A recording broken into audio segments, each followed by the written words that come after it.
so much.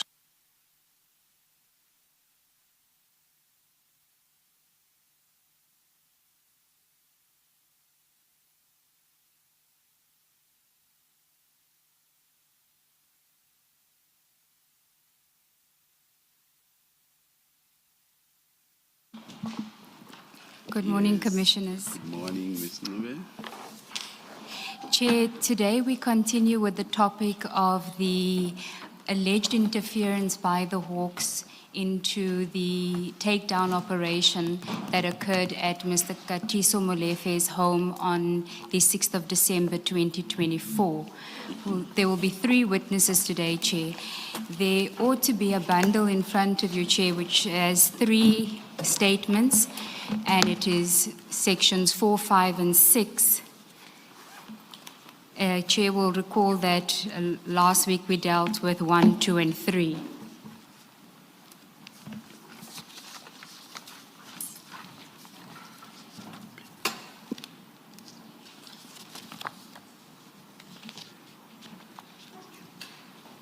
Thank you, Chair. Last week we dealt with sections 1, 2, and 3. Today it's 4, 5, and 6. Chair, we have 3 witnesses. The order that the statements appear in is that the witness that we're calling today is not section 4. It's the section 5 witness first, and that is Mr. George Raftopoulos, who we've come to know as Chief George. Chair, the witness is here. He's decided that he wants to be sworn in.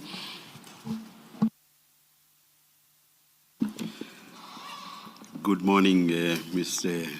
Raftopoulos. Please state your full names, and then I will even know how your surname is pronounced. Good morning, Chair. George Raftopoulos. Do you swear that the evidence you are going to give is the truth, the whole truth, nothing but the truth? If so, please raise your right hand and say, "So help me God." So help me God. Thank you. Thank you, Chair. Is it Mr. Raftopoulos or Inspector or Chief George? Which do you prefer? I think Chief George.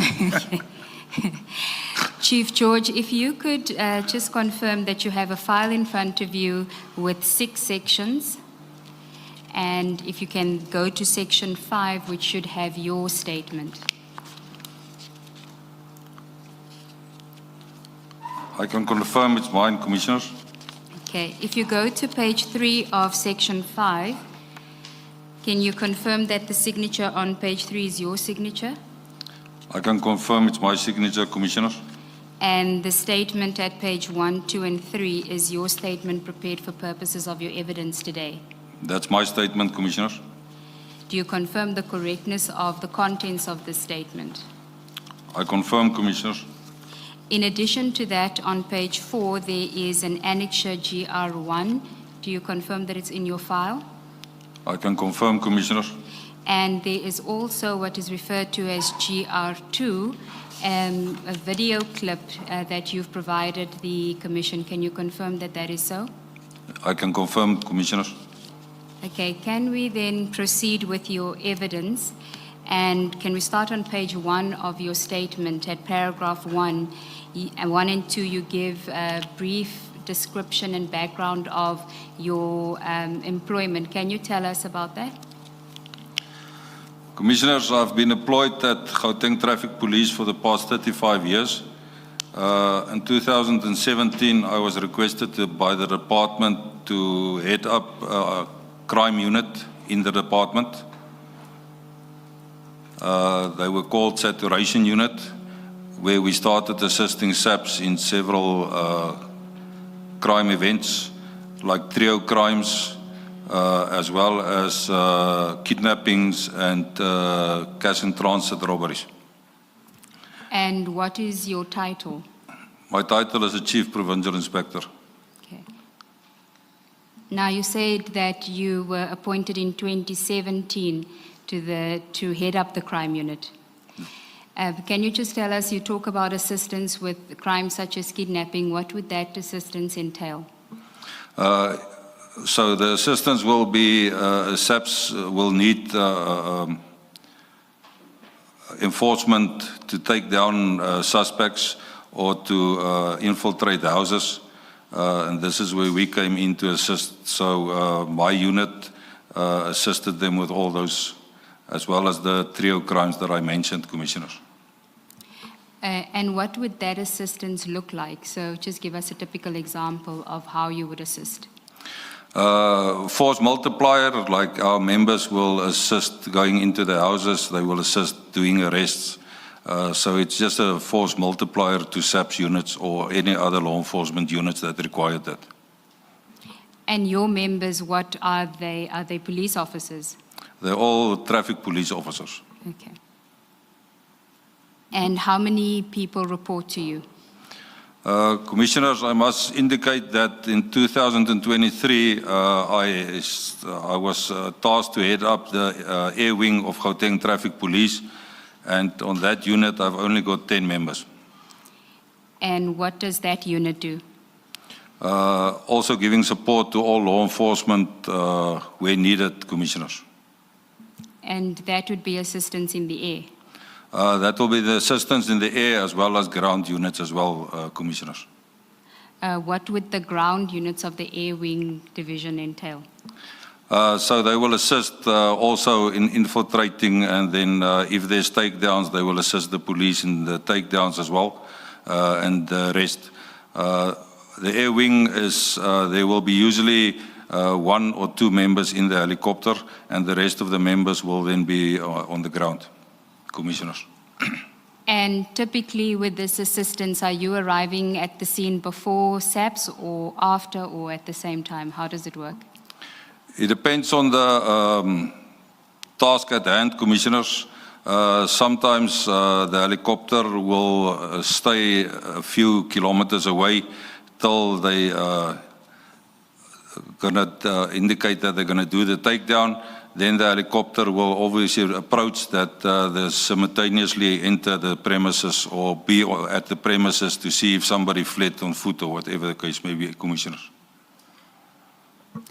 Okay, now at paragraph 3 of your statement, you start with a topic regarding the events of 6 December 2024. Can you tell us about your involvement and how it started? Thanks, Commissioners. I was called by Captain Kruger from TOMS, as we know it, requesting assistance of ground members for, as they received information of bogus cops that was at the house, a certain house in Sandton. He requested if I've got members available because they were too far away. I indicated that I don't have any ground members available, but I can send the helicopter to go and see what is going on there. Commissioners. Did he request the helicopter assistance after you told him you don't have any ground staff available, or did you offer it? No, I offered it because they indicated it was bogus cops. We previously had attempts of bogus cops that was hijacking vehicles that we also assisted. That's why I said that I will go out and have a look, Commissioner. So you're saying this was not the first time that you had received a request for assistance regarding bogus policemen? No, Commissioners, this is not the first time.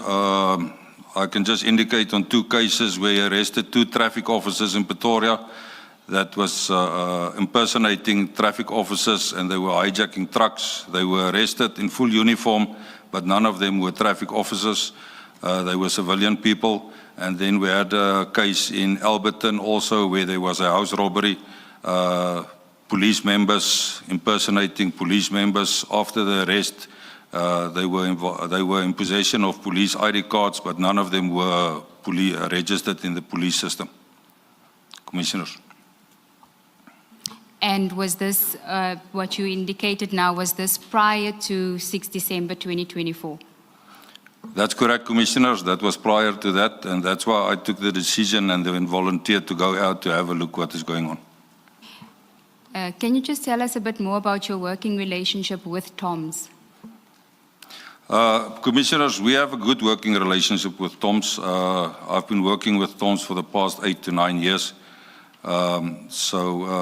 We built a trust relationship between us, and they will always contact us if they need assistance with any operations that they're conducting. So you get the request and then you say you'll send a chopper, is that correct? That is correct, Commissioners.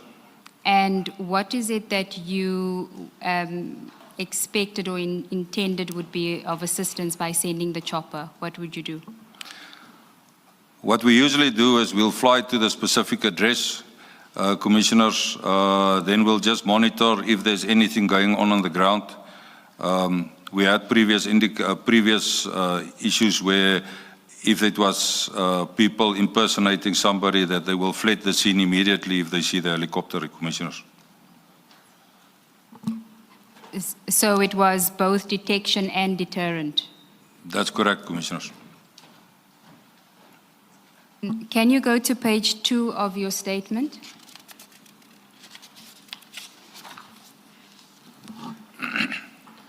At paragraph 4, you speak about your participation in a WhatsApp group. Can you tell us about that?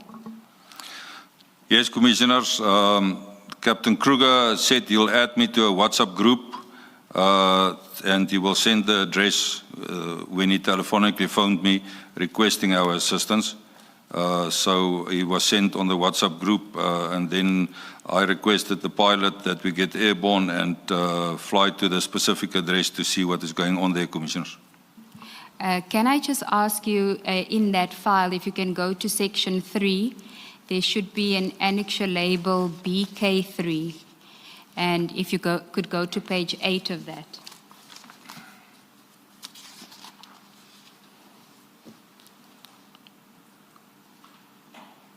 I've got it, Commissioners. I just want you to confirm on page 8, the first image, where it says you added Chief George traffic, that is you are the Chief George that's being referred to here. That is correct, Commissioners. Okay. Now at 1642, you send a message, chopper airborne. What were you relaying here? I just indicated to the group, Commissioners, that the chopper is airborne and that we're on our way to the address that was given by Captain Kruger. Then if I could ask you in your section 5, if you could go to page 4, which is GR1. I've got it, Commissioners. If you could just tell us what this document is and explain to us why it's of relevance to your evidence. Commissioners, this is a document that does satellite tracking on the helicopters. It will clearly indicate the time that was takeoff and the time of landing of the helicopters, Commissioner. Okay, so here the time of takeoff is 1640. That is correct, Commissioner. And what time did you arrive at the address? The time period is approximately 6 minutes flying time from Midrand to the address that was given by Captain Kruger, Commissioners. In your statement at paragraph 4, you say it's about 7 minutes. Yeah, 6 to 7 minutes. Okay. So if it's 6 to 7 minutes, you would, if you took off at 1640, you would have arrived about 1647. That is correct, Commissioners. Can we go back to your statement at paragraph 4? You say in the last sentence that about a minute or so thereafter, Captain Kruger posted a message. Can you tell us about that message? The message, Commissioners, that was posted by Captain Kruger is that it's a legal operation and that he will forward the commander in charge. Can I ask you to go to page 8 again of BK3 to confirm that that is the message that you received that says it's a legitimate police operation? I'm at page 8, Commissioners, and I can confirm this is the message that I received from Captain Kruger on the group. Now, if we go to page 9, the message continues there, and it seems that this message was sent at 16:44. When would you have seen this message in the group? Commissioners, at that time we were flying to the address that was given by Captain Kruger, so I can't confirm that I saw it at 16:44 because I was also navigating to where the address was in Sandton. Do you recall if at the time when you saw the message, whether you were at the address or not yet at the address?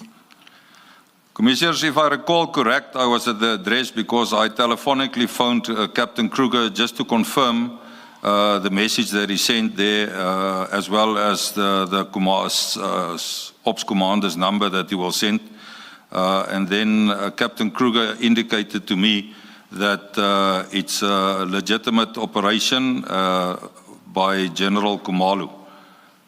And this is why I've posted it back onto the group after my conversation with Captain Kruger. Okay, can we just take a step back? So you leave at 16:40, it would have taken you 7 minutes. You would have gotten to the venue, to the address at about 16:47. But this message comes in at 16:44, and you say you would have seen it when you were already at the address, and you then made a call to Captain Kruger to get more information about the WhatsApp that he had sent at 16:44. That's correct, Commissioners. Okay, now at 16:49, also on page 9, you then send a message saying legal SAPS ops. And can you tell us where you got that information from? And we're just taking it step by step. So only that message for now, please, the 16:49 message. The information was received from Captain Kruger after I telephonically phoned him on his WhatsApp that he forwarded as a legitimate operation, and I will send the commander's number. So he told you this telephonically? That's correct, Commissioners. In your statement, you do refer to the evidence of Captain Kruger that you had an opportunity to listen to. You will know that he indicated that he doesn't know where you got this information from. Do you want to comment on that? I've heard the testimony of Captain Kruger, but I know for a fact that I spoke to him on the phone and he gave me the information. I only communicated with Captain Kruger on that specific day because he requested our assistance, Commissioners. Did Captain Kruger tell you where he got the information from? No, I can't recall that he told me. He just said to me, I've asked him, I've seen you you've forwarded a message that it's a legal operation and I'll send the commander's number, and that is when Captain Kruger indicated that it's General Kumalu's operation. And at this point, you're at the address already? That is correct, Commissioners. And the second message that you then send is at 16:52, which has the information of the counterintelligence task team. That information you also received from Captain Kruger. That is correct, Commissioners. Why did you post these two messages in the group? That is what we usually do if we work on the groups. If there's certain information, we will put openly on the groups, but if it's classified, we will only communicate with the member that opened the groups, Commissioners. Now, this message was sent at 16:52. Do you know whether you were still at the address at this stage? And if I recall, we were still at the address during that time because I also took a video of the premises and the surrounding areas to forward to Captain Kruger and for future inquiries, Commissioners. And if you now have the information that it is a legal operation and you're at the address at 16:52, why didn't you just leave the premises at 16:52? We shortly after I took the video left to our base back in Midrand, Commissioners. What was the purpose of taking the video? Commissioners, it's for future reference, and if Toms will need it, as well as we have to have reference from the CIA, if there was any queries from CIA, why the helicopter was at that premises for a period of time. because it's a build-up area, Commissioners. And by CAA, are you referring to the Civil Aviation Authority? That's correct, Commissioners, Civil Aviation Authority. And you say that during your, we're at paragraph 6 of your statement now.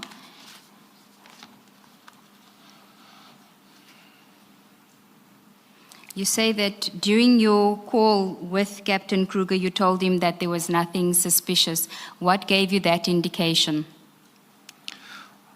As I indicated previously, Commissioners, if it was bogus police or bogus cops, as we call them, they would have definitely moved out of the area or fled the area. And that's why I indicated that I don't see anything suspicious at that time, Commissioners. And did you communicate this to Captain Kruger? That's correct, Commissioners. And what was his response? Now, he indicated that he's still on his way there. But I then said that we're going to leave because we don't find anything, and there was, obviously, there was a lot of vehicles outside, as can be seen on the video as well, Commissioners. Okay. If you can just bear with me, we're trying to get the video to play.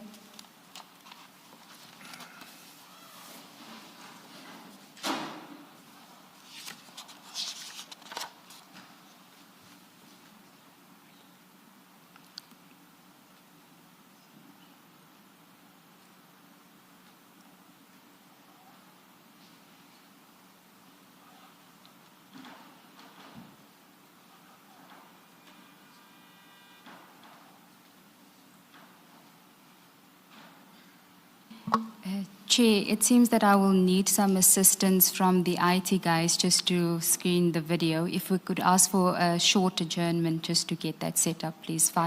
2 minutes? 2 minutes, Chair.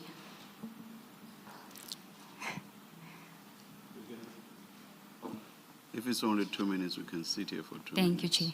Thank you.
Thank you, Chair.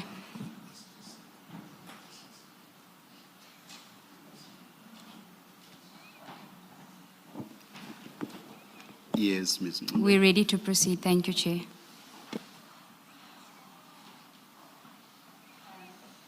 Chief George, I'll just play the video and you'll confirm and tell us what we're looking at when we're done watching it, okay? Thank you, Chair.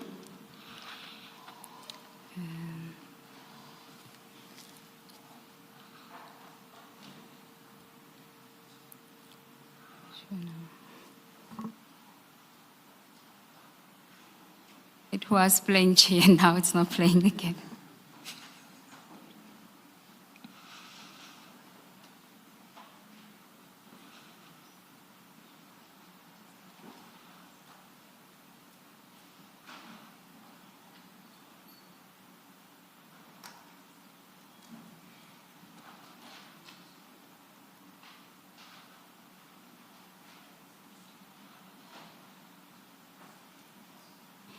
Chair, I'm advised that we might need a longer adjournment.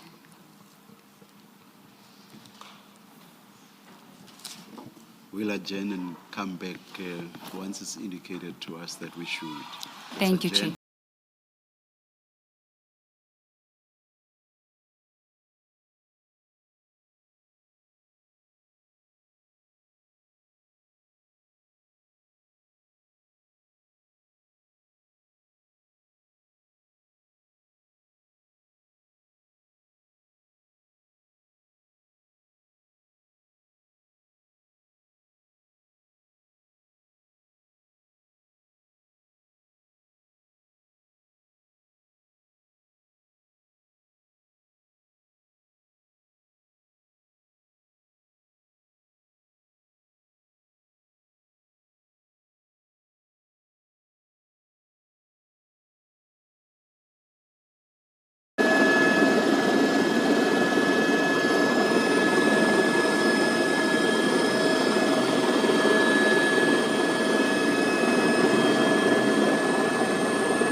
Okay, can you tell us firstly, why did you take the video? Commissioners, as indicated, I took the video for future reference for TOMS as well as CAA if there was any noise complaints laid by the community.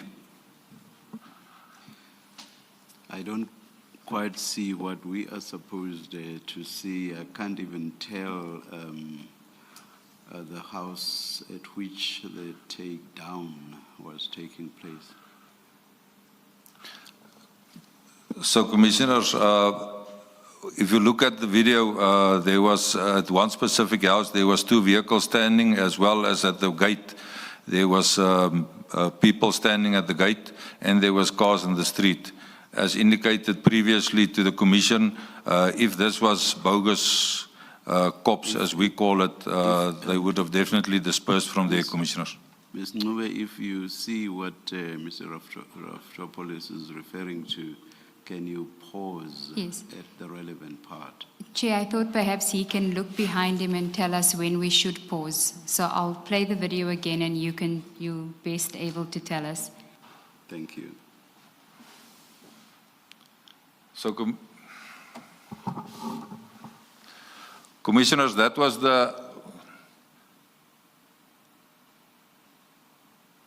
there's the entrance of the vehicle, of the premises, Commissioners. There's the vehicle standing, as well as there's a vehicle standing on the right-hand side. Is that the 2 vehicles parked side by side and parked at 90 degrees to the street or not? That is correct, Commissioner. That is the 2 vehicles that is at the entrance of the premises. All right. And is the tennis court to the left part of the property?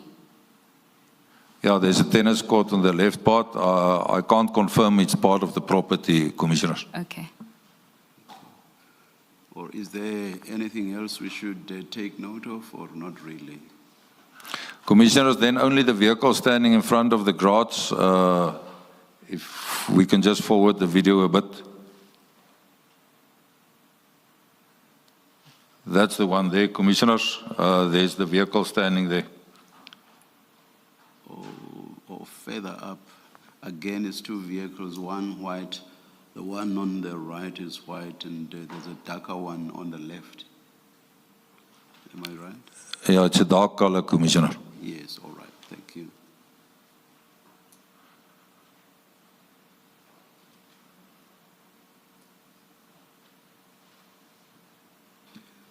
That's enough from our side. Thank you, Commissioner. Thank you, Chair.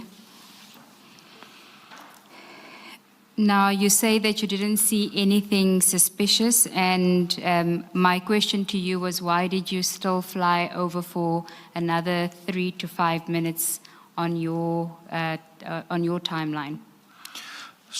It's not that, Commissioners, it's not that we're over the house for the 3 or 5 minutes. We were in the vicinity. Unfortunately, as I indicated, if you're too long at one premises or a specific area, there will be complaints of a noise complaint to the CAA, and then we must also justify that to the CAA. And then if we could go to page 4 of your statement, which is GR1, you say in your statement at paragraph 8 that you landed at 5 o'clock. That's reflected in that annexure. That is correct, Commissioners. This is according to the satellite tracking of the helicopter. Which means that you would have left at 16:53, approximately. Around about approximately that time, Commissioners.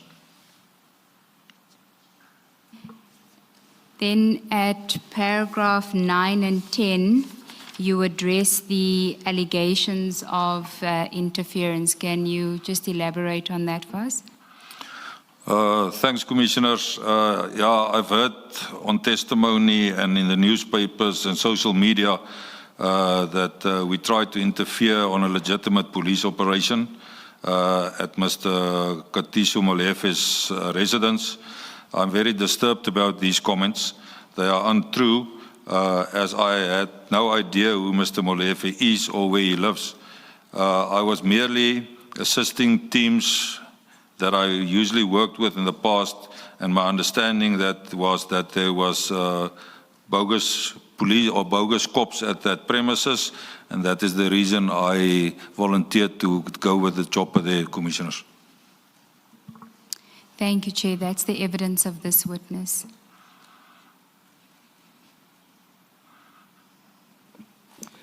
Thank you very much, Mr. Raftopoulos. Thank you, Commissioners. Thank you. Thank you, Chair. May I ask for a short adjournment to get the next witness in, and also to just excuse Mr. Raftopoulos? If we could ask for 10 minutes, please, Chair. The witness is here. He's just in the waiting area. Must it be 10 minutes then? 5? We'll wait outside and we'll wait outside and come back in. Thanks, when Chair. you call us. Ms. Mube, before we start with the witness, I just want to raise an issue that relates to Brigadier Mokoena. Looking at the statements that we've been furnished with for today, it doesn't look like we'll take the whole day with them. We, as the commissioners, want Brigadier Mokoena to come back. Is it possible for him to come back this afternoon?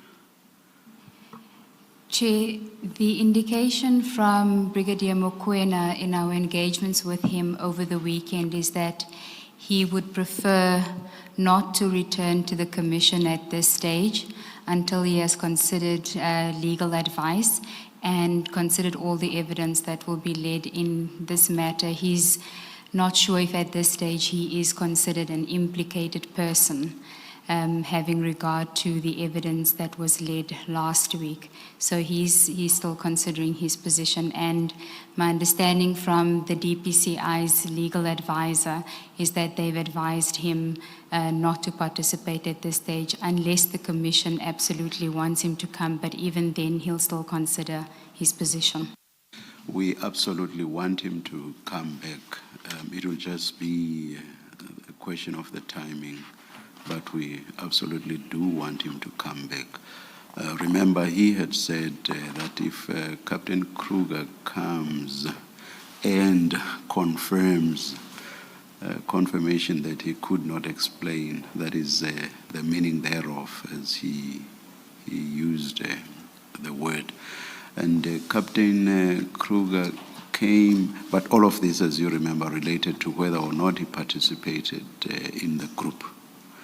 And he said he did not, and Captain Kruger said he did. And on the statements that we have shown, there are other witnesses, or at least there is one, but probably more than just one, who again contradict him. So we just must hear him again. So it's not a maybe. We do want to hear him again. But as I say, it's perhaps a question of timing, especially if he says he wants legal advice. I doubt that we would want to force him before he gets that legal advice.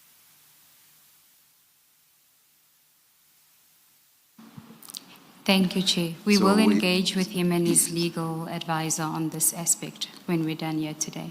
Or during the tea adjournment, I will contact them to see whether he would want to come back after lunch. If not today, then we'll make suitable arrangements for a future date. Thank you. Thank you. Thank you, Chair. Chair, the next witness is Warrant Officer Sabelo Nkosi. His statement appears in Section 4, and he has also elected to be sworn in. Warrant Officer, good morning. And please state your full names for the record. Good morning, Commissioner. I am Sabelo Nkosi. Do you swear that the evidence you are going to give is the truth, the whole truth, nothing but the truth? If so, please raise your right hand and say, "So help me God." So help me God. Thank you, Chair. Warrant Officer Nkosi, can I ask you in the file in front of you if you can go to Section 4, that should have your statement, and if I can ask you to confirm the signature on page 8.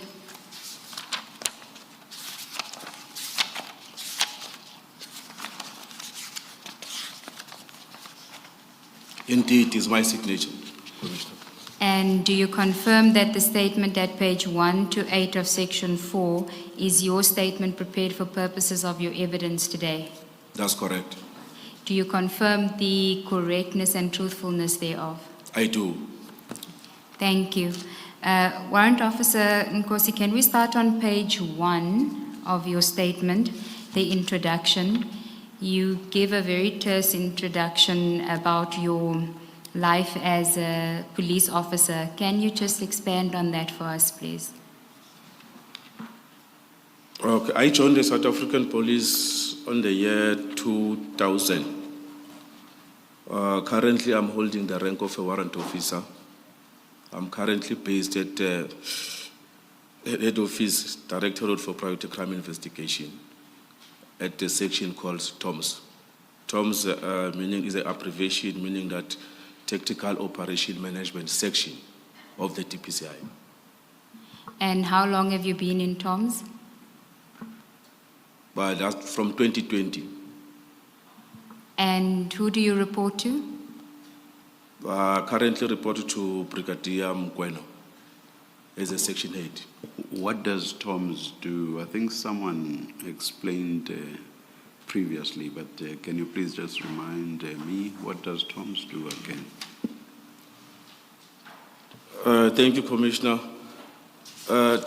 TOMS is a section within the DPCI, which is in line with the mandate of the DPCI, but TOMS is only doing only the tactical part, the combat part. And would that entail doing stuff like takedown operations? That's correct. So you would sort of be rendering support to others who are actually doing the operation itself? Indeed. Or conducting the operation itself? Indeed, Commissioner. Oh, thank you, thank you. You say that you report to Brigadier Mokoena. Is that the same Brigadier Mokoena that is known in the department as Clanky? Correct, Commissioner. And at paragraph 2, you start with the events of 6 December 2024. Can you tell us how you got involved in those events? Okay, on this particular day in question, 6 December 2024, it was around about 4 o'clock, 1600, 4 o'clock afternoon. I was at my place of residence. And then by then I was preparing to go out for an operation. We had a planned operation at the Northwest Province on that particular afternoon. When you say at your home, where's your home? Springs. And when you refer to we were getting ready for an operation, can you tell us who that would have been? Yeah, on my side, before 4 o'clock, I communicated with Captain Kruger. And then because he had a problem with his vehicle that he was using, his vehicle was not fit that it can drive to such a distance. Because where we were going, it was about 300 and something kilometers. So we arranged that because I am alone, him and Constable Tikoveya, they're gonna jump up on me. We're gonna park that car somewhere, they jump on me, and then we proceed with our duties, with our journey. And where were you gonna park the car? Where they were, any police station around there, we can leave the car. Had he given you an indication at that stage in which area that would be, where the car would be parked? The location that he sent me, it was a Pretoria North. Okay, and he would have sent that location to you. Do you remember more or less what time on that day? The location, if I remember correctly, it is between 3 and 4. Okay, so between 3 and 4, you knew that at some stage you would meet him in Pretoria North to leave his vehicle and take him and Constable Degaveya as passengers to go to the operation in the Northwest. Indeed. And did you have a set time that you would meet him at that location? I told them that I will be leaving by quarter past, I will be leaving my home. Normally what we do, Quarter past what? Quarter past 4. Oh, thank you. Normally what? Normally what we do when I have to come and fetch you, I'm gonna send you my live location. Reason for that is that I don't want when I'm at your gate and then you are still drinking coffee or you wanna do anything. Because when I'm at your gate, you must be at your gate. Okay, so at some point when you were going to leave, you were going to send him your live location. Okay, Correct. but you already knew where he wanted to leave the car. Correct, Commissioners. Okay, please proceed. I then received a call. The call, it was from Brigadier Mkwena. Brigadier Mkwena informed me that he has sent me a WhatsApp. I must check on that WhatsApp, and then he sent me an address. I must rush to that particular address. There are people there who are posing themselves as police officers. And then he further informed me that he received information from our national head. And then those people, they are posing also as DPCI members. Okay, can we just take a step back?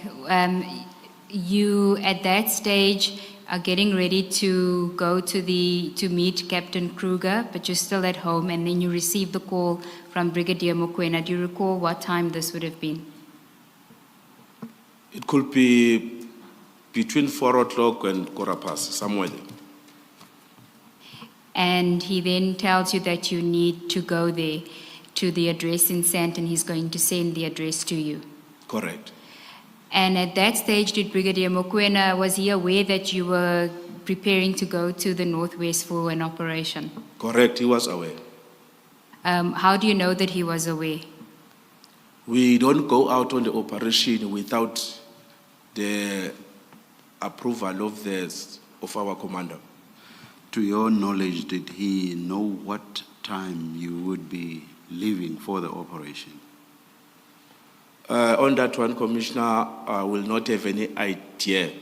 But because between us and the brigadier, there are other senior officers that we directly report to. Them, they are the ones that are reporting to the brigadier.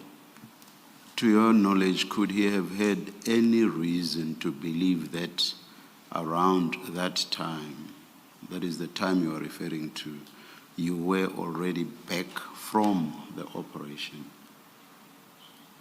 Commissioner, we were not back. We were going there to the operation. Yes, I hear you. I Yes. hear you. And Captain Kruger has also said that you were going, you were still to go for the operation. I'm asking a different question. I'm asking whether, to your knowledge, Brigadier Mokoena could have had any reason to believe that you were already back from the operation.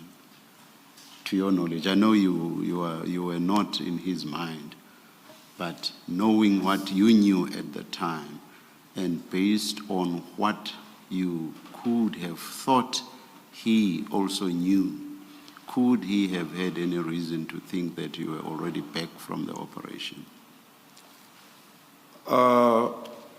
He shouldn't have the reason for that because when we say the meeting time that site at Northwest, we set a time for meeting. So now it's going to be up to you and individual, the departure time based on the distance where you are traveling. I will make an example maybe by saying 8 o'clock tonight, we must meet at Durban Central at this particular area. And then now, each individual now, you must calculate his time, but at that particular time, you must be there in Durban. All right. I may be asking you a question on something that you've dealt with. Please forgive me if that's the case. What time was the operation to take place? The briefing was at 7 o'clock, 1900 hours. The briefing? Yes. And then the operation itself? The operation, the situation is going to detect there. Because after the briefing, there are some logistical stuff that we have to deal with. Because due to the sensitivity of the operation that side, we've got other people that they're going to be doing assessment on the area, how we're going to approach the area, something like that. Because it was just a life-threatening situation. It was not just a minor takedown where we know exactly the person is there. And in your experience, I know you say others reported to him and other ones who would have told him what was going to happen when. But in your experience, would Brigadier Mokoena have known when the operation was supposed to take place? Yes, he should know. Thank you. Can I just ask a follow-up question, Warrant Officer? Where was the briefing going to take place and at what time? The briefing was at Tabazimbi side. It's a border between Northwest and the Limpopo. So the team needed to be in Tabazimbi at 7 o'clock? Us? Yes. Yes.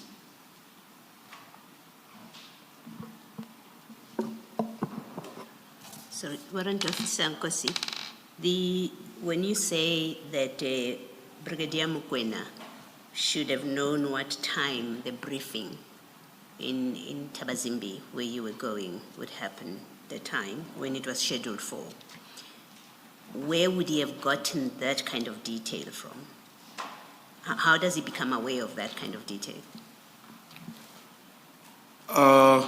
Firstly, we do have our immediate commanders where the person who's holding the inquiry is going to discuss whatever that is going to discuss with the immediate commander. And then the immediate commander is the one that, because in the office, let me start like this so that we can all be on the same page. In our office, we've got 2 WhatsApp groups.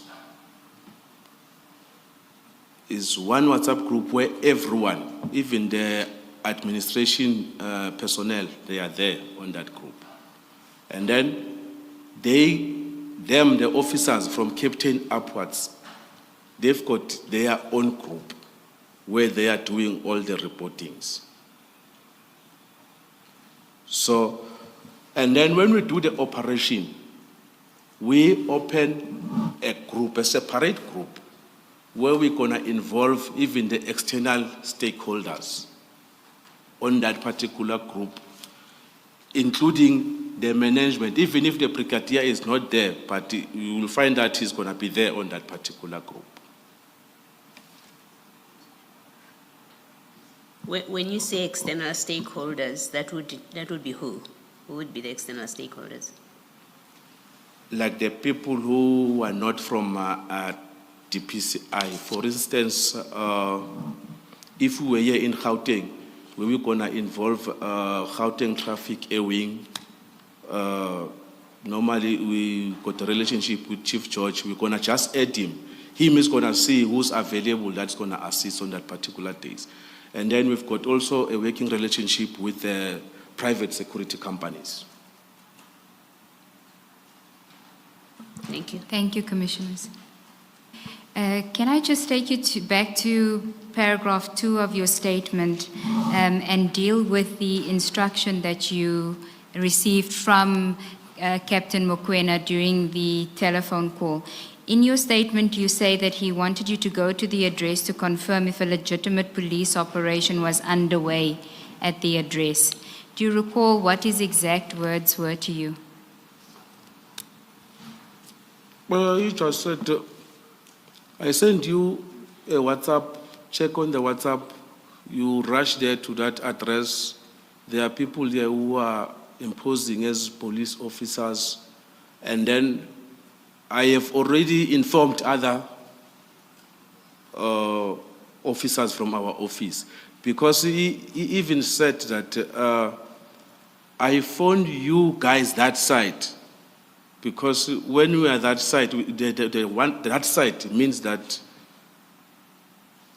based on our place of residence, because this thing was at Santin. So meaning that when he's saying that you guys that side, those people who are staying at the surroundings of Santin. I don't know if does it make sense, Commissioners?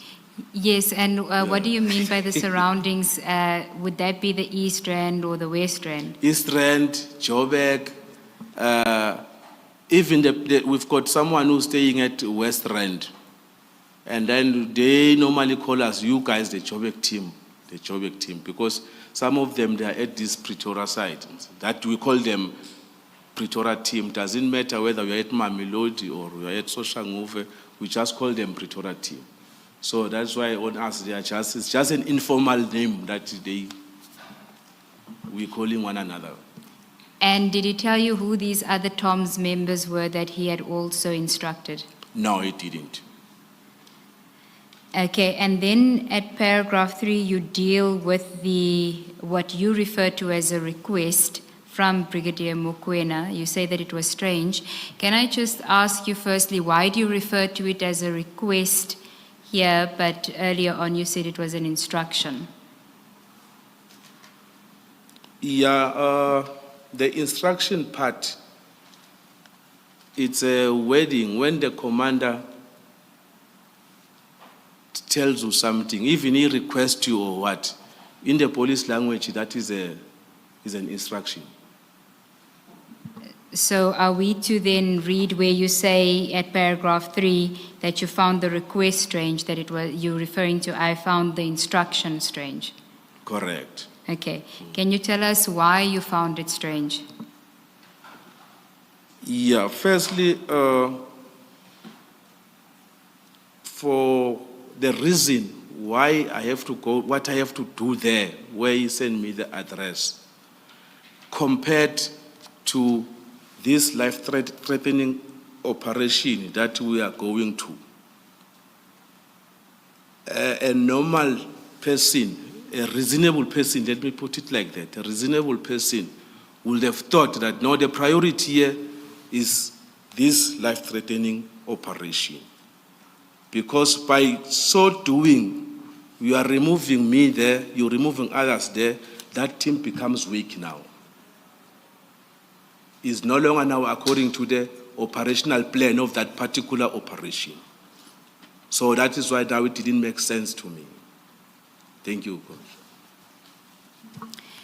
Commissioner. Warrant Officer, you say in paragraph 3 that part of the reason why you found it strange was because Brigadier Mokoena was aware that the TOMS team would be leaving for the Northwest.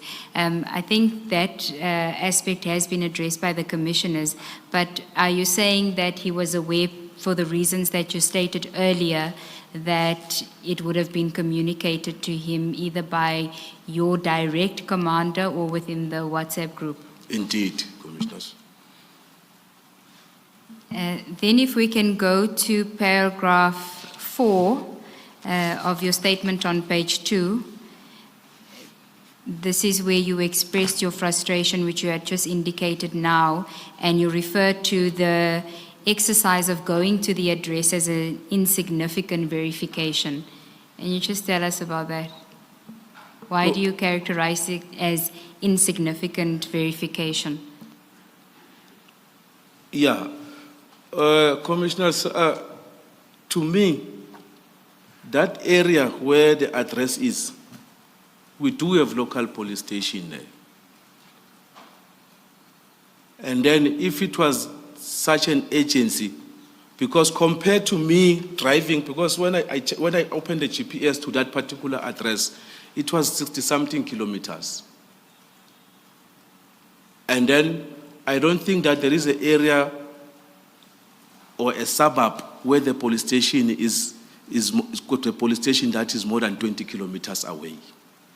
66 kilometers from where you were at home at Springs? Yes. 66 kilometers to Senton? It's between 60 and 70.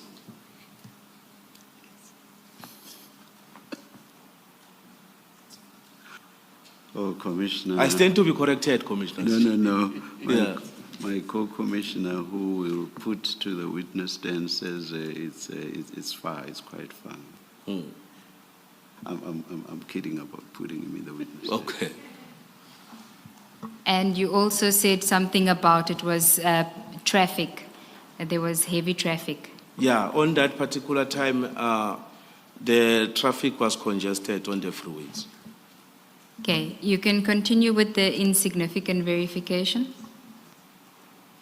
And then Maybe before, Warrant of Nkosi, before you move off that paragraph 4, did you not say to Brigadier Mokoena that you are on a mission, you are going to an operation, and it has a time where you're supposed to meet on the other side at 7 p.m. and this will disrupt if you go to this sender's address, it will disrupt the operational plan. Did you not speak to him about that? the only thing that I mentioned to him, because his initial wait when he called me, he said, "Are you able to talk?" "Yes, I'm able to talk." "What are you doing?" "No, I'm just preparing for that ops of network." I said, "Oh, ish. But now, listen here, we've got this urgent situation. I have sent you a WhatsApp on the group. Check the group and then rush there. I have also sent other members that side." So you did say to him Correct. that you are preparing for this operation in the Correct. Northwest. Thank you. Thank you, Commissioners. I was still at page 2, paragraph 4, where you were telling us why you considered it to be an insignificant verification. Yes, And you perhaps before you move on, something related to what Commissioner Baloyi asked. You, under the conclusion in your statement, you criticize Captain Kruger for not having stood his ground and not done every and anything Brigadier Mokoena wanted him to do. But I don't quite understand why you would merely have mentioned that we have this operation in the Northwest. couldn't you too have stood your ground and said, but, Brigadier, there's a briefing at 7 p.m. There are colleagues who are already waiting for me in Pretoria. Why can't police who are close to this address, for example, sentence subs, go there? Why must it be us who are on this very important operation? Why must we go there? If you criticize Captain Kruger, should you not also be criticized on similar grounds, as they say, what's good for the goose, what is sauce for the goose is sauce for the gander? Okay, thank you, Commissioner. No, the criticism from me to Captain Kruger is the delay, this time that we spent there at the address. It's not about going there. It's about the delay, the time that he spent there. To me, I deem it was unnecessary. But should you have gone in the first place? Should you not have stood your ground right at the beginning and said, why can't people who are closer there be the ones who go to this address? You have just told us now. Correct. That is exactly what ought to have been done. Why did you not raise that with Brigadier Mokoena? On this one, when he mentioned that he has already sent other people that side, to me, I didn't have that much power now to challenge him on that particular time. Because once we go there, there's going to be someone that is going to be in charge from us. Because you might find that maybe it's just this mere impersonating police, only to find that there is someone that has been briefed more than what I have been briefed. Thank you, Chair. Warrant Officer, then I think you've addressed the issue about the insignificance of the verification. At paragraph 5, you then speak about what happens after your call with Brigadier Mokoena. Can you tell us about that? I then proceeded to that particular, because I was being directed by the navigation from my phone. No, just prior to that, if you look at paragraph 5 of your statement on page 2, after you spoke to Brigadier Mokoena, you say that you received another call. Oh. And then I received a call from Captain Kruger. Because remember there, commissioners, I was supposed to go and pick up them, Captain Kruger and Constable Tukoveya from Pretoria North, to go to Northwest. So he called me after I have communicated with Brigadier Mokoena. And then he told me that, hey, Brul, you need not to go to that location that I have given you. I have been diverted to go to Santee. I also confirmed with him there that, no, I have also been called to that particular address. Is that 137? He said, yes, it's 137. I said, no, it's the same address. He said, okay, we're going to meet there. He said he's going to open the group and then he's going to put the members that are involved. Okay, and then also in paragraph 5, you say when you were done with that call, you then saw the WhatsApp from Brigadier Mokoena. Correct. With the address. Correct. Do you still have that WhatsApp? No, I no longer have. Why is that? The reason is the state phone that I was using, it was renewed. I was given another new phone, so I had to take the SIM card and put it on the new phone. Okay, and then at paragraph 7, you deal with what you did after you received that WhatsApp message from Brigadier Mokoena. You say you were added to a WhatsApp group, and then what did you do? I kept on driving, and then while driving, and then the Brigadier Mokoena kept on calling, and then, how far are you? So I was only giving him the what the GPS is telling me, how far I am. And how often would you say that he was calling you while you were making your way to the address? It was several times, more than twice. In a space of a half an hour, 10 minutes, he was calling every 10 to 15 minutes? yes. Okay. And you say that this irritated you, why? Yeah, for the same reason that I've already placed on record, that if this thing was so much urgent, it could have been handled in another manner by achieving the very same results of the local police station. Okay, you also say in your statement that you were frustrated because when you were using the navigation system. Yes, and then when you receive the call now, you have to stop the navigation, meaning that you have also to stop the car, because you will find that the navigation is said to, in certain distance, you must turn left. While you are busy driving, you might miss that particular road. You have to stop and speak to him. And then at page 3, still paragraph 7, you can go to page 3, at the top of page 3, you say that during one of the calls, you complained to the brigadier about the traffic. What did he say to you? Yeah, he said I must try to push. What did you understand by that? So meaning that you must switch on your siren now, blue lights now, so that the motorist is going to give way. You also Meaning said... that, basically you must drive recklessly now. And did you put on your blue lights? I didn't, Commissioners. How did you drive recklessly? What did you do? No, I didn't. I just drive as the cars are following the cars. Okay. I didn't deem to be necessary for me.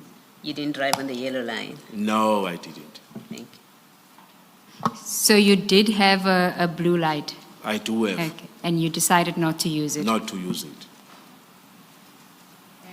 You also say that at some point you shared your location in the group. Why did you do that?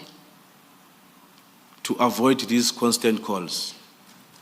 Okay, if I can ask you to go to section 3 of the file, there should be a label that says BK3. Section 3, is it front, back? Yours is section 4, so 3 would be forward. And if you look at the labels, there should be a label that says BK3. BK4, BK5.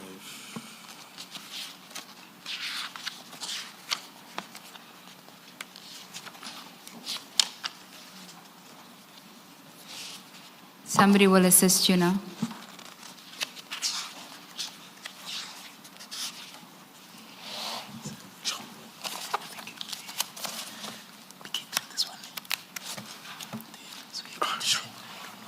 Mr. Mube, you said BK? BK3 from section 3, yes. Okay, That's in the last file, previous Annexes to Captain Kruger's statement. Do you have it, Warrant Yes, I Officer? do. Okay, can you go to page 10, the big number 10 on there?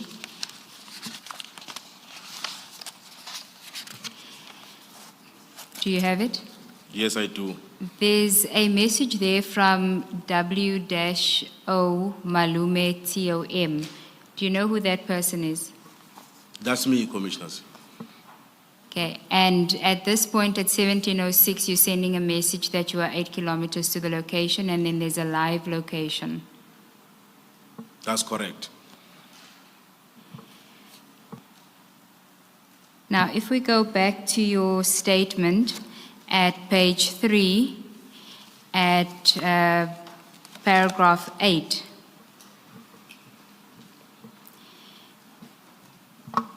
do you recall who were the participants in that WhatsApp chat group that we just saw now? It was myself, Captain Kruger, Constable Tikoveya, Brigadier Mkwena, Captain Sijane, and Chief George from Gauteng Traffic. And you say in paragraph 9 of your statement that there were various exchanges of messages, and at some point you saw a message from Chief George. What did that message say? May I read it? Yes, you may.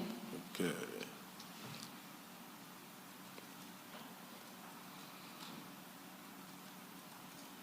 Paragraph 9.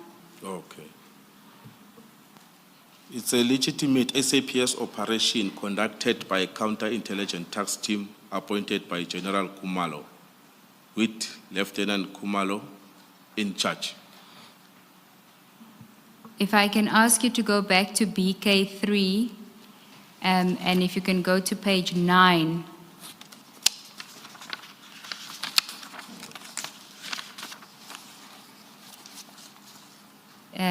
There's a message there by Chief George Traffic. Do you see it? Yes, I do. That's the message you're referring to.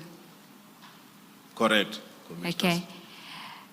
Now, earlier, there's also a message, a forwarded message on page 8, if you go to page 8, from Captain Kruger, which also refers to it being a legitimate police operation. But you don't mention that in your statement. Is there a reason for that?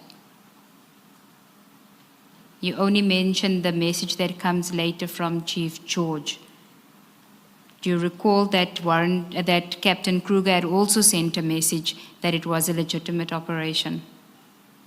Oh, no, I didn't take note of it. I only take note of this one of Chief George, because there was an interesting question there that came after that from Captain Sijane. What was the interesting question? Do we stand down? Okay, it's still on page 9. Do you see that message there from Captain Sijani? Yes, yes. Can you just read it into the record? Okay, it shows a sign. I'm not Thumbs up. Thumbs up. Oh.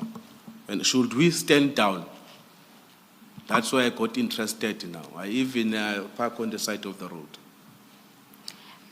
Why did you park on the side of the road? I was waiting for an answer now. This answer, I was going to be the beneficiary of it.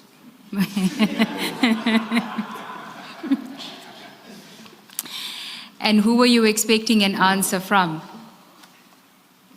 From the brigadier. Why from the brigadier? Because here is a message is on, because brigadier is on the group. So when the brigadier is on the group, meaning that he's in charge of this group. So we are on this group because on his instructions.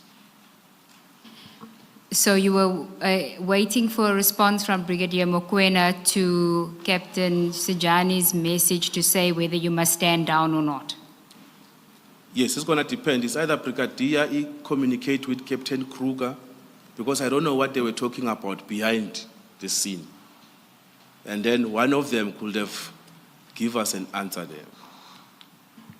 Okay, so then Captain Kruger responds a minute later, still on way to confirm, Capt. So he's responding to Captain Sijani. What did you understand by that message from Captain Kruger? Meaning that we're still going there.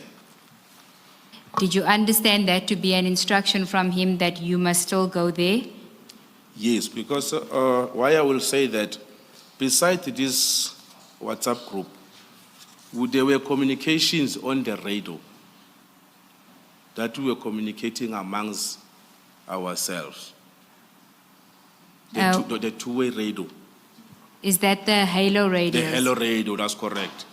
Okay. There's a reference to that in the group where Captain Kruger says Halo radio's on. Is that what you're referring to? That's correct, Commissioner. Okay. And I think that is on page 7. Can you go to page 7?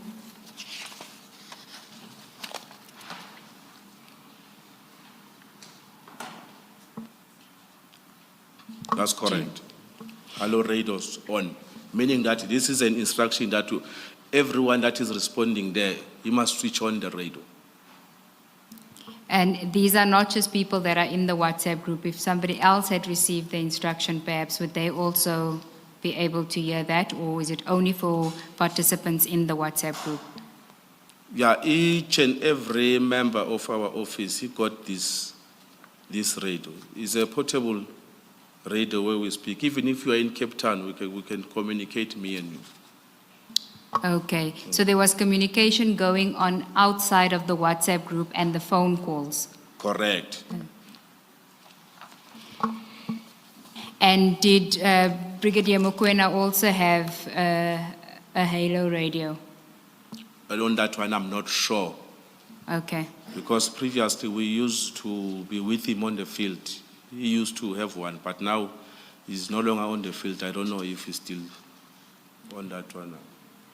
Okay, so if we can then go back to page 9 where you, with Captain Kruger's message that says, still on way to confirm, Capt, you understood that to then be that you must still continue to go there?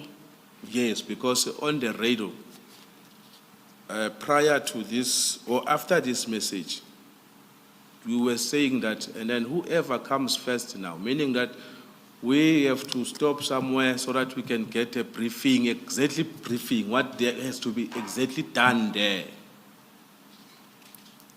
That is what we were communicating there over the radio. Can you just explain that, clarify that a bit more? Like when we approach the scene, we don't approach the scene blindly. You don't just drive there and then now you say I have arrived, because that's how you're going to pick up problems.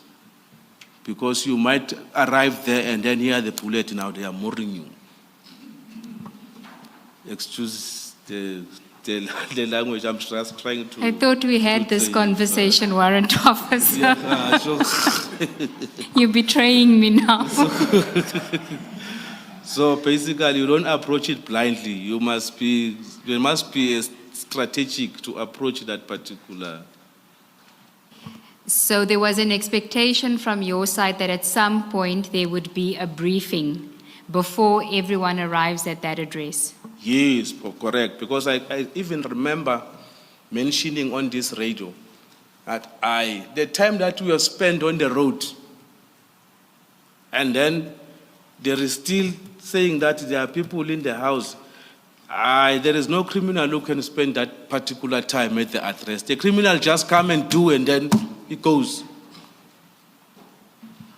Okay, so your point is you get the instruction at around 4 o'clock. By 5 o'clock, when you're sending your location, there's still an instruction to go to that address, and if it's criminals, you can't see why they would still be there for that long. Correct, Commissioners. And are these discussions that you're having on the Halo radio, is this just what you're thinking at the time? Well, everyone who's thinking something, he was coughing out from Halo radio. Why can't we do this? Why can't we do this? We're sharing ideas. Warrant Officer, is there a record of these Halo radio discussions? Is there somewhere where your discussions on the Halo radio ordinarily are preserved? No, I don't think so. Let me not just commit myself there, Commissioners, because that Halo radio is not the police radio, actually. It's not a police-issued radio. Those Halo radio are it's the private companies that they are assisting us with them. How and where on that one? You don't know? I will never know. All right. Oh. Thank you, Chair. I see that it's time for tea, or am I a minute early? Should I?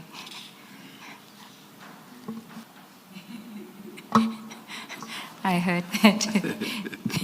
Thank you, Chair. Let's see what we can. Yeah. Okay. Let's adjourn and resume at 11:15.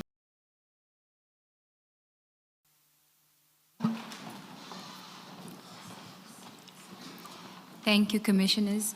Warrant Officer, if you can just switch on your mic. We were at page 3, paragraph 10 of your statement, where you were dealing with the information that had been posted that it was a legal police operation, and Captain Sejani's request asking whether, or question asking whether you should stand down.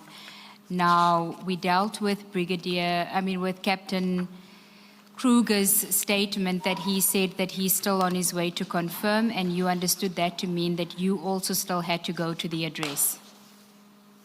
Is that correct? Yes, that's correct. You then say that you expected at some point that there would be a briefing, and that didn't take place at that time. Did it take place at any time before you arrived at the address? It didn't, Commissioners. Okay. Now, you also then post in the group, and we went to this on page 10, you post your location. Why did you do it at that point? I know you said earlier on that Brigadier Mokoena kept calling you, and so you just posted your location. You say that you're 8 kilometers to the location. Just tell us about your posting of your location. The location is an indication to other participants on the group that I am on this location, and then the other one is going to also post so that we can see which central place where we can meet and brief one another. Okay, so the expectation was still that there would be some form of briefing, even if it was close to the address. Correct. And then if we go back to your statement at paragraph 11, you speak about what happened when you arrived. Can you tell us what time you arrived at the address? Thank you, Commissioners. I arrived there, it's just an estimation, about 5:15.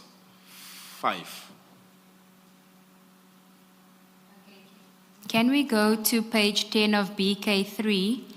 There is a message from Captain Kruger, standing off brig, and that is at 1710. BK3, page 10.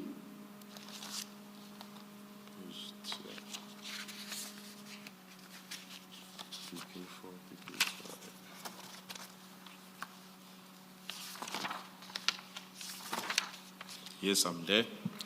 Do you see the message that says standing off brig in green? That is 17:10. Yes, that is from Captain Kruger. What did that mean? He has arrived. Okay, he has arrived at the address. So when you received that message, do you know more or less how much longer it took you to get there? 4 to 6 minutes. Okay, so your estimate of 17:15 is pretty accurate. Okay. Correct. So tell us what happens when you arrive. What do you observe?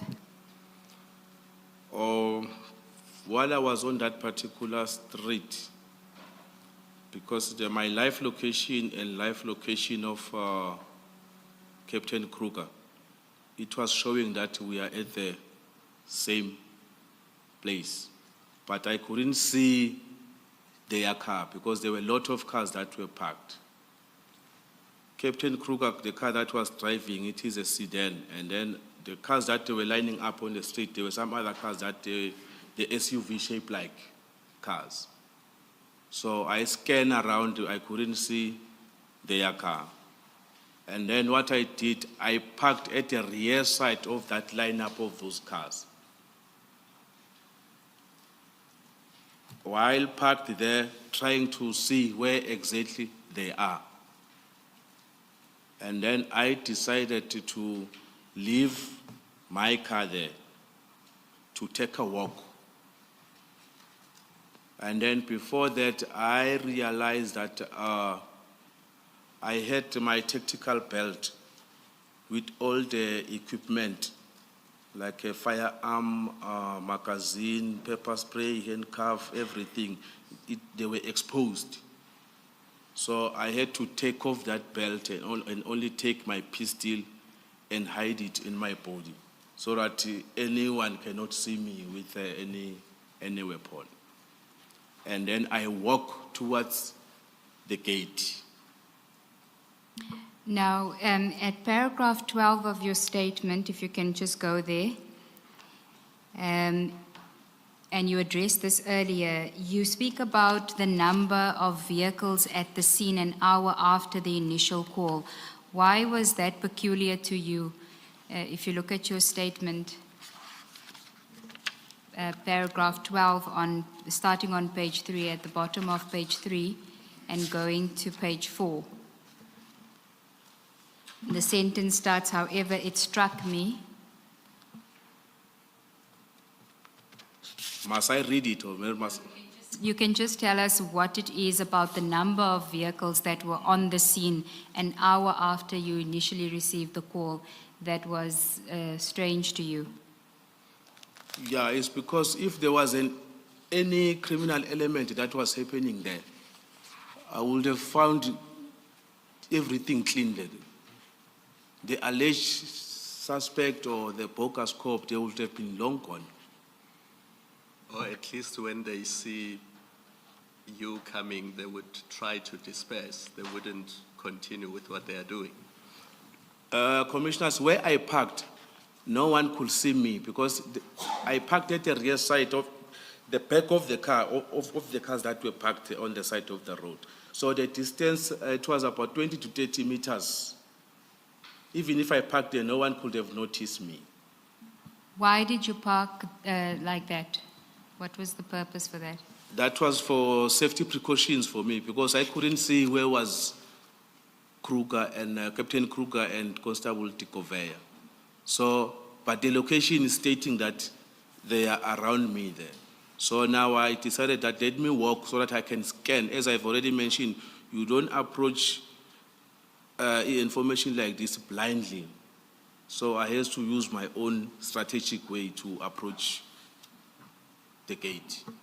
So even though you had already received information in the WhatsApp group that it was a legitimate SAPS operation, you still couldn't approach it blindly, the scene blindly. Is that what you're saying? Correct. What I did there, before I alerted my car, there was a car that I parked at the back. And then if I remember correctly, it was a black BMW. On my state phone, I've got an app where I can inquire the ownership of anything on my phone. And then I did inquire of one of the cars, and then this car came out as it's a police car from KZN. So now, to me, it was a confirmation now. It confirmed that message. It was a legit police, legal police operation. So here is the car now of the police. And this is before you had even seen Kruger? Correct. Correct, Commissioners. Okay, you can continue because that's at paragraph 13 of your statement. You speak about scanning the license plate of the black BMW and seeing that it was a SAPS vehicle. And that indicated to you, confirmed to you that it was a legal SAPS operation. Indeed. So what did you do next? And then I then walk because there was no speed. Because once if I can come with my car, they will be blocking the traffic for other road users who will want to pass on that particular road. So I decided to leave my car there, and then I walk so that I can find where is Captain Kruger now, because Captain Kruger is the person that got more information about what has to be done here. Okay, you may proceed. I walk, and then I found them next to the gate, leaning. And then next to the gate, there were people at the gate. Those people, they kitted up. When you say kitted up, meaning that you've got all your police equipment on you. Bulletproof, everything. And then the bulletproof is branded clearly with a big font, police. It's the same bulletproof that we are wearing. Okay, and then did you observe Captain Kruger and Constable De Gouveia at any point? Yes, Where were they? they were leaning on their car in front, next to the gate, facing oncoming traffic of the road. Okay, we're now at paragraph 14 of your statement, just to orientate you. So you approach Captain Kruger. Tell us what happens. And then immediately, when I found them there standing, and then I then asked him, and then what are we still waiting for? Because you can see this is the police. Because if I remember correctly, on my site, they said, go and verify if they're bogus or not bogus. So while asking Kruger, I thought maybe he had more information that I had. That's why I asked him that. Why are we still? So, as I understand you, by that point, the purpose of your mission had been achieved, Completely accomplished. and your bigger interest was to get to the operation in the Northwest. Northwest. That's correct. More or less, what time was this? Do you know? I mean, I won't hold you to it, but what time was it, more or less? The time when I was When I you were was asking meeting this them, question, that is going to be between 15:15 and 20:00. Thank you, Commissioner. And what did he say to you? What was his response? He told me that he's still waiting for the team leaders of the people as per the instruction of Brigadier Mokoena. He needs to speak to the team leaders there. You say he said he needs to speak to the team leader as per Brigadier Mokwena's instruction. Correct. And what did you make of that? To me, it irritated me more Why? because now where we have arrived here, we receive a message that this is a legit, while coming, we'll receive a message. That message was a hint. It is a legit message of the SAPS. I arrive there, I see the car of the SAPS. I go to the gate, I see people wearing, you can see these people, they are police officers.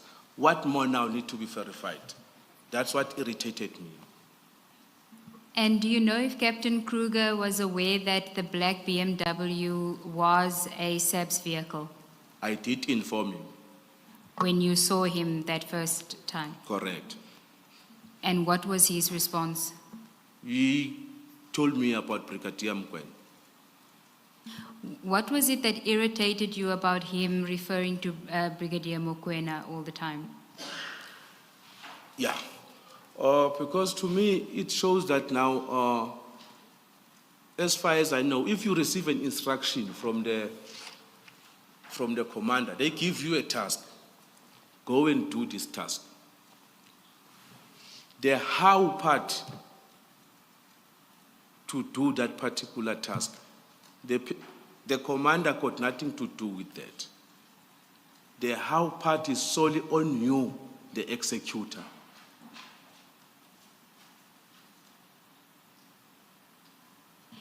And so, okay, so can I just take a step back? You say that you were irritated by Captain Kruger referring to Brigadier Mokoena all the time. Just tell us, what was your relationship, your working relationship like with Captain Kruger at that stage? Before or Yes, during that before time? 6 December. No, we were working as colleagues. We were sharp. And how long had he been in the unit? I think he was 5 months, 4 months, somewhere there, if I remember correctly. But he arrived at our office on that particular year. So he was relatively new. Correct. And you say in your statement that he used to seek advice from you. That's correct. And in this instance, did he seek advice from you?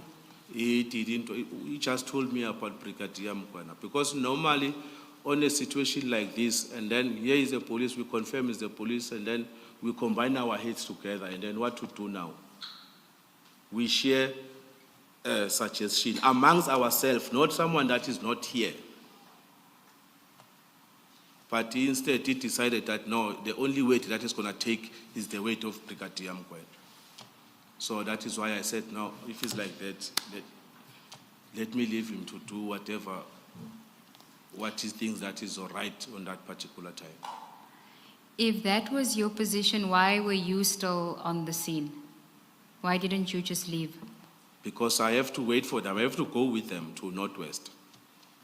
Okay, so your sole purpose for still remaining there was that you were waiting for them to finish. Yes, because I remember telling him that he must phone Captain Sijane to tell him to stand off for coming here, because it's no longer necessary. And at that point, Captain Sijane was still stuck in traffic. That's correct, Commissioner. And do you know if he did instruct him to stand down? I will presume, because he didn't arrive. Okay. Then just returning to your statement on page 4 at paragraph 15. Do you know if Captain Kruger ever did speak to the team leader of the operation? Yes, there was a stage, there was a gentleman that came out from the house, and then Captain Kruger, they met on the middle of the road, because someone from the gate, he pointed that gentleman to Kruger. And then at that stage, Captain Kruger has already shifted his car and parked it on the pavement on the other side of the road. And then they met there. I remember they shook hands and then they walked towards Captain Kruger's bonnet. And you don't know what they were discussing? No, I don't know. And where were you at this stage? And then at that stage, I went to the buggy, because I parked my car at the rear side when I arrived. I took my car and parked it where Captain Kruger's car was parked, next to the gate. Okay. And you also mentioned in paragraph 15, Captain De Gavea greeting someone. Can you just elaborate on that? Oh, yes. There was someone, Constable Tikovea, that was communicating from that team that was busy in that particular house, but that guy was on the gate. The gate was widely open. So they were greeting one another. Hey, who's it? What? As if the people, they know one another. And then I asked Constable Tikovea, hey, do you know this person? Yeah, this guy, I know him. I attended a course. It was a special task force selection course, something like that. They were together there. So Captain Constable De Gavea recognized and spoke to somebody that was part of the takedown team. Correct. Okay. Then at page 5, paragraph 16, you speak about, now you've already told us that you moved. Advocate Stiggles, do you mind if he reads into the record the last sentence of paragraph 15? Can you read into the record the last sentence of paragraph, should it be the last two, maybe, from I asked, I also heard Constable. Do you see on page 4, paragraph 15? Yes. The sentence that starts with, I also heard Constable De Gavea. If you can read that into the record. I also heard Constable Tikovea greeting one of the members executing the operation. I asked him if he knew the person. He told me that he had done STF, Special Task Force training with this person. Again, this was a further confirmation for me as Warrant Officer Nkosi that we did not have to be at the scene. Thank you. Then paragraph 16. This is after you've now moved your vehicle and smoked a cigarette. You noticed another vehicle at the scene. Can you tell us about that? Paragraph 16. Yes, an unmarked vehicle. There was a Golf 7 that arrived there. When I checked this Golf 7, is a Golf 7 from our office. How did you know it was from your office? And when you say your office, what do you mean? Tom's office. How did you know it was from Tom's if it's unmarked? No, we know our cars. Okay. Yes. Yes, proceed. Yes. Even the occupants who were in the car is the people that we work with. Okay, and who were they? It was Warrant Officer Dlamini and Constable Viki Lahle. So they from your Tom's office. That's correct. Okay, can you tell us what you did when you saw them? By that time, Captain Kruger was busy with that gentleman on the bonnet of the car, on the other side of the road. And then they parked next to me and asked me, and then what is happening? I said, I know, it is already sorted. These are the police officers. And then Constable Vigilash stepped out from the car. And then he came to me and greeted me like exchanging fist. I don't know if it's a correct word. Yes, bumping fists, yeah. Yeah, bumping fist. Yes. Normally he calls me Malume. Hey, Malume, how's it? Hi, sharp. What's happening? I know it's sorted. The best thing that you need to do, you better rush to Northwest. The thing that we have called here is not on. Me, I'm still standing here because I'm waiting for Captain Kruger and Constable Tikovea. Sorry, let's just get this clear. Constable Vigilahle and Warrant Officer Dlamini, they are part of the Tom's team that was going to the Northwest. Correct. Does Captain Kruger know these two people? Correct. Did he see them on the day? That's why now I will never know because he was busy with those gentlemen that sat on his bonnet. But I did inform him that no, I have excused. Because like him, he was a senior now at that particular, so whatever I do, I have to inform him. Who could have called them to come to the scene, do you know? Yeah, that's what surprised me because I checked on the group, on that particular group, to see if they were there on the group. And then they were not there on the group. And then while Constable Vigilahle greeting me, and then I asked him, and then what led you to be here? What are you doing here? He said, Brigadier Mkwena called me, referring to him. He said, Brigadier Mkwena, like I'm quoting him what he said. Brigadier Mkwena called him. And then I realized because Brigadier Mkwena, when he calls me, he said he has already called other people. So that's why I didn't question much on that. Thank you, Ms. Libe.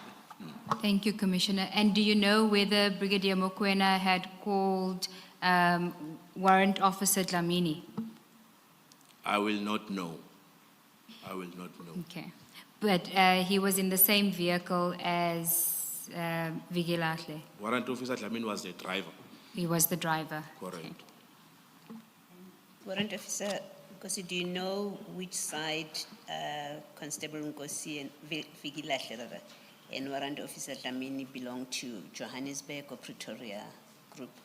In terms of residence? Yes, the way that you described it earlier. Wow. Warrant Officer Dlamini stays at Centurion. And then Constable Vigilahle stays at Soweto. So they are the Johannesburg group?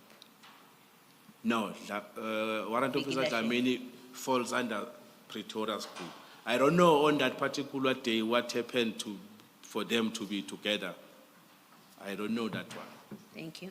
Yes. Did you observe any other Hawks members, not from Tom's necessarily, but any other Hawks members? No.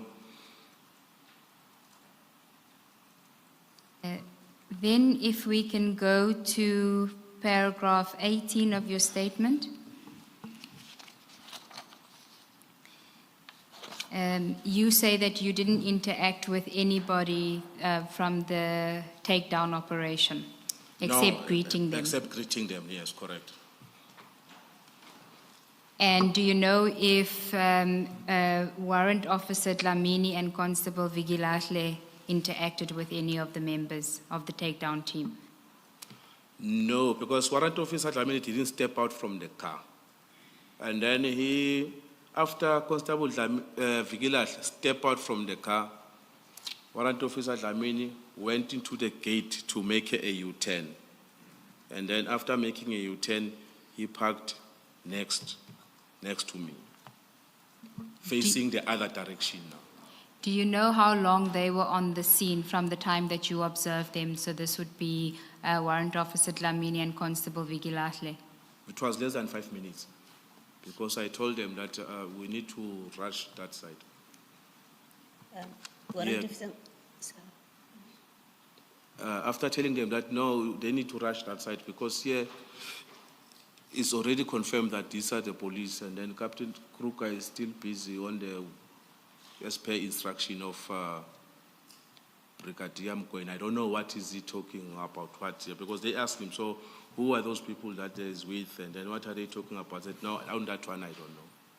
Me, I'm just, if it was not for me that I have to go with them, myself, I would have also left them there and left. Warrant Officer Nkosi, it might be an insignificant detail, but in your paragraph 16, you say that in line 1, 2, if you go to line 1, 2, 3, 4, 5, 6, there's a statement there towards the end. It's a sentence there that says Warrant Officer Dlamini. Can you see where I am? Yes, You say, towards the end. yeah, you say there in that sentence that he was standing, Dlamini was standing next to the car when he asked you what was happening, and then I understand you now in your oral evidence to say he never came out of the car. That's Is there correct, something you Commissioners. want to correct? Maybe it's just the waiting here. He didn't step out from the car. He parked the car next to the car, next to my car. Okay. Correct. So it's incorrect where it says he was standing next to the car. Correct. Thank you. So the person that was out of the car was Vigilahle. Correct, Commissioners.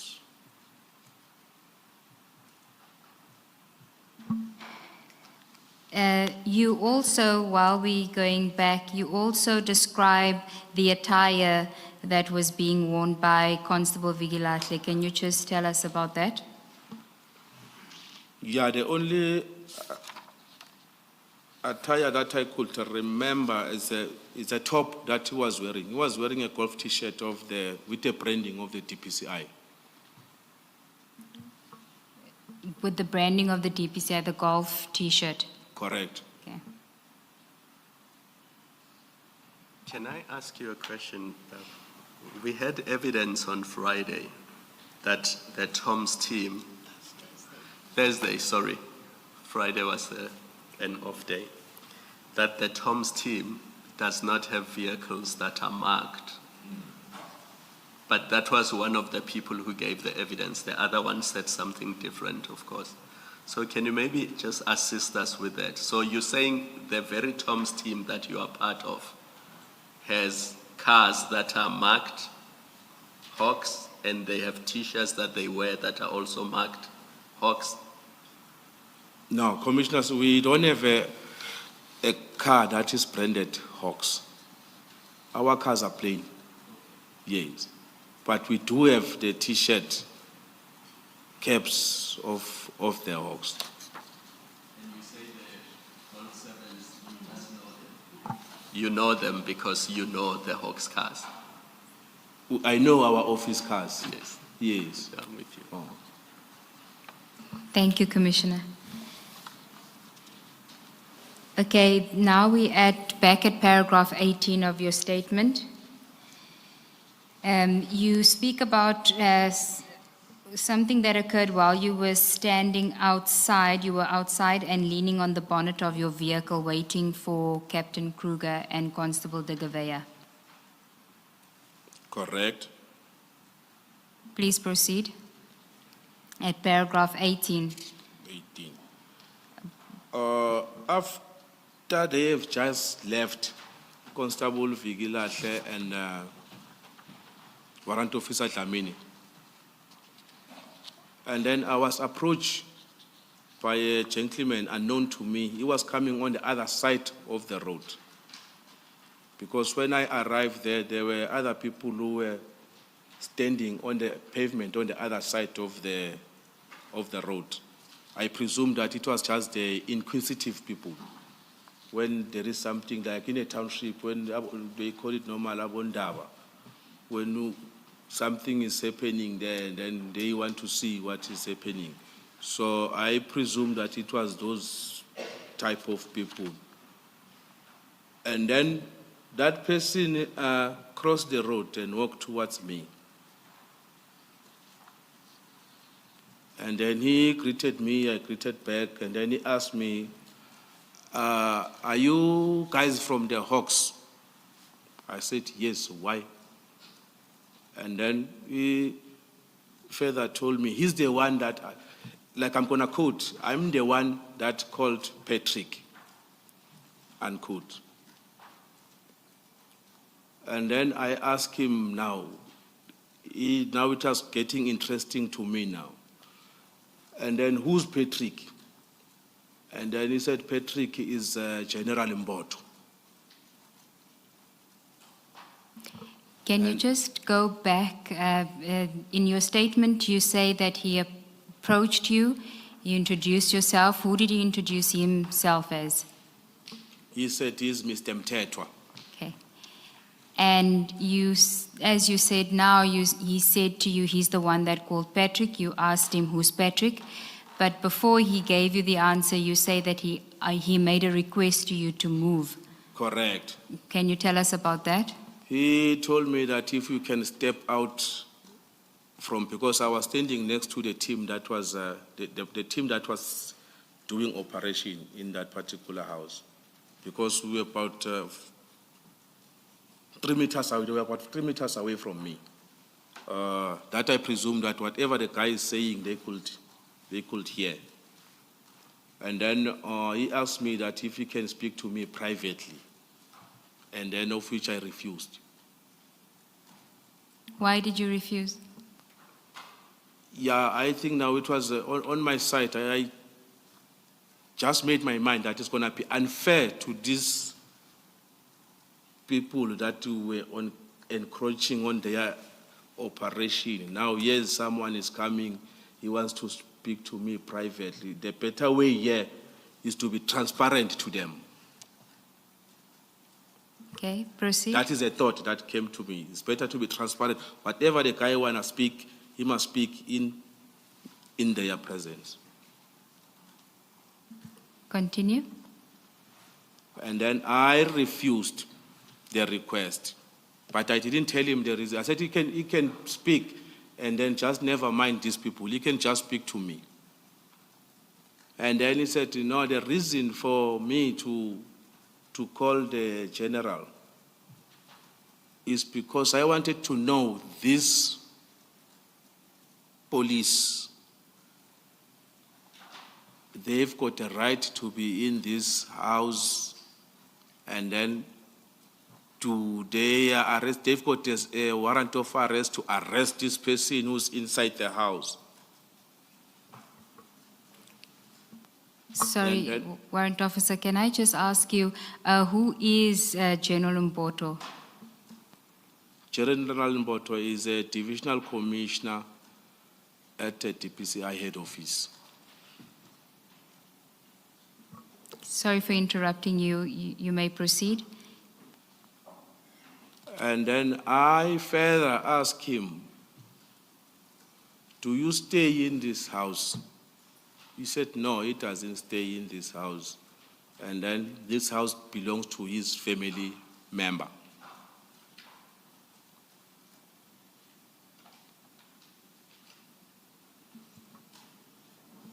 Continue.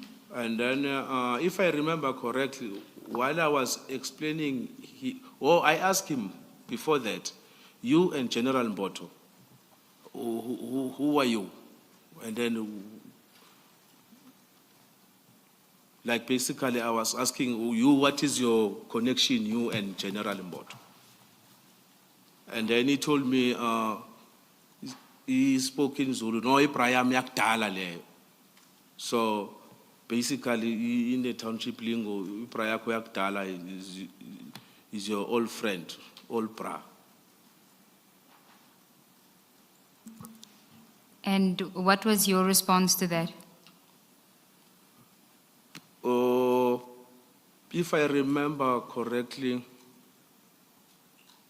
there was a stage where the team guys who were there, they were clapping hands while I was interacting with these guys, because now their numbers, they became bigger now, meaning that they had interest on this gentleman. Just clarify that for us. Whose numbers became more? The members of the task team, of the people that were undertaking the takedown operation? Correct. Okay, so when you initially started your conversation with Mr. Mtetwa, there were a few of them, and then they increased in number. Correct. They even after, because the guys, now he started walking away while I wanted to, while walking away, I was explaining to him that if you are not staying in this house, the police, when they do their job, they're gonna explain their presence to the people who are inside the house, not just randomly someone that is on the road. So that is when now he was drifting away from me. When you say drifting away from you, you walked away? Walk away. Okay. Yes. You say in paragraph 20 on page 6 that you tried to get more information from him. Did he give you anything further? No, he didn't, because he was walking away, because I didn't want to follow him back. Okay, what did you do next?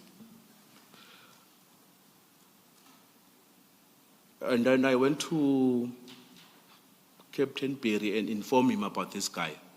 And then while the guy walking away, he went and stand next to the car. He was busy with another person there. And then I took a picture of him with that car. Can I ask you to go to section 3, annexure BK5. The label is BK5. And it will be page 21. I am there.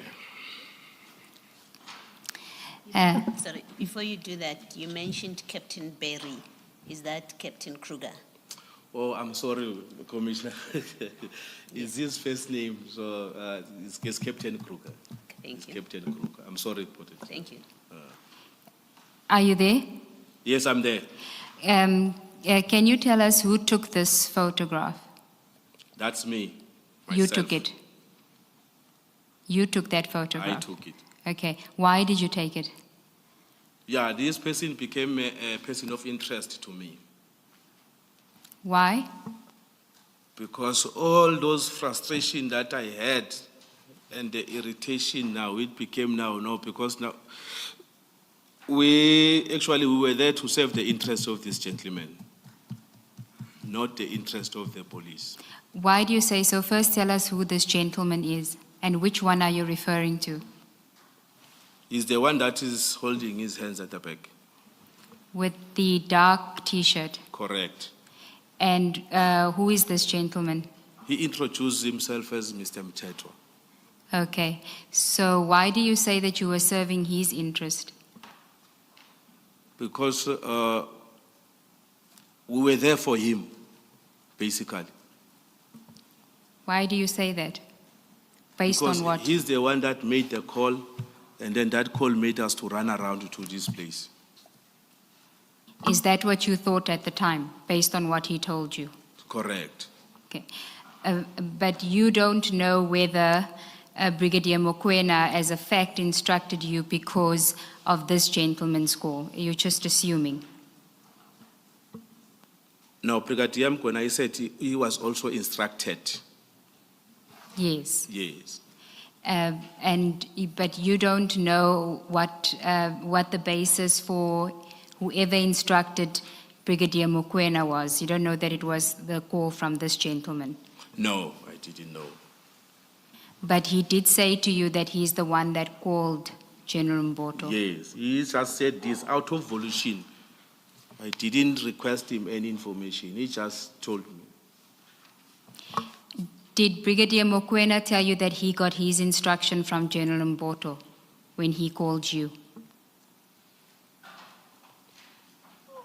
Oh, I can't remember correctly, but he mentioned something about General Libya. Okay. Yes, he mentioned something about General Libya. He said he's with General Libya at function something. They were together there. At a function. Yes, and then General Libya doesn't know that there are people that are at that particular address. Okay, and so you say that after your interaction with this gentleman, Mr. Mtetwa, you went to Captain Kruger and informed him. What did you tell Captain Kruger?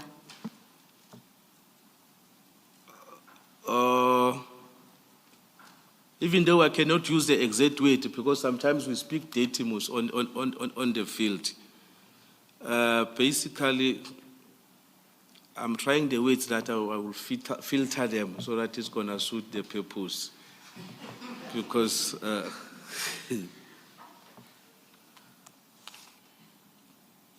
exact...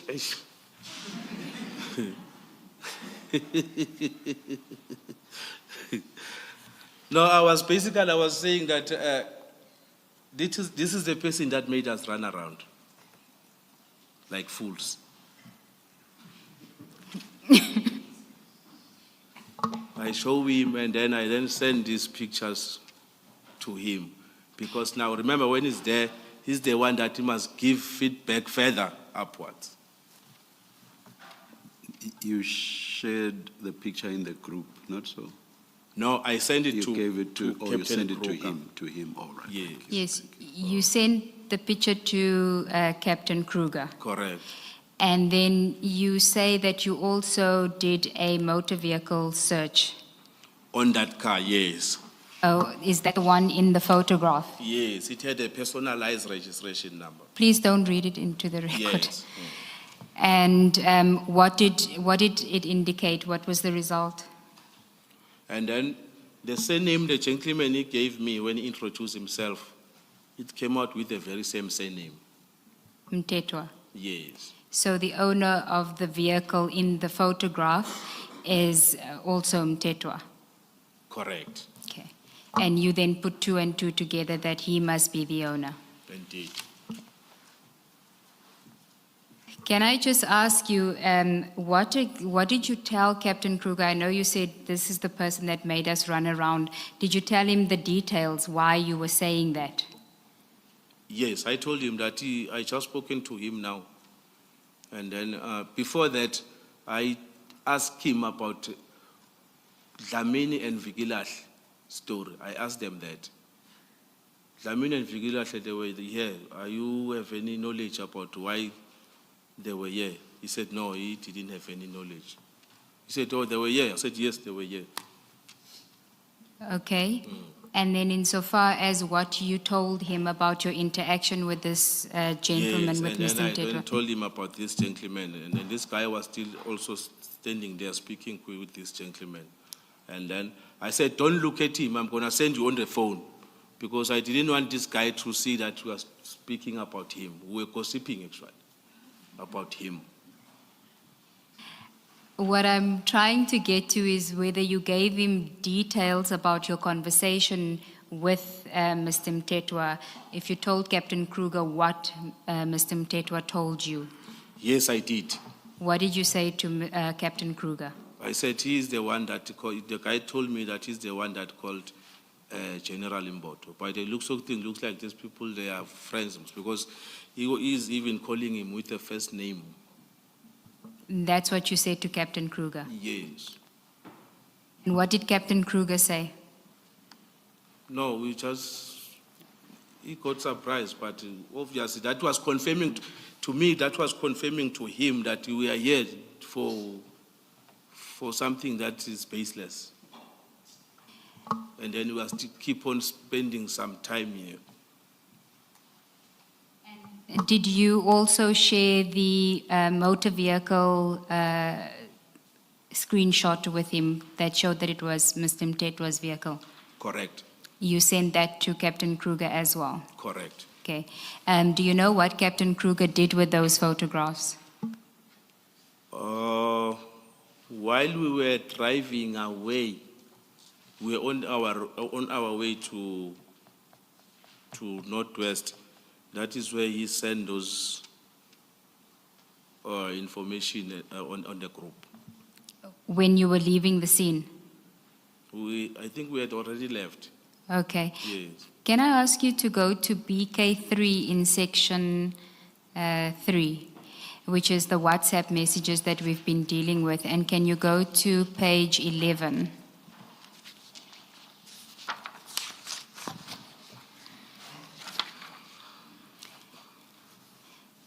There. There are photographs that Captain Kruger posted into this group, and you see the first photograph is the one that you had taken. Yes, I see. Okay. Now, do you recall what time you had withdrawn from the scene? It was before 6, if I remember correctly. And do you know whether an instruction was given for you to withdraw, and if so, from who?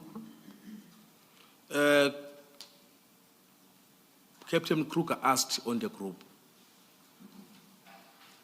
And then Brigadier Mkwena responded and said, no, you can report. He said, even thank you, Captain Kruger and the colleagues.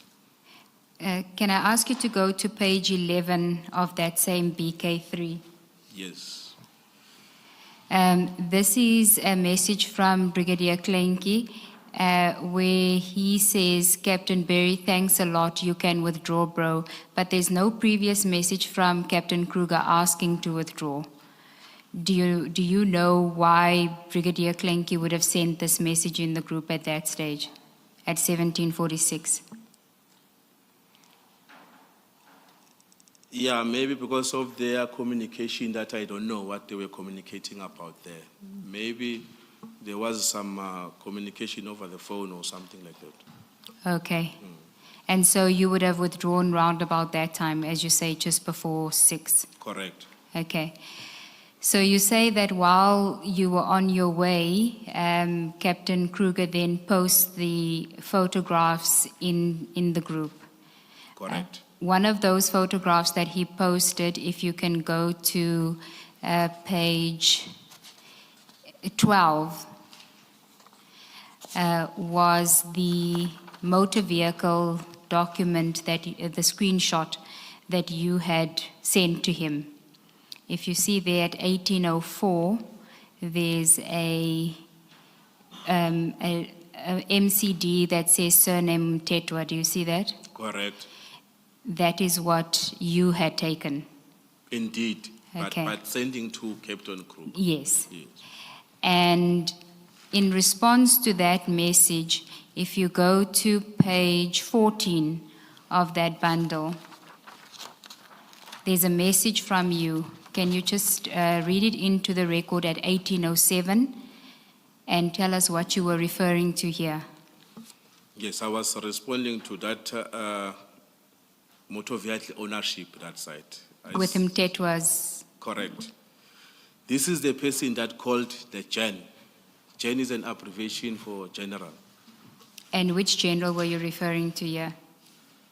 As discussed with Captain Perry about information, it's General Mbotho. Okay. And what was the response to that? Brigadier Mkwena asked, which one? And if we then go to page 15, there's another message from you at 1808. Can you read that into the record and tell us who you were responding to? I was responding to Brigadier Mkwena. And what are you saying there? First message is Mr. Mtetwa. And then next message, he said he's related to the owner of the house. And then there's another message, if we go to, still on page 15, where there's a photograph, that same photograph that we dealt with, but Mr. Mtetwa is now circled in yellow, and there's a message that says, this one brig. Do you know who sent that? He's Captain Kruger. Referring to Mr. Mtetwa. Like he was specifically indicating, because there are two people standing there, which is which. And he was also responding to Brigadier Brigadier King. Mkwena, clarifying that for him. Before you leave the photos, Warrant Officer, I just want to clarify the timeline. So on page 15, you are sending those WhatsApps. You say, Mr. Mtetwa, he said he's related to the owner of the house. And I see that it is 1809. Yes. Are you still in Sandhurst at the time while you are sending these WhatsApps? No, we are on the road now. Are you now driving with Captain Kruger? No. We still have to go. I'm driving alone. You're driving alone? Yes, Captain Kruger is driving with Constable Tikovea. We're still gonna find out a spot where we're gonna leave that car. But we are in motion. Eventually, where did you leave the car? Captain Kruger's car? The car, if I remember correctly, we left it at Raftopoulos Port Dam. At a police station? Yes. Thank you. Warrant Officer, in that page 11, where you have page BK3, page 11, where you've got those photographs. You've got, are you there? Page? 11. You've just been looking at that. It's now BK3, and then page 11. Yes, I'm there, Commissioner. Did you take all of those photographs that appear there in that shot? No. Okay. You took only Mr. Mtetwa's, the one that has Mr. Mtetwa. Correct. All right. And then when you turn to the next page, you've got the vehicle details of the Mercedes-Benz, which has the name Mtetwa. You shared that on the group. Did you share that? Page? 12. I didn't share it on the group. I share it with Captain Kruger. Okay. And then you go to the next page, 13. There are other vehicles there, and Isuzu. And then in the next page, there's a BMW in page 14. Yes. And then in page 16, there's it's a gray BMW. The previous one is a black BMW. And then page 16, it's the details of a gray BMW. And in the following pages, there are other vehicles. Did you provide that information to whether to Captain Kruger or to the group? No. Okay. No, that app I'm talking about, Captain Kruger also got. Okay. Yes. So this is not your work? It's not you who pulled No. down this information and shared it? No. All right. Thank you. Thank you, Commissioner. We've now dealt with paragraph 22 of your statement on page 7. At paragraph 23, Captain Kruger asks if the group may be deleted, and then he does delete it. Paragraph 23 of your statement on page 7. Yes, that was, I think that was another day. Not on Yes, the, on the 13th. Yes, yeah. Okay. Now, one of the issues that arose from Captain Kruger's evidence is the issue of an inquiry number for this incident. Can you tell us what is an inquiry number and whether or not an inquiry number was created for this incident?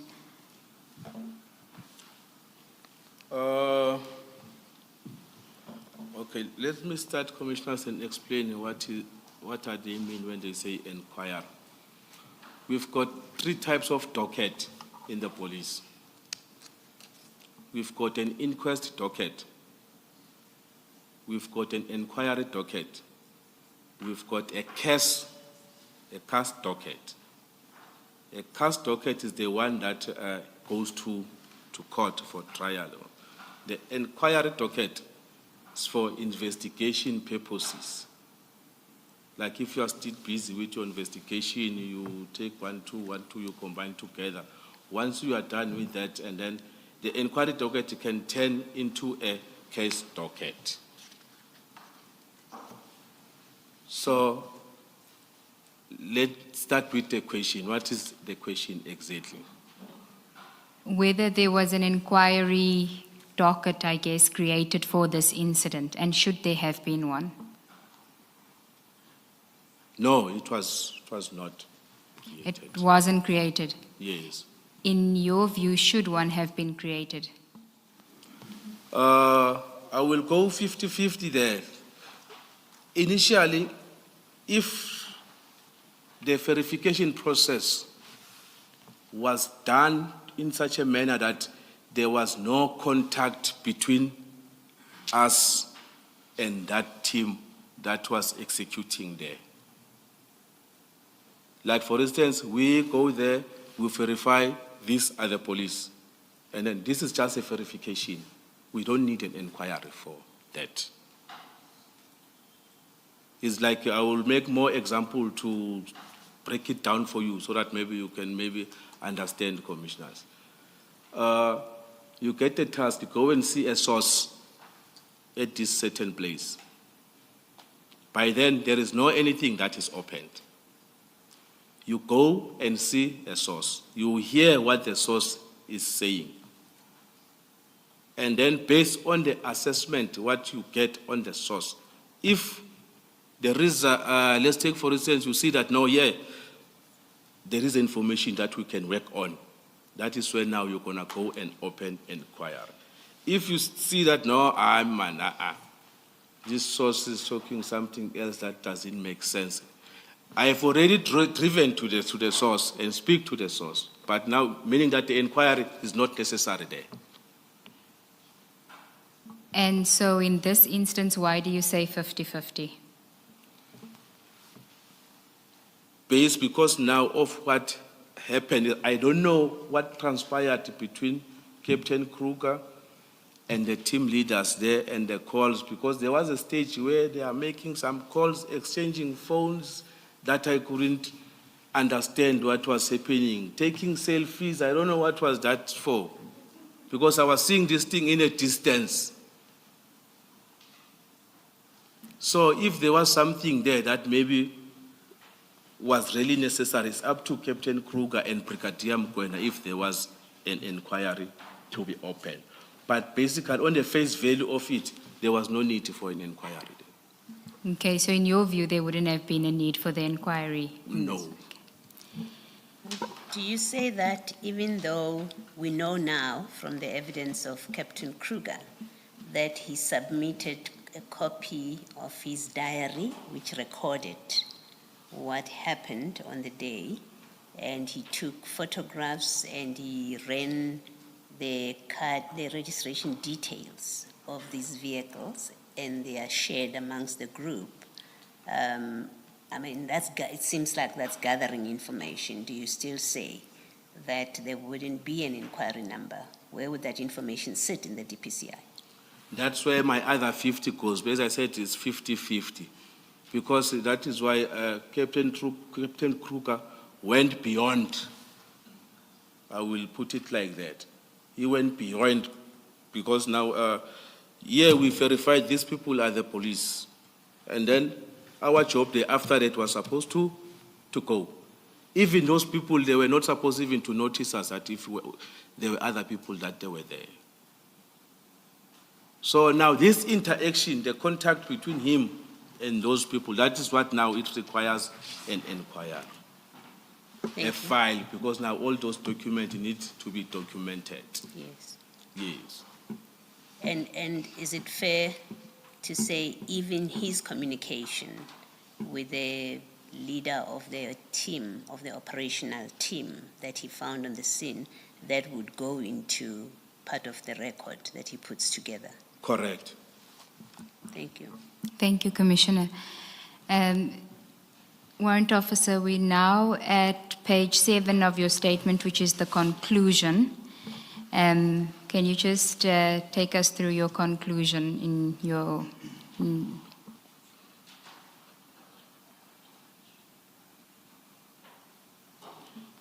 Firstly, you speak about the evidence of Captain Kruger that you had an opportunity to listen to. Do you want to provide us with your comment on that?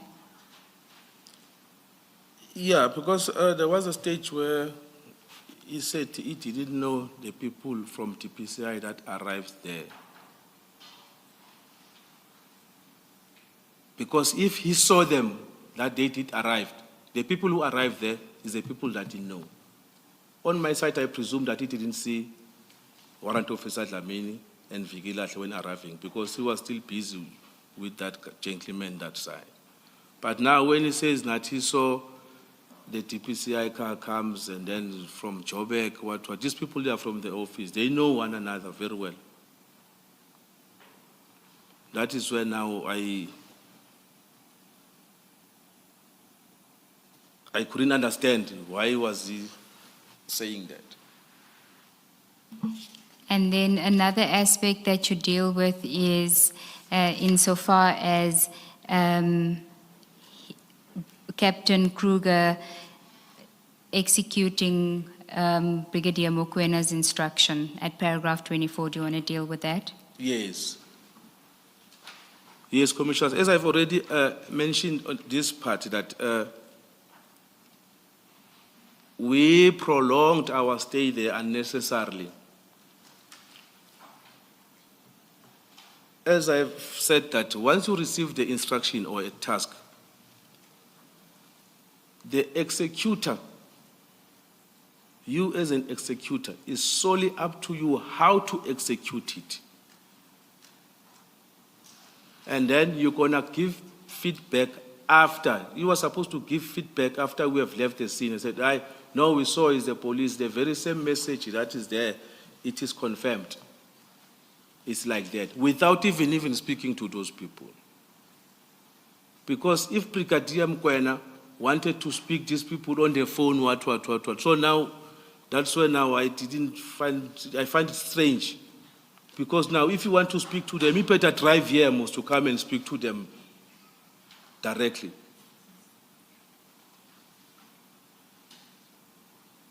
And so what did you make of Captain Kruger then not executing it perhaps in the way that he would have, but instead listening to Brigadier Mokwena?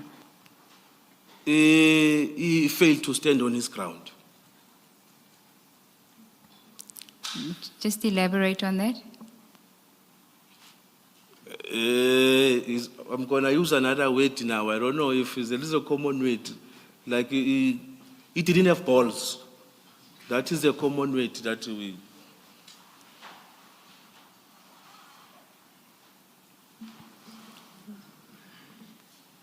Okay, I don't know. I mean, he lacked courage. We all know what it means. We all know what it means. You, Commissioner, says that the legal mind continue. people, maybe you're going to filter it. Yes, please continue. proceed, Warrant Officer, yes. And by that, you're saying that he didn't stand up for himself as he should have. Yes. How would you have done it differently? The way I parked there when I arrived, or before we arrived at the address, we only sent one car. I parked the way I parked. And then you walk, you go and observe what is happening there. If you need to take pictures to prove that you were there, you can take pictures. You see that is the police. And then you come back. By that time, while you are busy walking there, you are doing your own observation and what. You come and tell us, this is what. And then we discuss, we make decision amongst ourselves. No, let's leave. Tell the brigadier and then we leave. That's it. Those people... Warrant officer, sorry to interrupt you. And you said that took you only 5 minutes to do. Correct.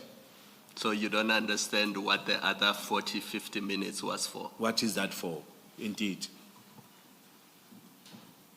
Thank you, Commissioners. Is there anything else that you want to say, Warrant Officer, in your conclusion? Yeah, but that is not on my statement. It's just that the thought of all this incident and then some other things that are happening in that office. Because I remember sometime, I think it was August this year, that's what the incident that reminded me of this particular incident. There was an inquiry, there was a request from Interpol to our office to trace a wanted fugitives. I think, if I remember correctly, it was people who were involved in the CIT at Zimbabwe. Those people, they were believed to be here in this country. The request was made to our office.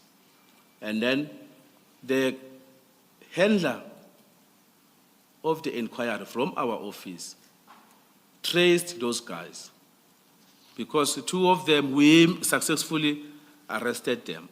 There were quite a lot, a group of people, syndicate. Two of them were arrested. We assisted Interpol, we assisted them. And then there were other two that were successfully traced to be around Western Cape and Eastern Cape, two of the guys. And then there was a request to deploy to that area. The person who approved the deployment is this General Mbotho, is the one that approved it. A request was made, normally as is being done. And then the finance people approve it, funds are available. And then General Mbotho, he declined it. While declining, he signed and declined it, and make a comment. On that comment is saying that, no, let the Interpol be assisted by the police, SAPS at Western Cape. So now, that's why it brought my mind that where is the consistency now? Here is a job, it needs deployment, but now, if it's true, if this gentleman phoned him, so the very same advice that is advising our office, why didn't advise this gentleman to do the same? Where are you? I'm at Sandhurst. Here is a situation here. Go to the police station.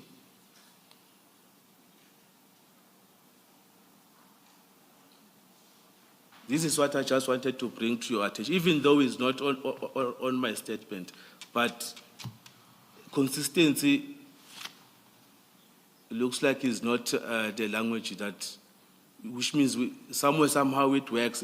They used to preach to us about this cost containment, what. But now, if it suits them, no, we overlook it. Cost containment. Cost containment. Saving costs. Yes. I want to ask you a question related to what you've just said now. In your view, if somebody is impersonating the police or they are impersonating the Hawks, who is best placed to investigate whether that is true or not? Does it have to be the Tom's team, or it can be any police officer or even any other division of the Hawks? Because I understood from the evidence that we had on Thursday that the Hawks have an office in Johannesburg. It's Yes. just not the Tom's team. Correct. So any police officer can confirm that. Because to add on that, commissioners, remember whether we are from the Hawks or we are from the dog unit, we are carrying the same appointment card. The appointment card is the same. How are you going to tell if this person is from the Hawks? How are you going to tell if this person is from the dog unit? I'm just making an example. Our appointment card is the same. And last issue, the Hawks Johannesburg office, how far is it or where is it? If it's a sensitive issue, you don't have to give me the exact details. I understood from your evidence that you were in Springs, and that's 60 kilometers from Sandhurst. And Captain Kruger was in Pretoria North, which is also very far. And the other team was in Mogale City, which is also very far. The Hawks team nearest to Sandhurst, where are they? Joburg and Germiston as well. Central Johannesburg. Not at the central, because let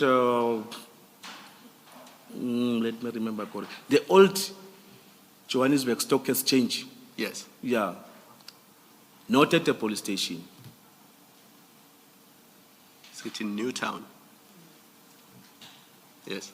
I think we know where it is. The Yes, shiny, yeah, next because to the remember, shiny blue building. TPCI got some divisions. There are others who are sitting at the building of old commercial crime next to Joburg High Court. There are others who are sitting there. Thank you, Commissioner. Warrant Officer, in paragraph 22 of your statement, you say you left the scene at approximately 17:50 after Brigadier Mokoena finally instructed us to withdraw. Did you hear Brigadier Mokoena give the instruction that you can now withdraw? Did he speak to all of you, or were you told this by Captain Kruger? No, Brigadier, I'm going to send it on the group. He said it on the group. Yes. Okay. All right, thank Is it you. on page 11 of the annexures? BK3. BK3, page 11.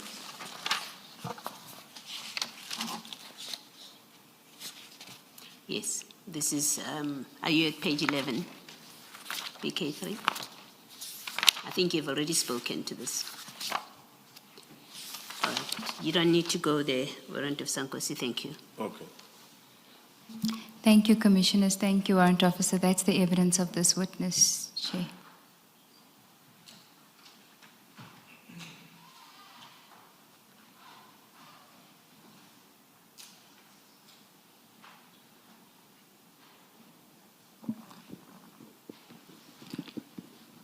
Thank you very much, Warrant Officer. Thank you. Thank you. Ms. Nube? Yes, Chair. We have another witness, which is General Mbotho. He has arrived. If I may take a short adjournment to get him ready to give evidence. All right. And how long do you think that will be? 5 minutes. 5. Thank you, Chair. Yes, Ms. Nube? The next witness is Lieutenant General Mbotho. His witness statement can be found in section 6 of the bundle. And I omitted to ask the General whether he wants to be sworn in, so my apologies, Chair. Good afternoon, General. Will you swear or affirm? Do you swear that the evidence... Sorry, Chair. For the record, please give us your full names. If the witness can just switch on his mic. Thank you. Your full names for the record, please, General. I'm Tumsani Patrick Mbotho. Thank you. Do you swear that the evidence you are going to give is the truth, the whole truth, nothing else but the truth? If so, please raise your right hand and say, "So help me God." So help me God. Thank you. Thank you, Chair. General, in front of you, you should have a file.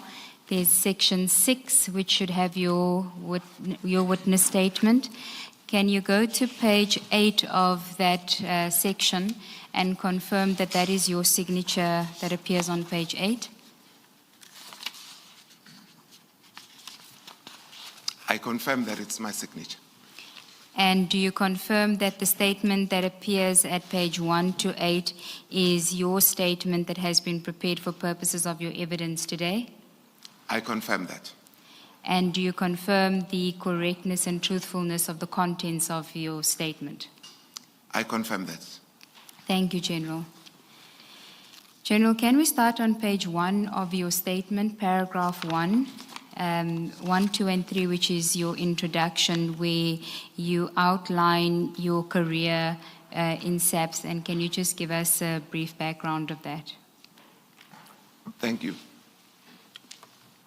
I've mentioned in the statement, Commissioner, that I started in Soweto in 1986, and that I'm currently the Divisional Commissioner.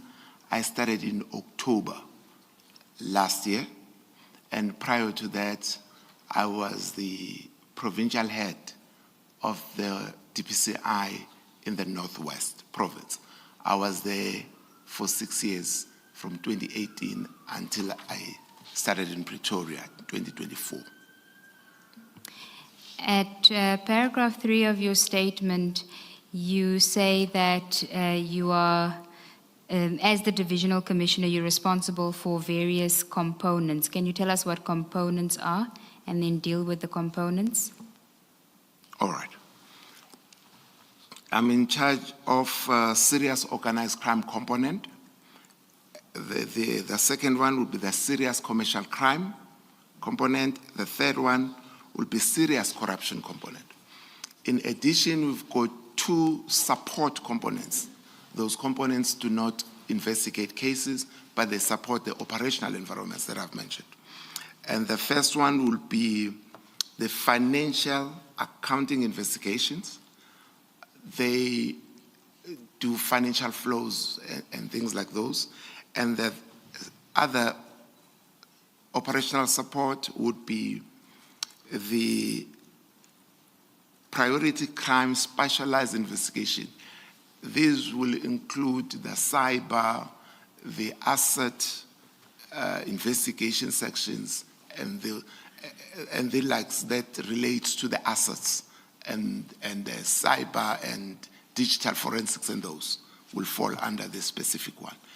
Then the 6th one is not a component, it's a section. It's the TOMS, the technical operations, and that would be the 6th one, but the real components are 5, and that one is a section. That will make the 6. Thanks. And can you tell us what does TOMS do? They are also similar to the other support.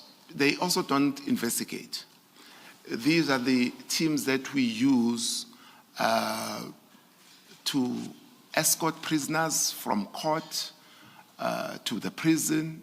We use them if we get inquiries from Interpol of wanted fugitives, we task them to do that. We also task them in the general searching of suspects, wanted suspects that we are looking for. And we also use them to transport valuable either assets, or maybe if we want to transport gold, they will be escorting it to forensic so that it arrives there. So it's more of giving the backup to the real operational environments that investigate cases.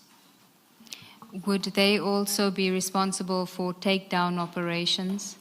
Yes, yes, yes. And who is the section head of TOMS? It's Brigadier Mokwena. And who does he report to? He reports to me. Directly? Yes. Okay. And who do you report to? I report to the national head. And in December 2024, who was that? That would have been General Libya. Okay. And who is it now? We don't have one now. There's an acting. It's General Nkosi. Okay. At paragraph 4 of your statement on page 2, you deal with the events of 6 December 2024. Can you tell us about your involvement in those events? On the 6th, we were having the Excellence Awards, and the venue was in the east of Pretoria. The place is called Diep and de Berg. And the actual ceremony should have started about 5 p.m. At about, I would say, maybe 3:45, I was contacted by General Libya, who wanted to know if I am aware of an operation in Sandton. And he continued to say the reason he's asking me is because he has received a call. And the call stated that there are members of the DPCI who are alleged to have been sent by him, who are at an address. It did not mention the address at the time, but it would have been in Sandton. Did General Libya say who he had received the call from? No, he did not. Did you ask him? No, I did not ask him. Then I went to make inquiries. Fortunately, all the commanders were at the venue. So I would have asked the 3, the operational ones, the organized crime, the commercial crime, and the corruption team, to say, do you have an operation in the area? And they all said, no, they don't. I then went to... Sorry, General, you Yeah. say you would have asked the 3. Did you ask the Yes, 3? I asked the 3. After that, when they all said they don't have an operation that is ongoing in Sandton, I then proceeded to Mokoena to ask him, does he have an operation in that vicinity? At that time, I was aware of an operation because he had reported to me. But the operation he had reported to me, he said he would have had an operation in the Northwest Province. But this one was now in the opposite direction, was in Sandton. He also said, no, he doesn't have an operation. The one that he knows of is the one that he has reported to me about. I then told him that there are people that alleged to have been sent by General Libya, and they are alleged to be from the Hawks. Can we send a vehicle to verify that? Just a second, General. You say that he informed you of an operation that his team, open quote, was preparing for, close quote, in the Northwest Province that would be conducted, open quote, later that evening or the following day, close quote. Brigadier Mokoena, in his testimony, said that the Northwest operation had been completed and that the officers who had gone there were on their way back. So the two are contradictory. So are you saying what you say in your statement? I just read from paragraph 6. What you say in your statement is what Brigadier Mokoena told you, not what he told us when he gave his evidence here. Commissioner, to be certain, I think, because he didn't tell me verbally, I have a WhatsApp message that he would have sent. Maybe it's safer for me to read the WhatsApp message that I had about Northwest, because maybe one of us could be wrong there. Is it readily accessible? Yes, yes. Don't look for it now. If you can do what some call multitasking, you maybe, or perhaps we'll reach lunchtime, won't we? We will, Chair. The General did provide us with the Oh, we WhatsApp, have. so we will screen it after lunch. It was just not one of his annexures, one of but the annexures. now that his All right, Chair has all right. raised it, we will flight All it. right. Thank you. Thank you for mentioning it, General. Thank you, Ms. Nube. General, just to clarify, you say that Brigadier Mokoena told you he doesn't have an operation in Sandton. In Sandton, yes. Thank you. I confirm that. Thank you, General. We still at, I think it's paragraph 5 of your statement. You say you inquired with the Major Generals. That would have been the component heads. Correct. Okay. You then inquired at paragraph 6. We're now on page 3 of your statement, just to orientate you. You inquired with Brigadier Mokoena, who told you he doesn't have. Brigadier Mokoena said that he thought that that inquiry was telephonic, and you say you think that it was at the event. Do you want to offer some clarity on that? Although we were at the same venue, we were not necessarily sitting on that same table. It is possible that it could have been a call and not that I physically went to him. And you don't have a record of that call? No, I don't. No, I don't have a record of it. And that's why I think I went to him. But if he says that is the wrong recollection, it's possible that I called, but I don't have a recollection. Okay, then you were dealing with paragraph 7 about the instruction that you gave Brigadier Mokoena. Please just elaborate on that instruction.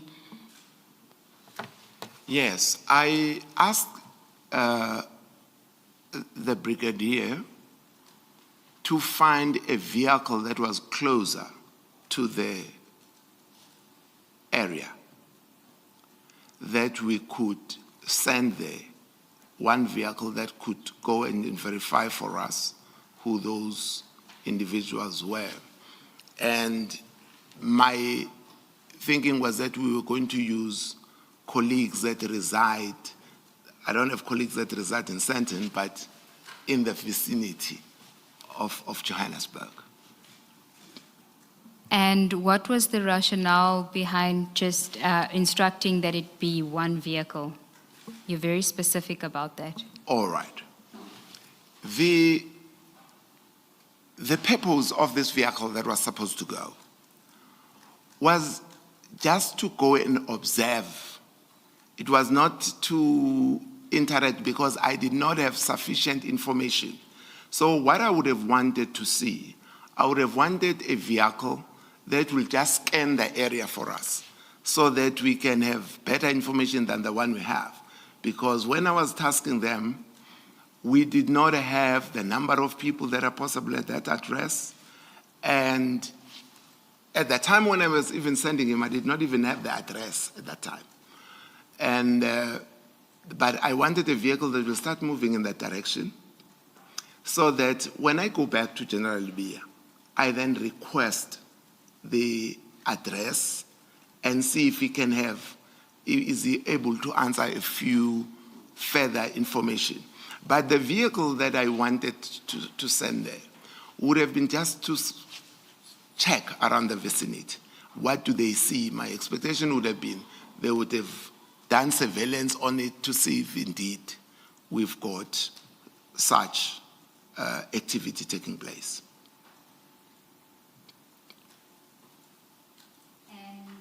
Sir, at paragraph 8, you say you then went back to General Libya. So at this point, you don't have the address, but you've already given the instruction to send a vehicle. Correct. Why do you go back to General Libya?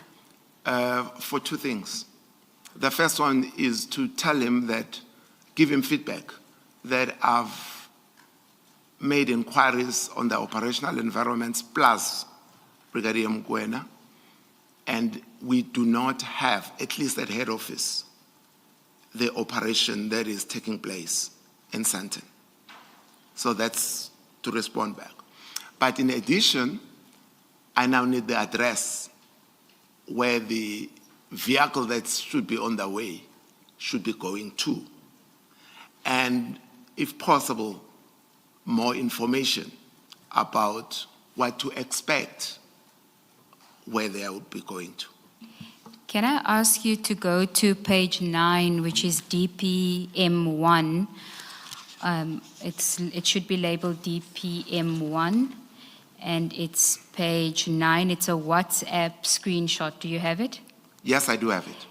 This is a screenshot of a WhatsApp conversation on the day that you provided to the Commission. Confirm that. Okay. Although we can't see the date, you do confirm that it was for the 6th of December 2024. I confirm that, Commissioners. And this is a conversation between you and General Labia. That is correct. At the first one, it's 15:49. There seems to be a 1-minute voice call. Do you recall what that call was about?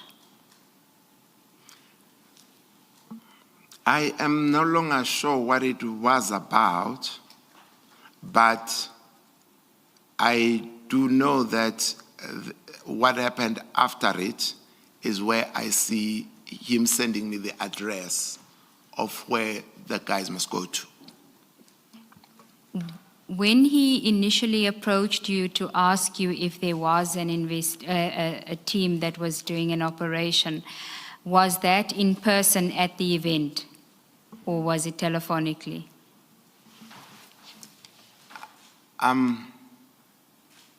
I think it was in person, but if someone were to say he called me, I wouldn't dispute it either. But we were at the same venue, but not necessarily on the same table. So I wouldn't remember now whether it was physical or equal, but I feel that it was physical because after our discussion, I started to walk to the different tables where the component heads were seated.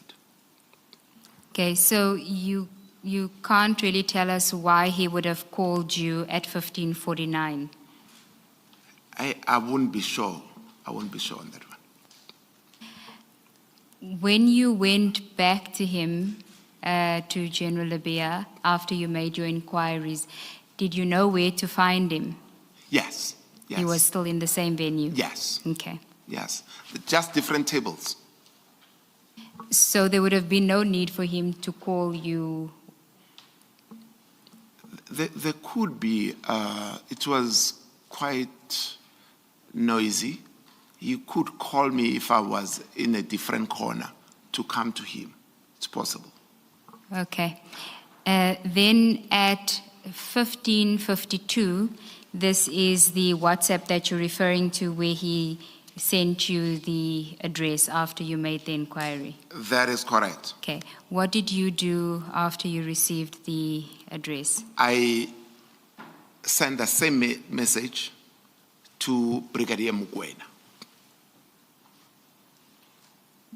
And this was after you already gave him the instruction to get the vehicle going? Yes. Now I'm sending him where they must go.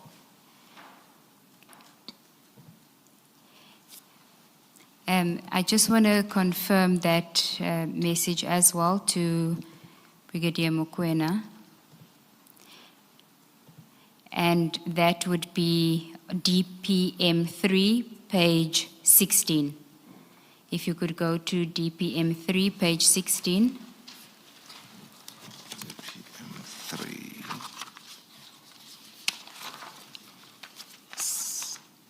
I am there. Can you confirm what we're looking at here? What are these screenshots of? It is the same message that I received from General Libya. I'm now forwarding it to Brigadier Mokwena. Okay. And this would have been approximately 2 minutes after you received it from General Libya? That is correct, yes. Okay. Then if we can go back to DPM 1, there is a further message that you are sending to General Libya, which is on page 9. Page Yes, at page 15:55. At DPM 1. Yes, It I'm would be there. page 9. I'm After General Labia sends you the address, you send a message to him. Yes. Can you read that message for us and tell us why you sent it to him? I asked the question, any contact number when we get there, General? There I was asking if he's got any contact person or a number that we can use so that the team, when they arrive there, because my problem was, I did not know whether when they will get there, the gates would be closed. And if we don't have someone to call that we are now here. So that's when I was requesting that number. Chair, I see that it's 1 o'clock. Might we take the... Let us adjourn and resume at 2 o'clock.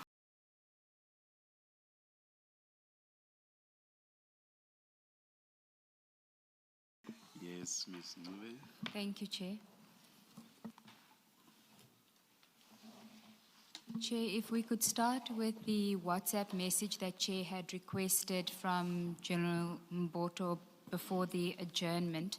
We have made arrangements for copies of it to be made, and I would propose that it be included in DM3 because it forms part of the WhatsApp conversation between the General and Brigadier Mokoena, which is at DM3 from page 16. So if it could be included perhaps as 16.1, and I will have to flight it for now, project it for Chair and everyone to see. General, can you just switch on your microphone? And can you confirm that this is the WhatsApp conversation between you and Brigadier Mokoena on the 6th of December 2024? I confirm that, Commissioners.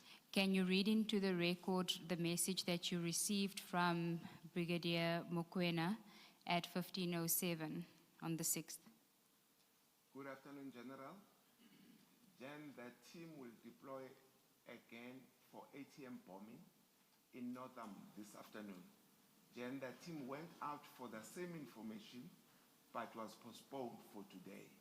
Tom's inquiry, 03/12/2024. Also, you say this is Brigadier Mokoena. Yes. Thank you. Thank you, Chair. General, then if we can return to your statement, and in particular, we were at page 4.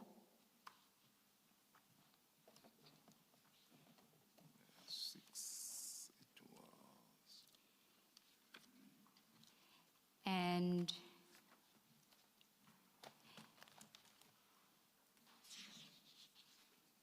I think you had, if we can go to page 3, because it started on page 3, paragraph 8. Yes, I'm there. This was when you went back to General Labia, and he then gave you the address, which you forwarded to Brigadier Mokoena. Now, when did you become aware of where this address is, who the address belongs to? Where the address was at the time when I got the message from General Libya, when I forwarded to Mokoena at that time. And did you know who lived at that house? No, I did not know. When did you become aware of the person that lives there? During the media briefing of General Mkwanas. And that would have been on the 6th of July, 2025. That is correct. So at the time, you didn't know? Not at that time, yes. And did you know Mr. KT Molefe at that time? I still don't know him now. Okay.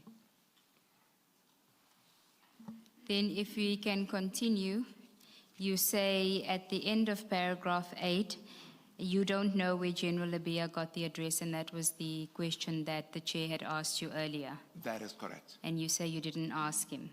I confirm that, Commissioners.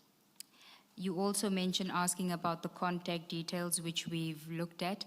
What was the General Labia's response to the request for contact details? He did not respond to that request. Did you make any follow-ups with him? No, I did not, because immediately, maybe shortly thereafter, I started receiving messages from Kekana that seemed to indicate that it was a legitimate police operation. Okay, we'll get to that point. Now, if we can go to the WhatsApp messages between you and Brigadier Mokoena. Where would I find that? That is DPM3, DPM3. page 16, All right, I'm there. where we have the address. Yes. And there's also a message there with the details of a Audi. That is correct. Did you send this message to Brigadier Mokoena? No, I received the image from him. You received that image from him. Yes. Do you know why he sent you that image? No, I don't know. Have you inquired with him for purposes of your evidence today as to why he sent you that? No, I did not, but I just assumed that maybe he was indicating to me that the vehicles at the address are not state vehicle, are privately owned, because the vehicle that he had sent to me did not belong to the police. That's what I assumed he was saying. Are you saying the vehicle that was at the address? Yes, it had the Garankuwa address. And what made you think that this vehicle's details had anything to do with the address in Sandton? Because that is what we were communicating about at that time. Okay. And he sends this at 16:25. That's correct. At this stage, did you think that the team that he had sent out had arrived there? I thought so. I thought so. I So- thought now that team has arrived, this is what their vehicles they are finding, and they're reporting back that this is what they are finding at the scene. Okay. The next message that he Sorry, sent. before you do that, General, why would he send you the details of a privately owned vehicle at a scene where where they've been sent to go and check if this is a legitimate or a bogus operation? I'm sorry, I don't understand why he would send you that, and you don't ask, why are you sending me this? All right. When we sent him there, at the back of our mind, my mind at least, was that the people are not police.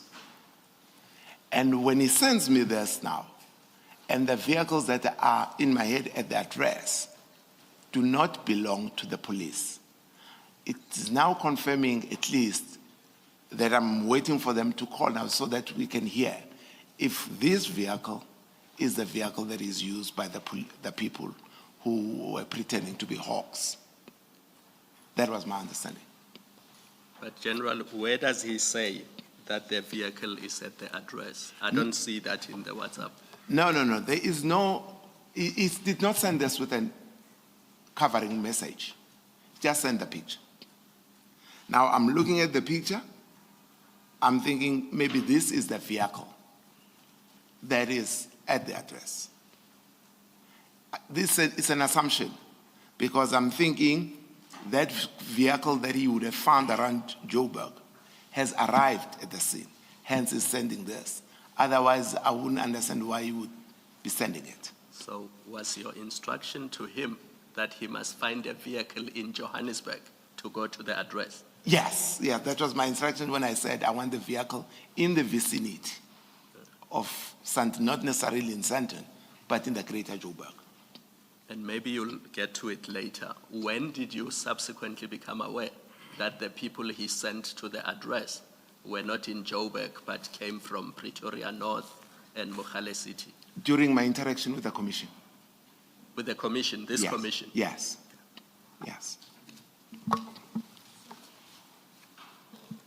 Are you saying that you thought the details of this vehicle, or this vehicle whose details he sends to you, you thought it's the vehicle that he sent to go and inspect what's happening?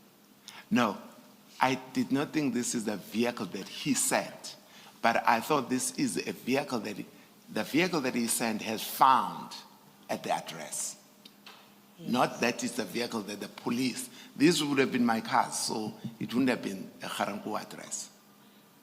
But you didn't ask what is this vehicle? Who does it belong to? Remember, they've been sent to go and check whether these are bogus Hawks members. That's correct. You get the details of a vehicle. Yes.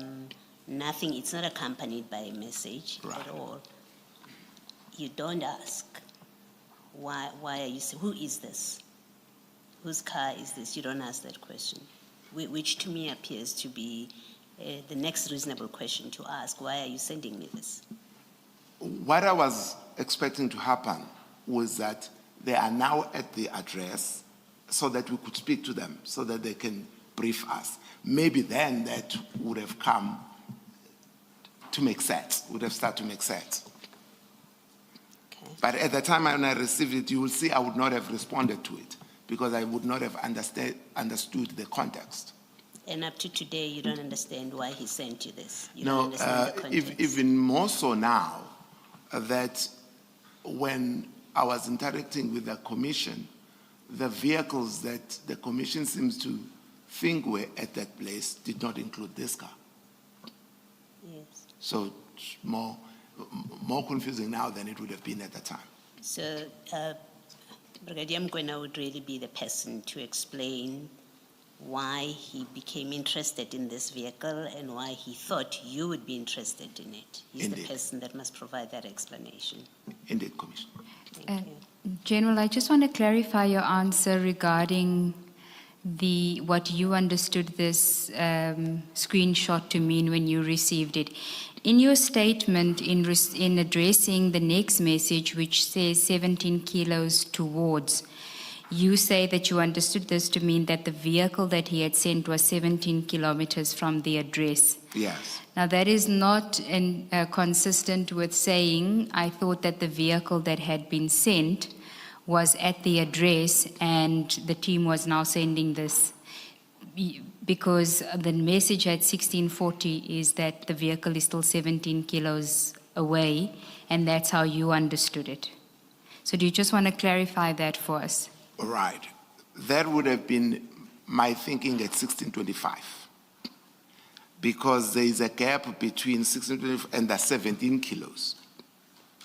Now, when he sends the 17 kilos, which is 15 minutes later, then it's more confusing. And you then don't seek to clarify that confusion with him? No, but remember we were at the ceremony. So when we get a break, or there is a halt of some kind, or then I was going to speak to Mokoena to say, Mokoena, what is happening here? But before that happens, before we get a break from the function, I then get a confirmation that everything is in order there. The police are involved. But that was before the break where I could have spoken to Mokoena for him to clarify this. Okay, and then if you go to the next page, which is page 17, he then appears to send that screenshot again to you with the Audi. Yes. Do you know why he would have repeated it? No, I don't know why he's repeating it. Okay. So you say the next message you get from him is that it is a legal operation. Can you go to page 18? Yes, I'm there. And this is at 1658. Yes. Now, when you get this information, did you communicate it to General Labia? No, not at this stage. I communicated after I asked him a question. Remember when I sent him, there were two things that we were interested in. Firstly, is it a legitimate police operation? And the answer I had gotten already at 1658, that indeed it is. Then I was asking now, did anyone tell you who said you were sent there by Libya?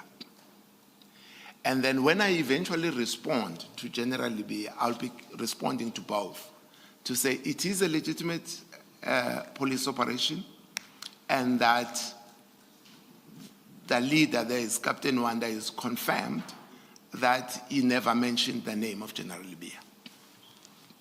Okay. Now, you just said earlier on that you were interested in two things. Was it a legitimate police operation? I think later on in your statement when we get to it, but maybe now is the time to deal with it, you draw a distinction between the instruction that you had given Brigadier Mokoena and what you heard during the commission's process was the instruction that Brigadier Mokoena gave to his team. Can you explain that distinction, but also then reference why you've now referred to it as your inquiry was whether there was a legitimate police operation?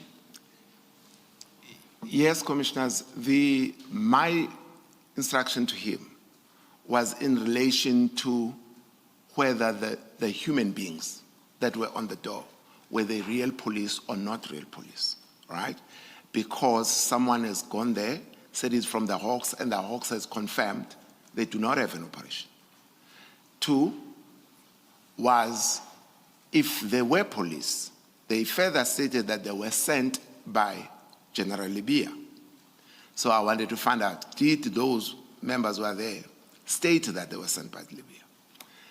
But the snippets that I had of the commission, it appeared as if at some point Mokoena would have understood me to be saying, verify whether the operation is legitimate. And that was not the interest that I have. But when I hear other witnesses as well, they seem to be wanting to confirm whether they are police or not. So I don't know whether it's only Mokoena that was thinking of the verification of the legitimacy of the operation, because when I hear other witnesses, those that he tasked, they seem to have understood it correctly, that they wanted to verify whether these officers involved were real legitimate police officers. So that is what I was just trying to indicate. And why is that distinction important? Because to verify if the person is a police officer or not, all you need is for him to produce his appointment certificate. But to verify if his operation is legitimate or not, now you need to check whether there is a valid search warrant or valid warrant of arrest. Whereas it was not of interest to me whether they've got a J51 or 50, the warrant of arrest or search warrant. Of importance to me was whether they are genuine police, and as soon as they send a message that confirms that these are genuine police, my mission is finished. But unless I'm mistaken, I think maybe about 3-4 minutes back, Yeah. you yourself said that you wanted them to verify if the operation was legitimate. No. I thought you used that. If I said that, I would have been wrong, because what I tasked them to do. Yes, where I'm getting with that is it perhaps not pedantic of you to want to make a distinction between verify whether the people were police officers or whether the operation was legitimate? I'm saying that because it may well be that they too did not necessarily seek to draw a distinction between the two. So that's why I'm saying maybe you are being pedantic. What's your comment on that? All right. Unless I'm wrong that a few minutes back you yourself said you had sent them there to verify if the operation was legitimate. You are correct, Chair. That's why I asked General Mbotho. He said to verify whether it was a legitimate police operation. And that's Exactly. why I wanted him to clarify, make the distinction. Exactly, General. So aren't you perhaps being pedantic? You yourself used the language that they used, but you find fault with them if they use that language, the language that you yourself also used. All right, commissioners, maybe it's important that I give the background to this, with what necessitated our interest in it. The problems that we were having when I arrived in October was that we had a large number of cases that were reported of people pretending to be the police. So the interest that I would have had is whether those people are not some of the people that have generated more than 30 cases. So that would have been the interest. So for this verification to assist us, it would have been if we verified whether these are police or not police. So if I have used a wrong attempt to say verify the operation, then it will miss the purpose, because the purpose is to verify if this is not one of those people that is generating cases. So I could have used the wrong word, but then that would have been a slip of a tongue. The correct one is to verify if this is a genuine police, so that if it not, it will assist in solving these 30 cases that we have. Yes, you have given us examples of those. I think they total 33 in DPM2. Yes. Thank you, Chair. Sorry, Commissioner. In that context, the legitimacy of that operation would not assisted us in addressing the challenge that we're having. Is it possible that when you gave the instruction to Brigadier Mokoena on the 6th of December 2024 that you didn't make this distinction that you're making now, and he may have misunderstood the extent of the inquiry? I would have thought so, Commissioners, if it wasn't because I see the other witnesses understood it in the correct context. So it would not have been possible for those other witnesses down the chain to have gotten the initial version had it not been conveyed so by Mokoena. Because the only contact between what I said and what they thought they were going to do was Mokoena. So I'm assuming that Mokoena must have given them the correct version. Otherwise, why would they think so on their own? And here you're referring to Warrant Officer Nkosi? And, Okay. and Kruger, Okay. yes. Captain Kruger, yes. Thank you, General. Can I ask a question? Just out of interest, General, do you know General Khumalo, who's referred to in page 18? I know him very well. Did you know him on 6 December 2024? I've known him for a while. So you could pick up a phone and ask him, do you have an operation in Sandhurst? And he would have solved your problem. Indeed, indeed. That's why I'm saying, as soon as I got the message at 1658, I had no further interest. No, but 20 minutes later, Yes. you have interest because you now want to know who said they were sent by General. Yes, yes, that is correct. And 20 minutes later, if I'm not mistaken, you then insist on a response. So you want to know, Indeed. Brigadier, who said they were sent by General Lebeya? Correct. Which means you want the Hawks people who are there to interrogate the people at Sandhurst so that they can find out who said they were sent by General Lebeya. All right. That is correct, Commissioner. Commissioner, these questions, I thought it's what they would have asked. So I was checking with Mokoena if in the response that they've already given him, did they mention who said it's been sent by General Lebeya, if they are General Khumalo's people. But General Khumalo would not have been able to answer that. So I thought when these colleagues come there, they will find out who's in charge. Now they know that it's Colonel Khumalo in charge. Then I thought they will ask, did any one of you say they came from the Hawks or you were sent by General Libya?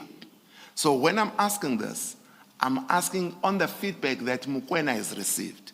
If in the feedback, did he receive a response to that?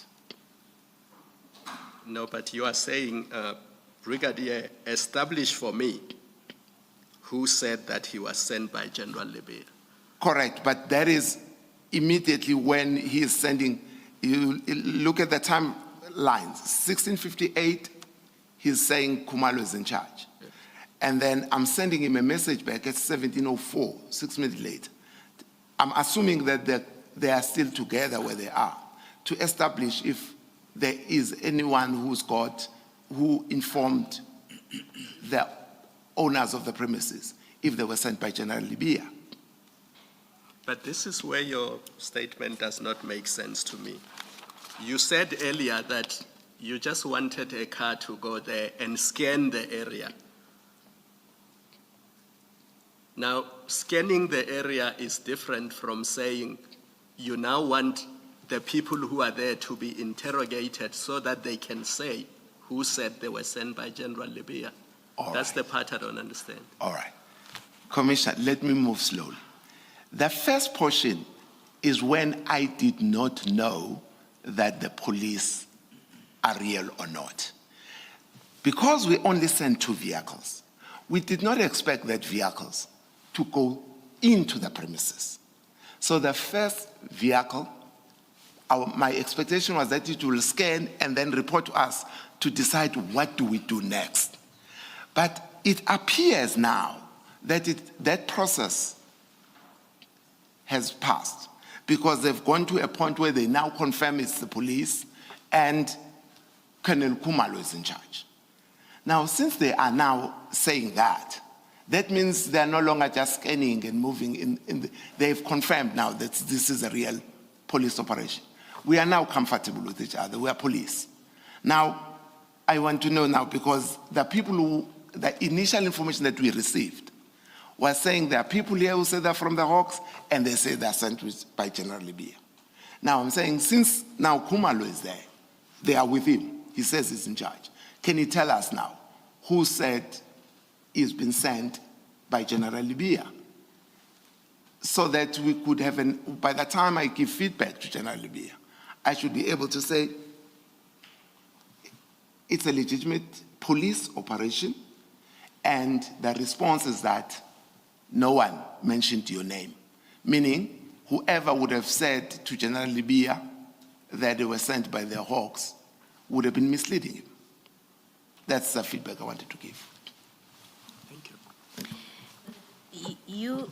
You say you wanted to establish whether it's a bogus operation or not. That's and right. You've explained that once they have verified, that's the end of the task that you have sent them to do. Yes. Why are you asking that question when you have now been told it's a legit operation?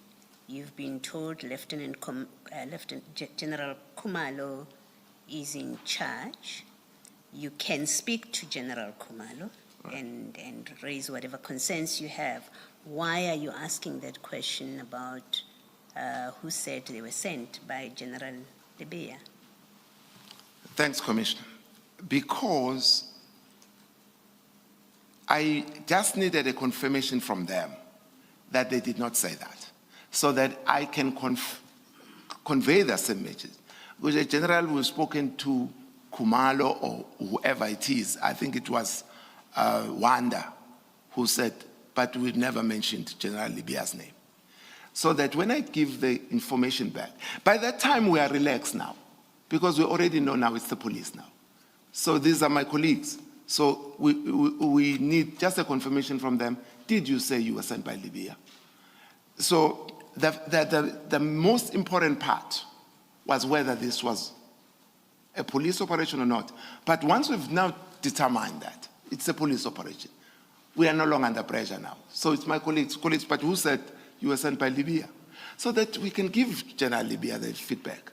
So I said, but those people never mentioned your name there. That was the purpose. Thank you. Just a follow-up question.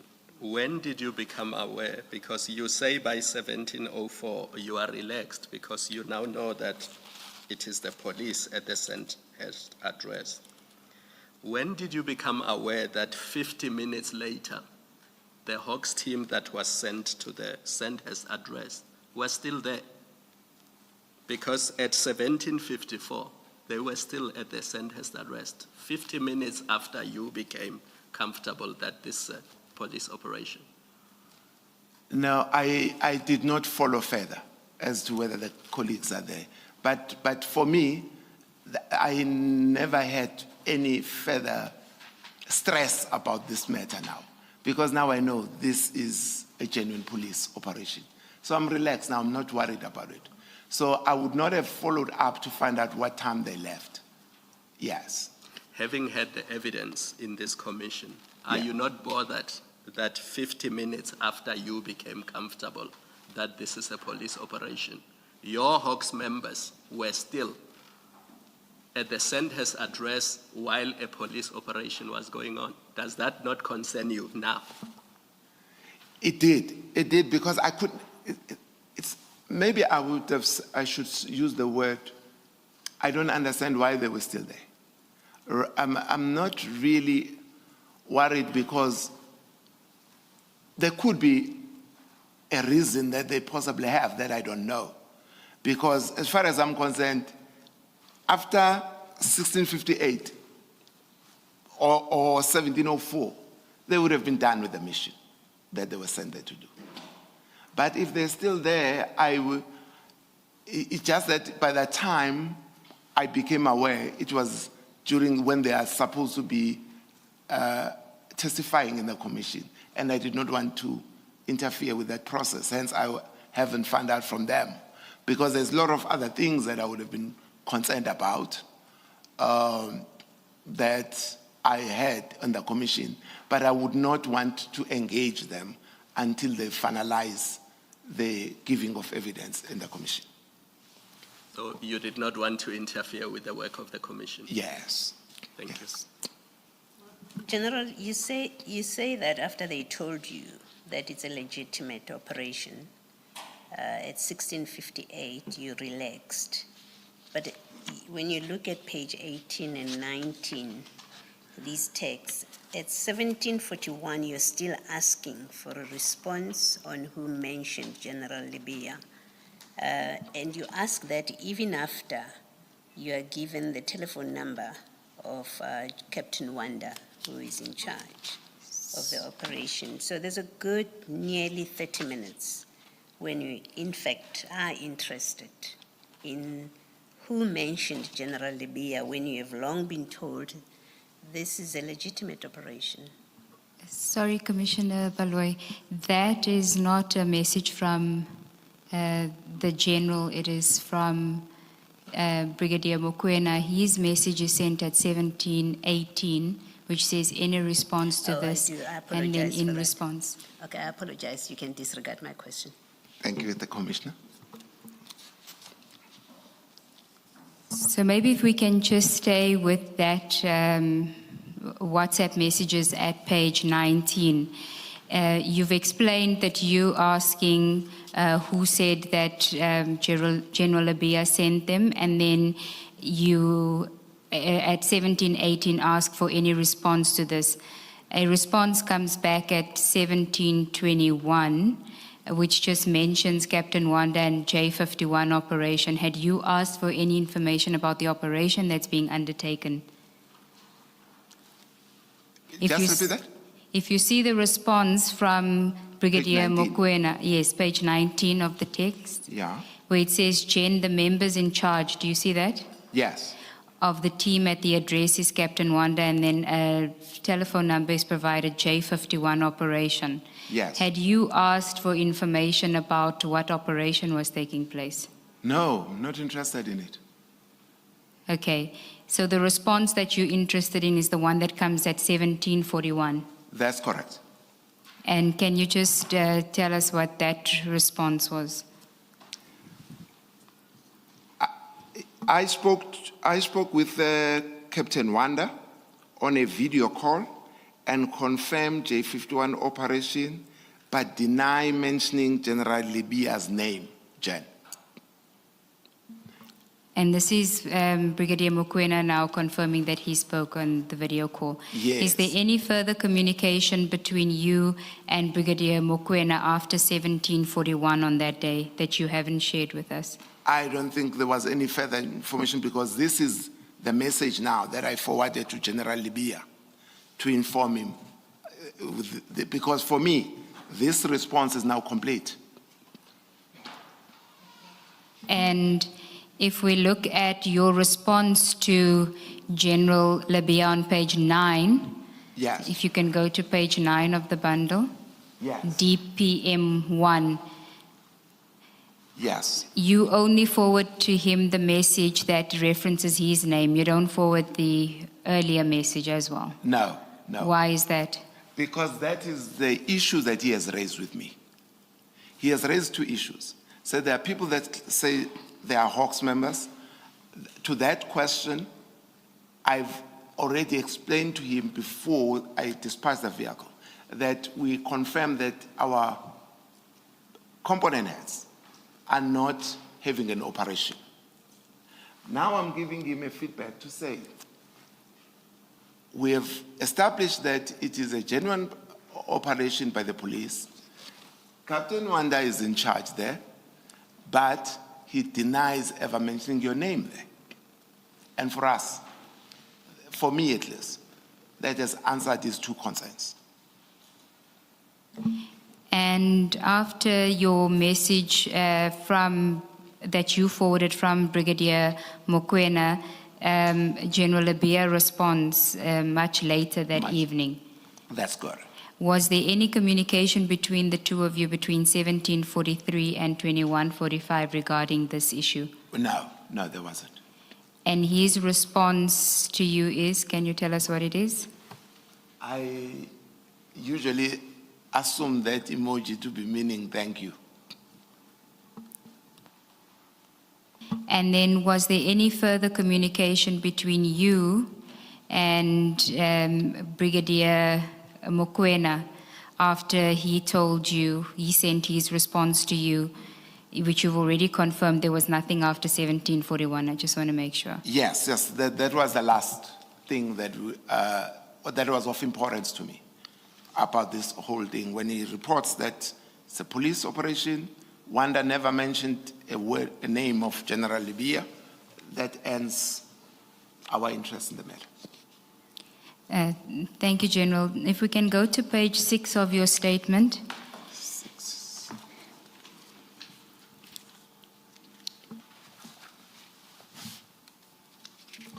It's the heading relates to an allegation from a person on the scene. Yes. And if I can just give context to why you deal with this in your statement.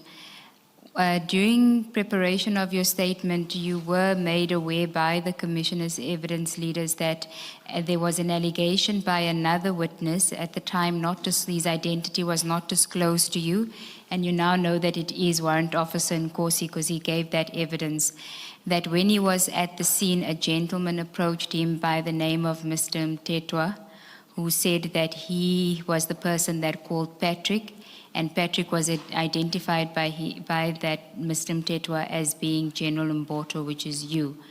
You were asked whether in light of that information, you still wanted to proceed to give your evidence before the Commission or consider your position insofar as this may implicate you, and you've elected to continue to give your evidence as you have now done, but you wanted to deal with this allegation in your statement and your evidence. Yeah. If you can deal with it now, and you have seen the photograph, but I'm going to project it again, and you can find it at the section that is section 3, BK5. It should be the first photograph that you see at BK5. Can you address this allegation, please? Thank you, Commissioners. I did not receive any call from a person called Mtetwa, and the person displayed on the picture, they have never seen him. I don't know that person. But if he had called me, I would have appreciated that call. Because if he did, it would have given me more information that I would have given to Abo Mokoena to operate. For example, from the time Mokwena's team left until they arrived there, I don't even know how they managed to get in because I had not given them sufficient information. They had no contact number of the person that would have been there. So if this person was telling the truth that he called me, I was not going to request that information, the address to starters, for starters. I was not going to request that from General Libya because I would have already been having it. But if this person called me, how General Libya would know that someone who called me, the address that I must send the people to is this specific address? Because General Libya would not have known of a call that I'm having with this person. But the address that I got and the address to which Mokwena's people went is the address that originates from General Libya. At some point, I'm asking General Libya for the contact numbers. But if I already had contact numbers from this gentleman, there is no more purpose for me to ask for the numbers from General Libya because I'm already having the numbers. So, and also the issue that I thought was mentioned, that the purpose was to establish whether there was a warrant of arrest or search warrant there. But that message, if that is the driving message that initiates us, doesn't get conveyed to the actual people who are going to respond, because none of them responded with an understanding that they are looking for those. So it would have been very difficult for this version to be correct, because it would require General Libya somehow to know what communications I've had and to give me the exact address that this Mtetwa is at, but get it from General Libya, who was not part of the conversation. That was the part, Commissioners, I wanted to raise. Is it possible that after you had spoken to General Libya, this person, Mtetwa, contacted you and gave you these details? That's why you never followed up with General Libya as regards the details of the person they will meet when they get to Sandhurst. Yes, Commissioner, but if I had gotten that, it is helpful information. I should pass it to Mokoena, because it doesn't assist if it is with me. The only time that it becomes useful is when it lands to Mokoena. So if that was the version, Commissioner, that will be helpful, because then I'll pass it to Mokoena so that the team now has a contact person. So other than the WhatsApps that we see, did you have calls with Mokoena between 4 and 5 o'clock on the day in question? So was there telephone calls other than the WhatsApp messages? Between 4 and 5? Yes, on the 6th of December, 2024. If there was a call, it should be before that. It should be at the time when I'm looking for them to verify if they've got an operation. That is where the calls should be at. My question is more specific. Between 4 and 5, were there any phone calls between you and Brigadier Mokoena? I don't remember. And a call after that time, because at that time we were exchanging WhatsApps. Yes. So I don't remember that there would be a call, a physical call. Because this is the sort of information that could have been shared during a phone call, even if we cannot see it in any WhatsApp. But I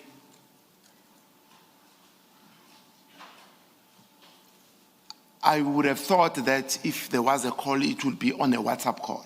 So the WhatsApp would have reflected that. the WhatsApp communication, because we have not deleted anything up to so far. So that would be displayed if that was. Because it worries me that General Patrick Dumisani Mbotho is the person who sends the Hawks to this address in Sandhurst. And then there's a person, a certain Mr. Mtetwa, at the same address who says, I call Patrick. Now, in this scene, the only Patrick that we have heard of is you. Correct. There's no other Patrick that we have heard of. All right. But commissioners, this should not be a very difficult part for the commission investigators to establish if was there a call that I'd received. My handset is here. We can subpoena the Vodacom. There is so many ways you can prove whether I'm telling the truth or not. And is that the only cell phone you were using on the day? I only have one cell phone.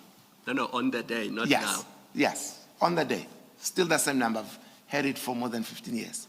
Is it a service cell phone or a private cell phone? Indeed, it's a service. It's not You did not have a private cell phone on the day? No, I don't. All right. No, I don't. I'm only asking these questions, General, because I want to, deal with the topic we are dealing with. That Indeed. There's a private person who says they called you, Yes, and we just want to get clarity on that. Thanks. got it. Thank you, Commissioner.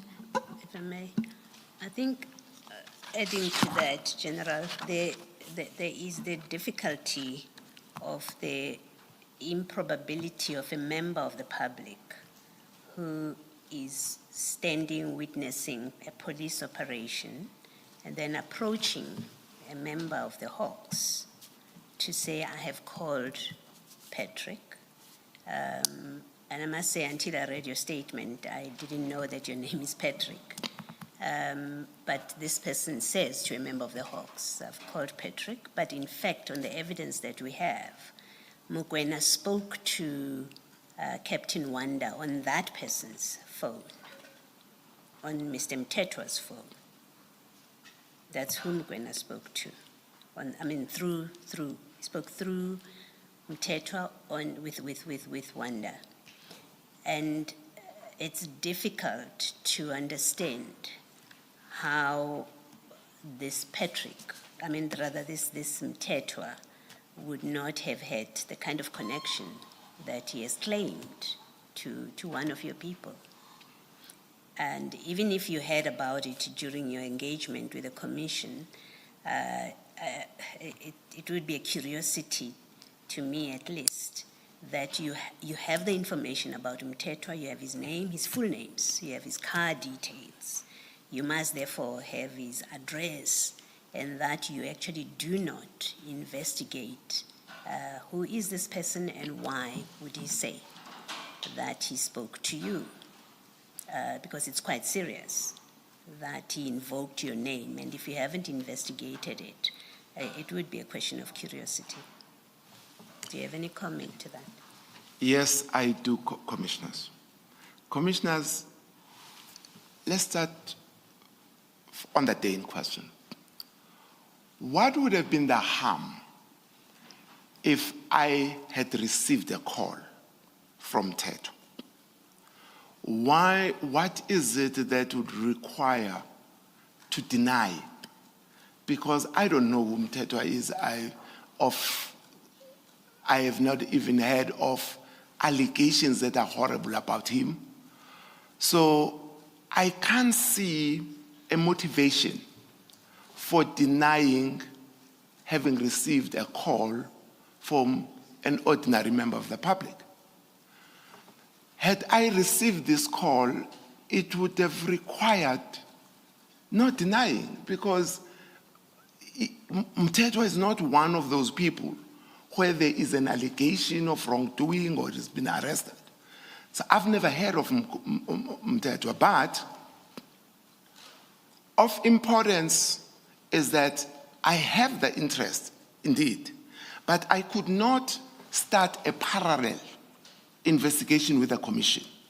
The commission, possibly, in my head, is that this Mtetwa is going to be one of the witnesses. But now, it can't be that the commissioner is busy investigating. Now, we are now running a parallel investigation.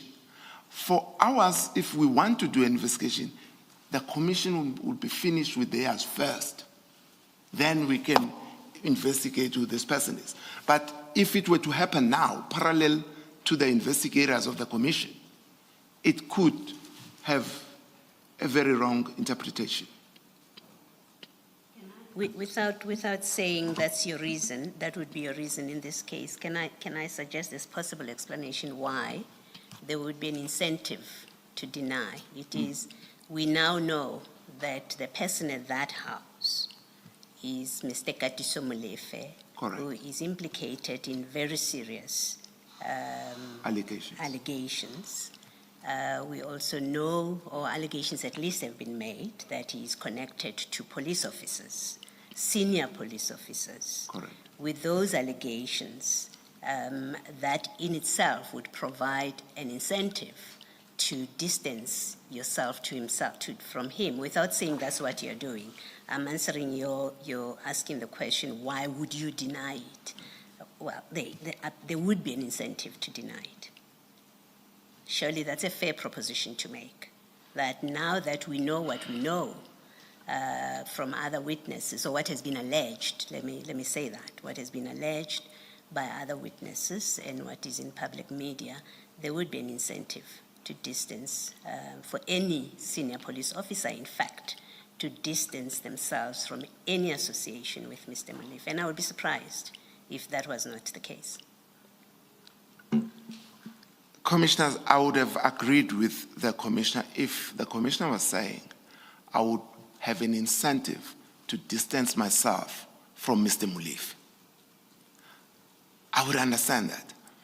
But to distance myself from someone that I have not heard of being associated with the wrongdoing, I might have a different view. I'm not saying the commissioner's view is wrong, but I would not understand why I would want to distance myself from someone that at this moment I'm not aware of wrongdoings from his part.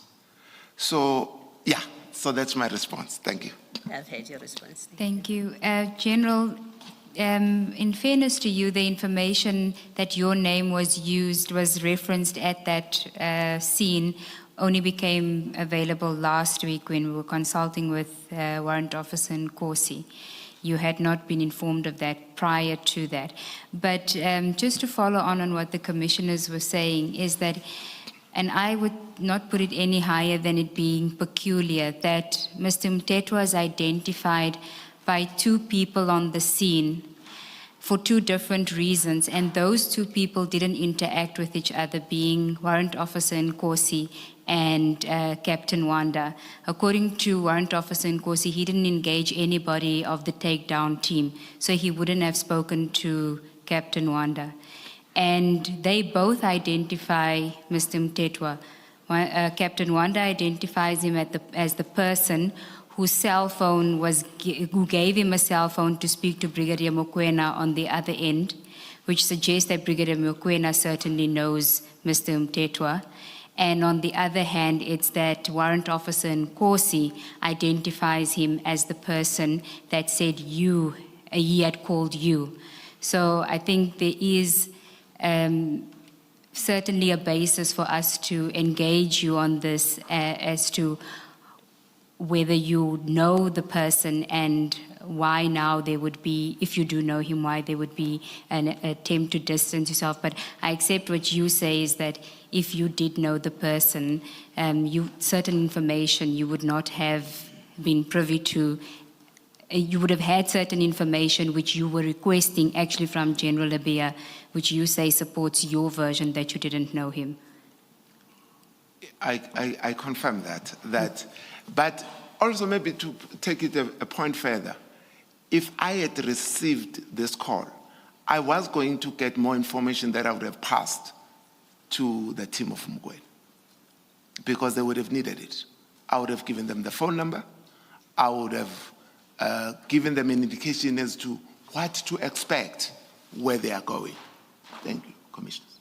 But wouldn't that associate you with Mr. KT Molefe and this Mr. Mbotho, who, according to Warrant Officer Nkosi, is related to Mr. KT Molefe? But I would not have known that he's related. So I would have, if he had called me, I would have taken the call. I would not have known that, remember at that time, I would have not even have known of KT Molefe's existence. So if I had received a call from Mr. Mbotho, I would have taken up the call. So I take it you deny the allegation that you and Mr. Mbotho are old bras. You come from way back. I don't know him. And not only that, Mbotho is one of those not very common surnames. It's not a surname that I can easily forget. As I was preparing here, I was looking at my phone. I could see that I've got a lot of Chaukes and Mukwenas and Kumalos, but Mbotho's are very rare, at least in my space. So I would not forget that I have a friend, his name is Mbotho, because he would most probably have been the only one. Have you had time since you were made aware of this allegation to run the number plates that we see in BK5 on page 21? No, I would not do that, because that is now in the hands of the investigators of the commission. I would not be running anything to do with those numbers. No, not for the purposes of the investigators. Right. To satisfy yourself that this person who drives this black Mercedes-Benz, I won't mention the name Right. in the number plate Right. for obvious reasons, that I've checked this, I've checked their initials, I've checked their surname. This is not a person that I know. No, definitely I would not do that, Commissioners, until the commission is finalized with what they're doing. I would not do it. I would not want to test even the vehicles that the commissioner is going to be testing But themselves. your opportunity to deny that you know the person is today. Yes, but I'm saying today I don't know the person. And for me to say I don't know the person, I do not require the ownership of his vehicles. Because I've been shown a picture, I don't know the person.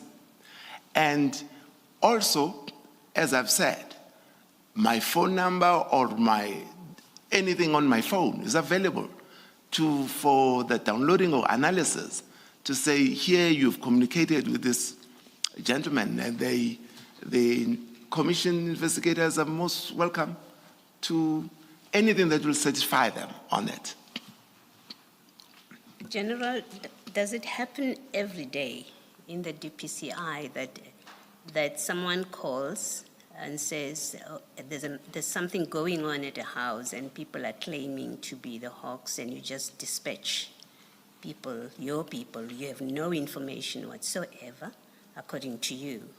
You don't have a contact number, you don't know what they're going to find on the ground. You think it's a bogus operation because that's what you've been told at that time. And then you say to your members, just send one car with 2 people and go and check. Is that something that happens every day? Is that how you do things? Thanks, Commissioner. My understanding was in relation to the concern that was raised by General Libya when I arrived in October. He had raised concerns about bogus DPCI members that are scamming people across the board. Now, most of those investigations ended up in prisons, that people in prison were conducting that. Now, so most of it, what became difficult in those investigations is that even if you were eventually going to find a handset in a communal cell, it will come with its challenges because you will most probably not be able to link it to someone. Now, when we get a hint of physical people who are not the ones that are scammers inside the prison, we are obviously interested in this one because we are frustrated with the cases that we have that ends up in prison. So when we have this one, so it was important for us to go and verify what is happening. So, but it's not something that we do every day, but it is, if you look at it, separate from the problems that we were having of these bogus Hawks members, it might not make sense. But to us, it was exciting because now we've got physical human beings that are at a gate somewhere. That would have been the reason. I think the nub of, or the sting of my question is, you have absolutely no information. You don't even have a contact number. So you're sending people, you're sending General Mokoena to deploy a vehicle with 2 people where they can't even speak to anyone in advance to find out what's happening there. There's just, you're saying, just send 1 car. That in itself is a matter of concern for me, that you don't know what's happening on the ground, and then you even prescribe, send a car with 2 people. That sounds more like you had an idea of what was going on there. That's why you're not concerned about getting a telephone number so that they can make contact. That's why you're able to say, send only 1 car with 2 people. For someone who has absolutely no information and is told there's bogus Hawks people there, but you have absolutely are blind to what's happening there, it seems you are casual at best about getting a contact number of someone to speak to so that they know what they're going to be confronting, but also in a prescription of who should go there. For someone who's blind, it doesn't make sense. Who's blind to what's happening on the ground, it just doesn't make sense. In fact, I think in another conversation, it would border on the reckless. If it's innocent, it's reckless that you would send your people out with absolutely no information and you prescribe who should go there. 2 people in 1 car. I'd like to hear your comment. Yes, Commissioners. What I was expecting was that we'll send the nearest vehicle. By 1, I meant the first closest vehicle they could find. That's what I meant. But as the testimony of Captain Kruger, the way he did it, for me, it's perfectly correct. That while he's moving there, he's creating a group. In addition, he's mobilizing while he's going there. So my thinking would have been that on arrival, they would not go to the actual address. He would have passed and verified what is happening while his people, the real colleagues, are still coming. So when I later found out that more than Kruger was contacted, for me it was okay. Because when I'm talking about the 1 vehicle, I'm talking about the initial vehicle that will just scan the area for us so that we know how to respond to it.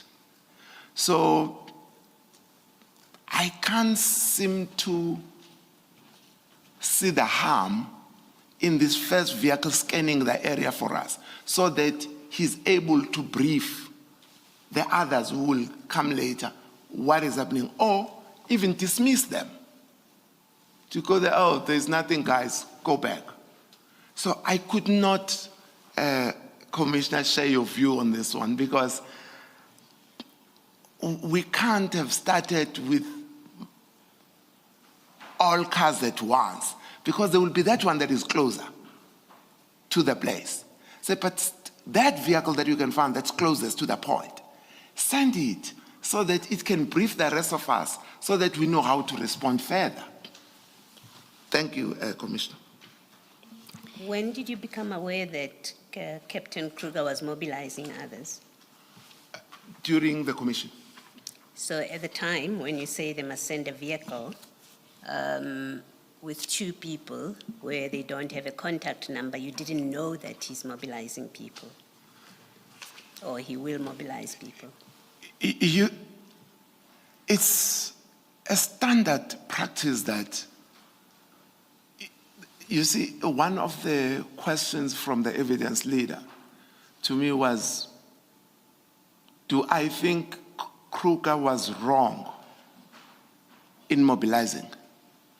And I said to her, I think I agree with Kruger rather than Mokoena. Because when you are sent to an address, you do not know what to expect. So if you have to err, you err on the side of caution by bringing. So when I say send a vehicle with 2 people, the reason, at least in my head, is not that other people are prohibited from coming. It's so that if one is driving, someone has to be taking notes of what is there. Because my initial expectation was that they will drive past.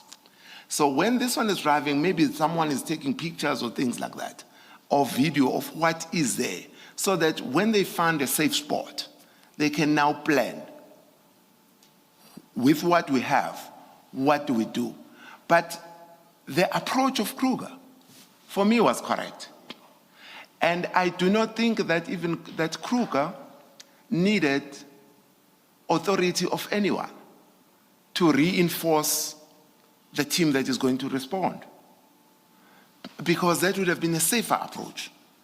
Because surely we were not sending these 2 members to their slaughter, because we did not know who was there and what they will do. So the 2 that would have been closest would have been our first responder. Thank you.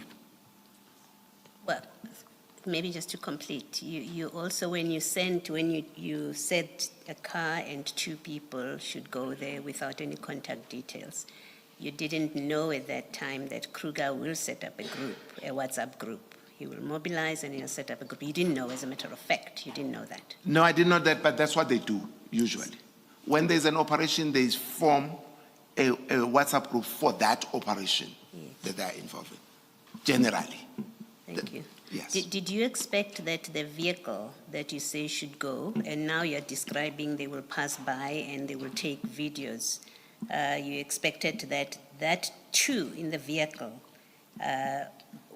could well have been the end of it? They may have come back just driving by and taking videos to say it's a police operation, and that would be the end of it. That would be sufficient if it went that way. You would have expected that? Yeah, that would be fine. Generally, your evidence confuses me. Earlier you said you just wanted a vehicle to go there to scan the area.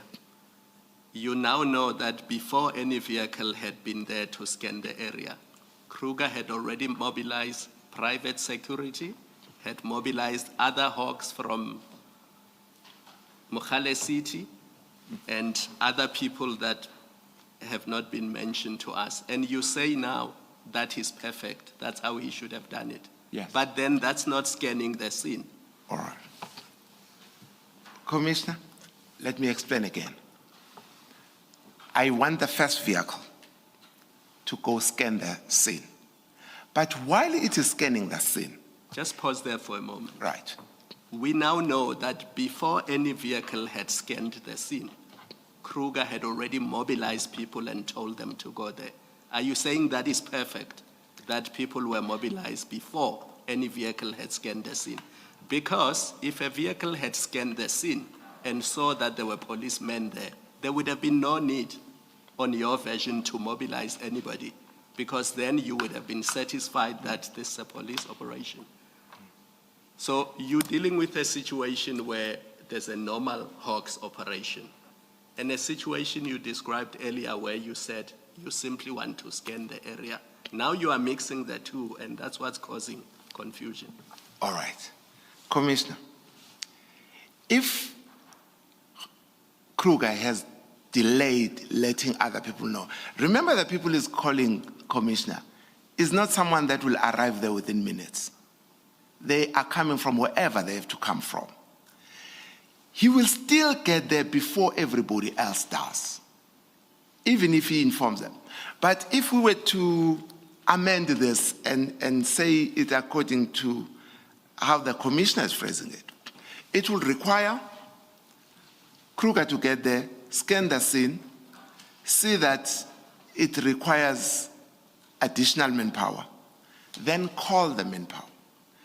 There would be a lot of time delay in that approach, Commissioner. But if he calls the people, those people will never arrive before Kruger if he's the one calling them. He calls them, he sees the place. If indeed there is no need for police, Kruger calls them off. But I'm having a view, Commissioner, that if we were to do it the way that is suggested by the Commissioner, on arrival, Commissioner Kruger would have far more waiting to do than if he mobilized them while on the way there. General, it was your suggestion earlier that once the person has scanned the area, Yes, they will call. yes, And then based on what they have seen, yes, you will decide whether to deploy more people. correct. So now you're changing that and you're saying on his way there, Kruger himself should have deployed more people so that once he gets there, he doesn't have to wait for support. So you're saying two completely different things. Commissioner, that's not what I'm saying. I am simply saying to the Commissioner, I'm not opposed to Kruger having called people while on the way. I'm not opposed to that approach. But when I thought initially, when I was sending him, I thought he will scan, talk to us so that we send people. But Kruger did one better than us, than my initial thinking, because Kruger is saving time. So I'm saying I'm not opposed to the approach of Kruger, because if you look at it, Kruger's approach is better than mine, because I would have allowed Kruger to arrive there. Kruger gives us feedback, this is what I see, then we deploy. But Kruger's one is even better than mine. So as I was looking at it, I'm saying, but this is better idea, that one of Kruger, than mine would have been. Because Kruger's way of doing it saved him time. Because as soon as he's done, everybody starts arriving. Or others were on the way, he stopped them. So that is what I'm saying. I'm not changing anything, but I'm saying this approach of Kruger, if you look at it, is better than mine, because it saves him time to respond. Meaning, if we would have gone with my plan that I had, Kruger would have arrived there, scanned the area. If there is anything happening there, he's still waiting for us to mobilize. But in his approach, the waiting time is shorter. So that's all I'm saying, Commissioner. But we must just be clear that it's your approach, not the Commission's approach. No, not the Commissioner. The first one, the slower one is mine. Yes. The better one is Kruger. Yes. What I find a little bit strange or lacking in logic is what you said in response to Commissioner Khumalo's earlier questions. You seemed to suggest that as a matter of course, Captain Kruger would have arrived there first, he having been the person who called all the others. So you said he would arrive there first. Yeah. Did I understand you correctly? Correct, Commissioner, you understood me correct, because remember, I'm under the impression that he would have been the closest. Here's the lack of logic. You cannot make the assumption that he was closest. But that was the request. What request? To Mkwena. Mkwena found the closest vehicle to the address in Sandton. Remember the first vehicle, the one that we were talking about, has to be the one closest to the address. So if he's the closest... And practically, how would Brigadier Mkwena have done that to establish which vehicle was closest? I thought he was going to call the Joburg team to find out where they are. And then of them, the one that's closest should be the one that he deploys. Because that it is on that basis that I think he then arrives before them. Because the choice of the first car would be the distance. So you are basically saying it's Brigadier Mokoena then who did not comply with your request that it should be the nearest car that's requested to go to the address. I'm asking that because we now know that the car that was requested to go there was a car that was to drive from Pretoria all the way to Sandton. So are you saying your request to Brigadier Mokoena was get the nearest car to go to the Sandton address? That was your request? That was the request. So basically you are saying Brigadier Mokoena did not comply with your request. He took, or rather he requested a car that was in far away Pretoria to go to the address. He did not comply with your request. That would have been a deviation, Commissioner, but I was under the impression, even myself, when he told me it's Kruger, that Kruger is from the Joburg side.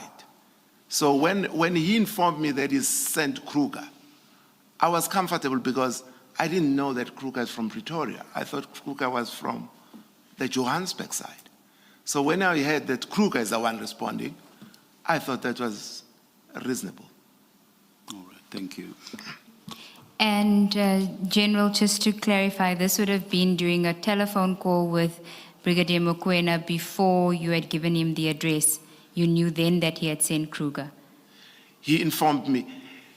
Hey, you see, I'm unable to confirm that it was on a call because there was a lot of, we are at the same venue. I'm not sure that all the things doesn't happen physically because we're at the same venue, which was smaller than this. So I don't know if it was on a call or we were talking. Okay. Mokoena seems to say I called him. I seem to think I was talking to him because the first three components that I spoke to them.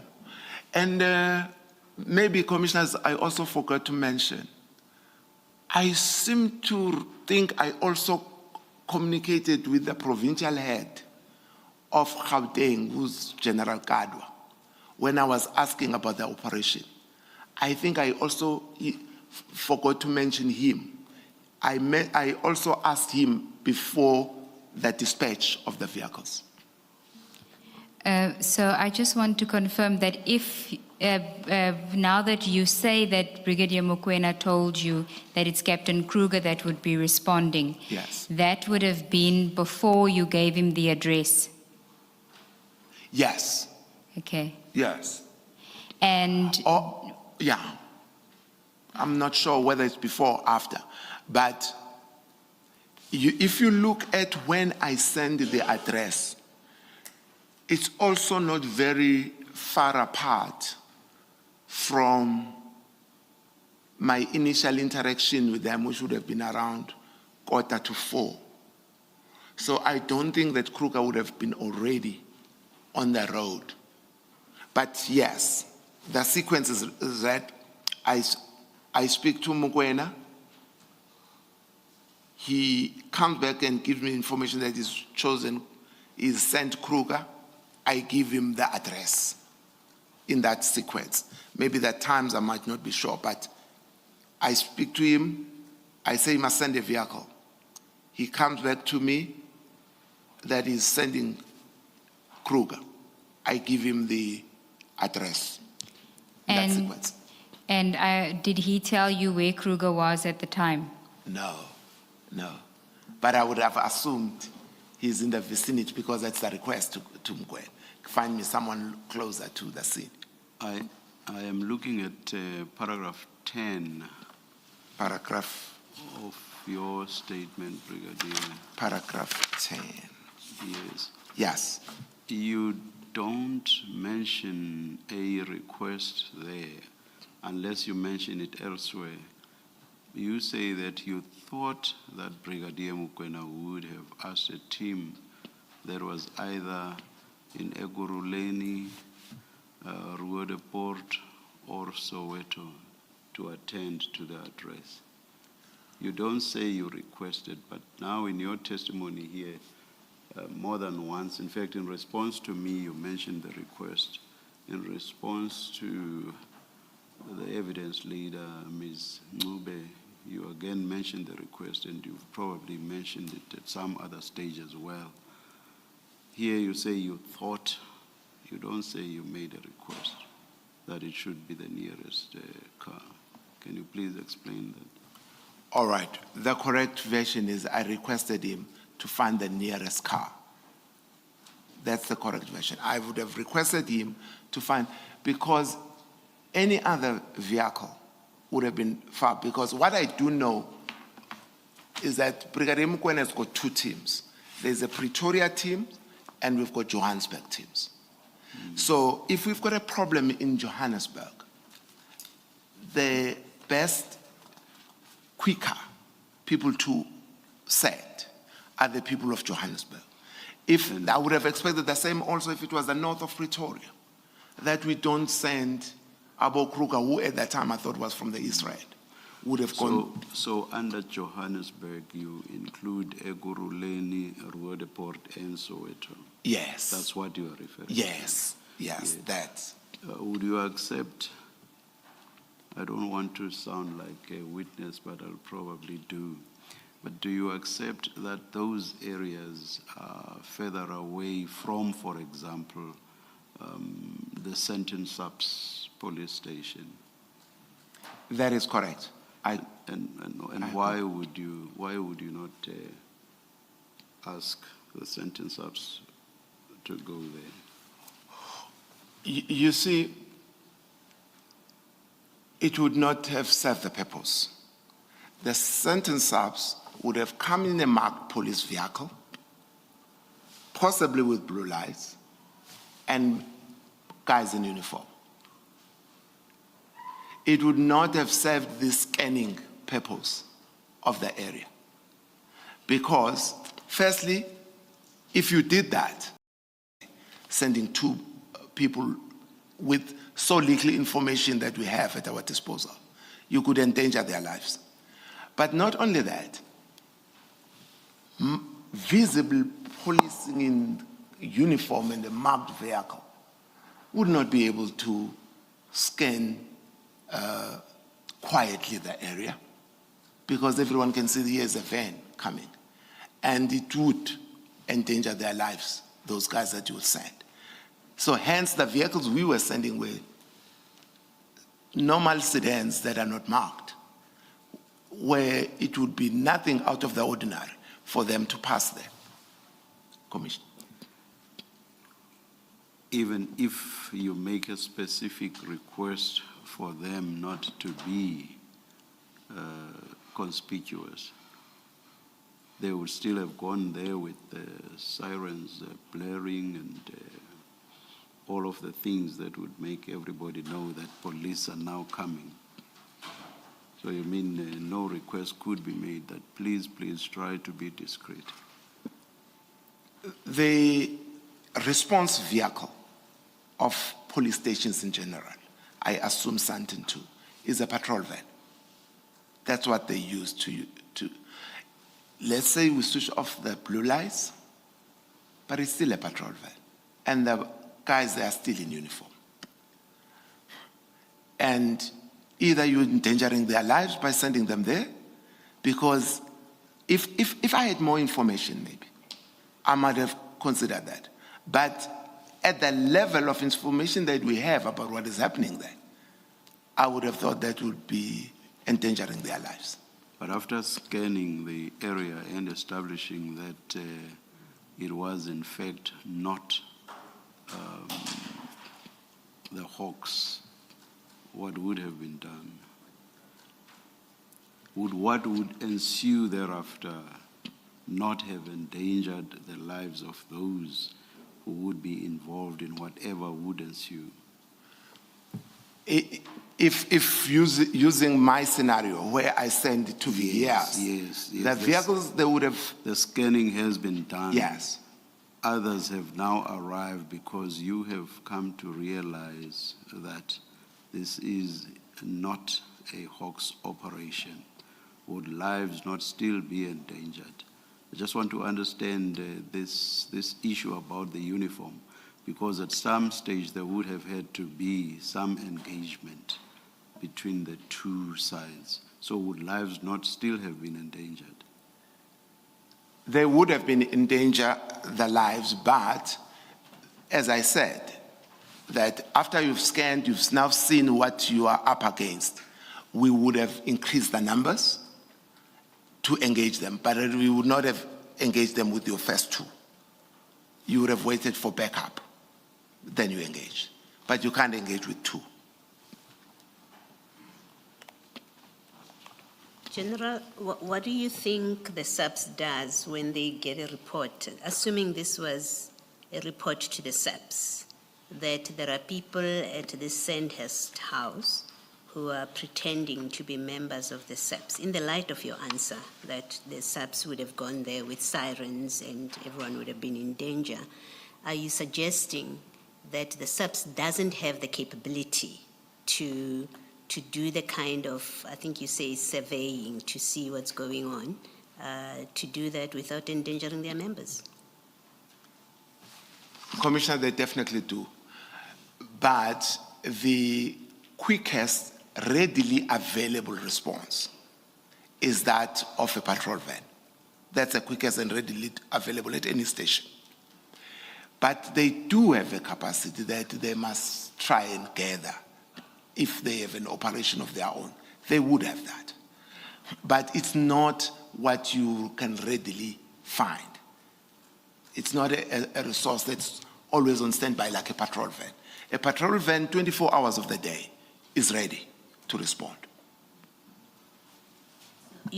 Did you even consider to get the SAPS to attend to this, or you are now reverse thinking because you're being asked these questions, and now you're creating an explanation why the SAPS would have been unsuitable? And when I say creating an explanation, at this point at least, I'm not suggesting any dishonesty about it. It's really to try and understand, did you even consider to contact the SAPS to do this and discounted them, or it just never occurred to you from the outset? You knew this was going to be a DPCI operation. The strength of TOMS, commissioners, is not necessarily of the members that they have, but the network that they have. So I couldn't foresee that the patrol van could get there quicker than the people that work with TOMS. For example, TOMS have got security companies that they have. Even if Mokoena decided that he's going to send the Joburg Metro, which is part of them, or the Gauteng traffic, which is part of the team, to scan the area for us, it would have sufficed. So when I said to Mokoena, send people, I meant in his network.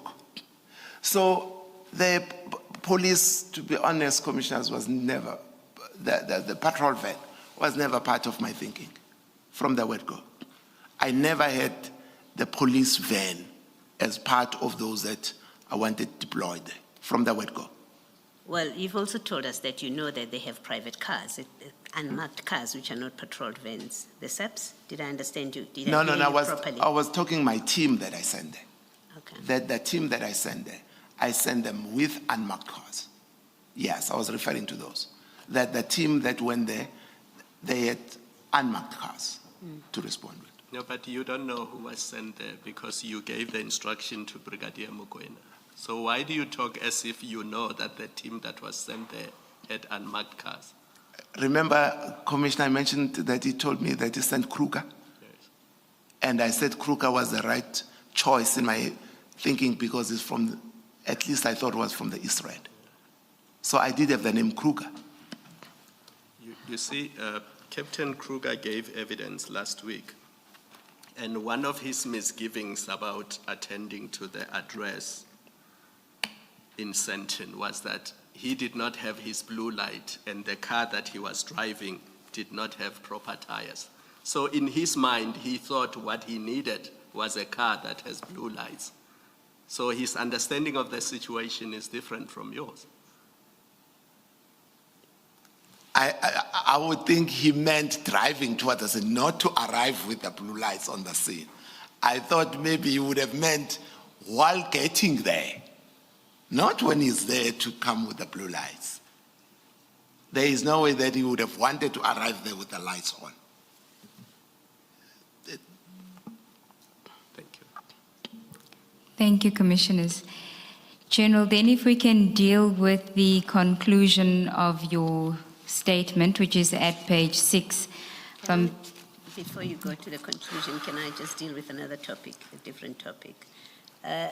General, when you spoke to Brigadier Mokoena to attend to this, you say in your statement that you told him that General Libya has said there are people who are pretending to be hawks. Is that all you said to him? No, I told him that General Libya says there are people who are alleging to be members of the Hawks. That's one. Two, there is alleged to have been sent by him, General Libya. That's where Mokoena mistake it for me to be saying that Libya is with them. That's why he's making the mistake there. I didn't say General Libya is at the house, which is how I think Mokoena understood it. But I was saying, firstly, they say they're members of the Hawks. Secondly, they say they have been sent by General Libya, because that was the message I received. So where he's testified that you said that these people were with General Libya, and he in fact acted on it because he on a video showed, on the phone, showed Captain Wanda that he's in the same place as General Libya. You're saying that's not correct. You didn't say that to him. No, I didn't say that, but he misunderstood what I was saying. No, don't try and explain what he said. He's testified, he's told us that what you told him That's not was what I that told these people were with General Libya. You're saying that's not what you told No. him. Is General Mokoena the only person apart from General Libya? And I keep in mind that you say after you spoke to General Libya, you then checked with your component heads. I think that's what they are called, whether they have operations. Yes. You ask Mokoena the same thing.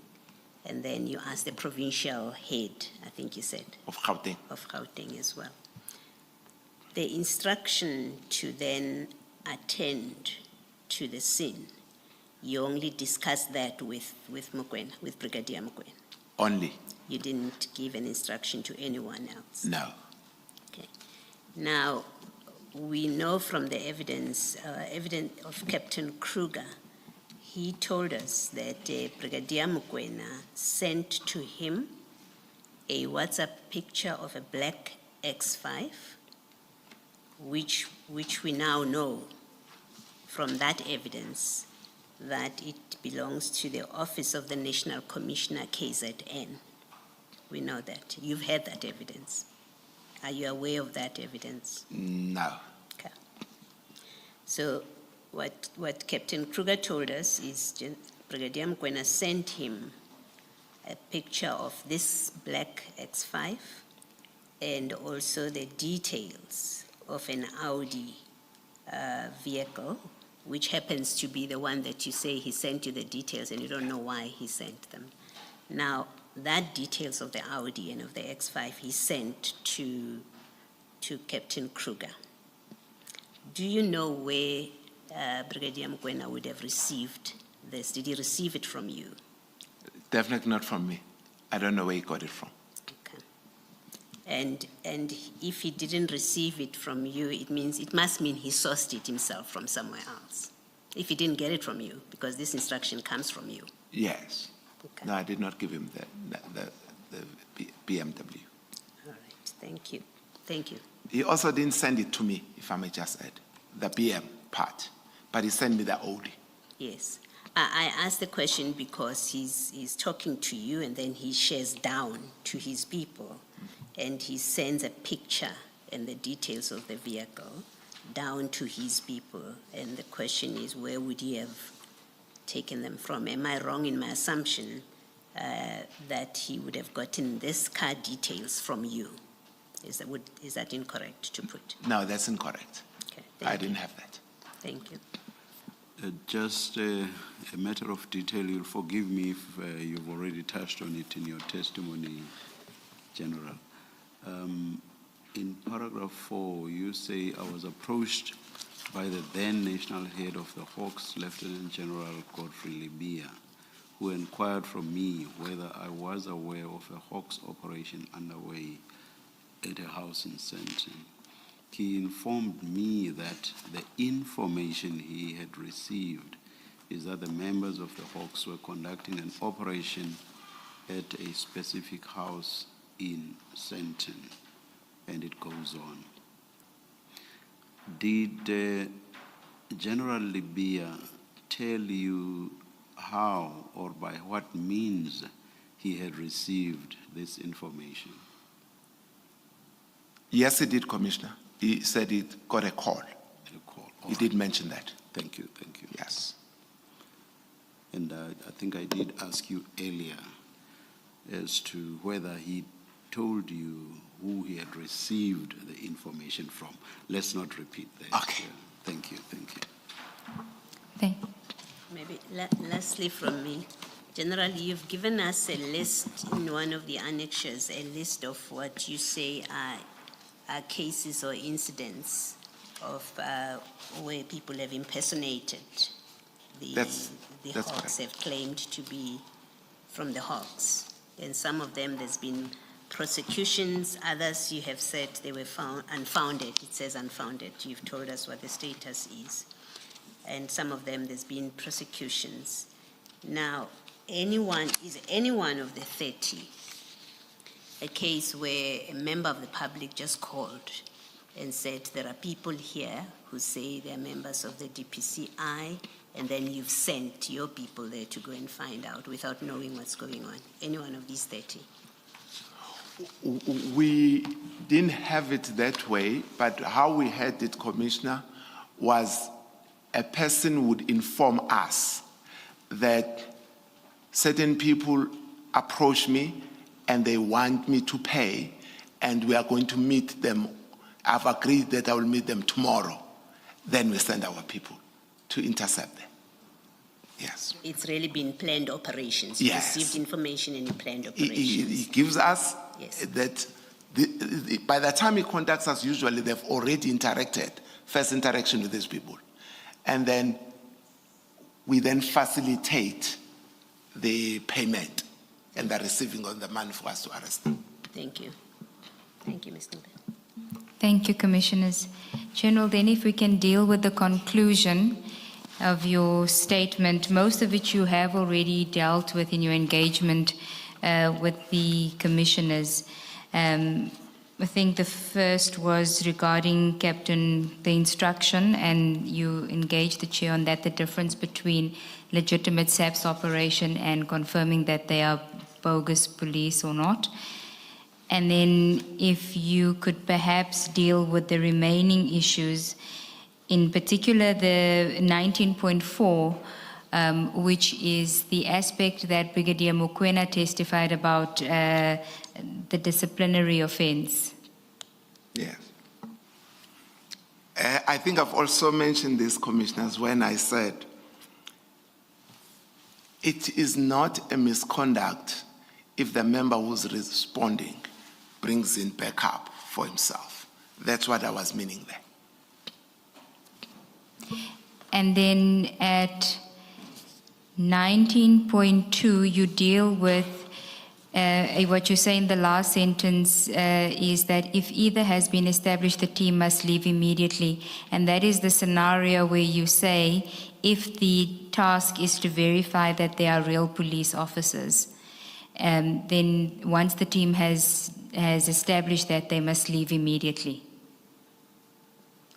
Yes, yes, but this is where I say it is the members that actually responded seem to have understood the mission better than Mokoena, who was conveying it to them, because they seem to have been going there with an intention to verify if those were legitimate police officers. That's how I understood it. Maybe I could be wrong there. But I understood that Mokoena was the one missing it. But as the chair corrected me too, maybe it is just the slip of a tongue, I don't know. But the actual people that responded seem to have responded to the real question that we wanted them to respond to.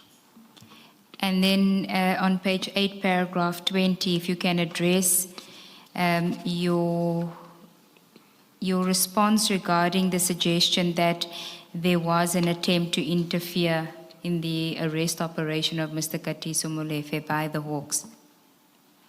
Yes, I raised that point because, at least starting from me, that I can testify about, I had no idea whose house that was, me who's sending them.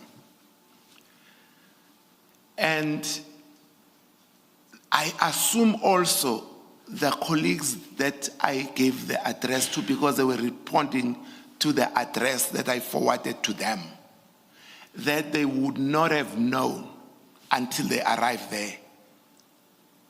If they had the knowledge of who KT Molefe is, they would not have known when they were going there, because when we give it to them, when I give it to them, there is no name that goes with it. I didn't know who's the owner of the house was. I'm assuming also that even if they knew who Molefe was, I don't think they would have known by looking at the address that this address will belong to Molefe. So at least from the colleagues that responded, on the basis of the address that was given, I do not foresee that they would have anticipated who the owner of the house was, because it didn't come with the information that would educate them to that effect. So I believe that the people that, when they didn't know whose address is what, in as much as I will send them, they didn't know whose address it was. Thank you. And so based on that, you say that that wasn't an attempt to interfere for the benefit of Mr. Molefe? Definitely not. Definitely not. General, on this address issue, is this not information that is easily available to the SEPs? If you had wanted to find out whose address this is, in the same way that you want to find out whose vehicle is this, you would have been able to look it up. If we were in the office, we could have. But at a party with no laptops or any access to information, it would have been very difficult to find out. But if you were to give me the address on a day, office hours, I would find out. I would be able to tell you who owns the address. Well, we know that even at a party, Brigadier Mokoena was able to check vehicles. Who Mtetwa is, the vehicle belongs to who. He was able to check that. Mokoena or Kruger, one of the two. And they did that on the phone. And I'm assuming, please correct me if I'm wrong, that the address would be verifiable, would be easy to verify as well. I mean, there is a whole data bank of information about public information about whose addresses. We do not have access to that one on cell phones. On the cell phones, they do have an app that links with Inetis, which is a vehicle system. But it's not impossible to check. It's not impossible to check, I would guess, but they do not have a system that we have provided them to do that, yes. Thank you. Thank you, Commissioners. That's the evidence of this witness. General, one last question. there's the one issue of concern, which is an inquiry number. Now, you have described in your paragraph 19.3 in your statement what in fact you say Kruger did when he got to the scene. You say, verifying the operation is legitimate would mean the team would have to go beyond just confirming that the people are police officers. It would mean that the team must verify if they executed the operation, whether the officers executing the operation are authorized to do so. This would require confirmation of the type of operation, etc., and confirmation of, for example, the warrant being executed. This seems to be what Captain Kruger did when he arrived on the scene. Now, we know from his evidence as well, Captain Kruger, that he took photographs of the vehicles that were there.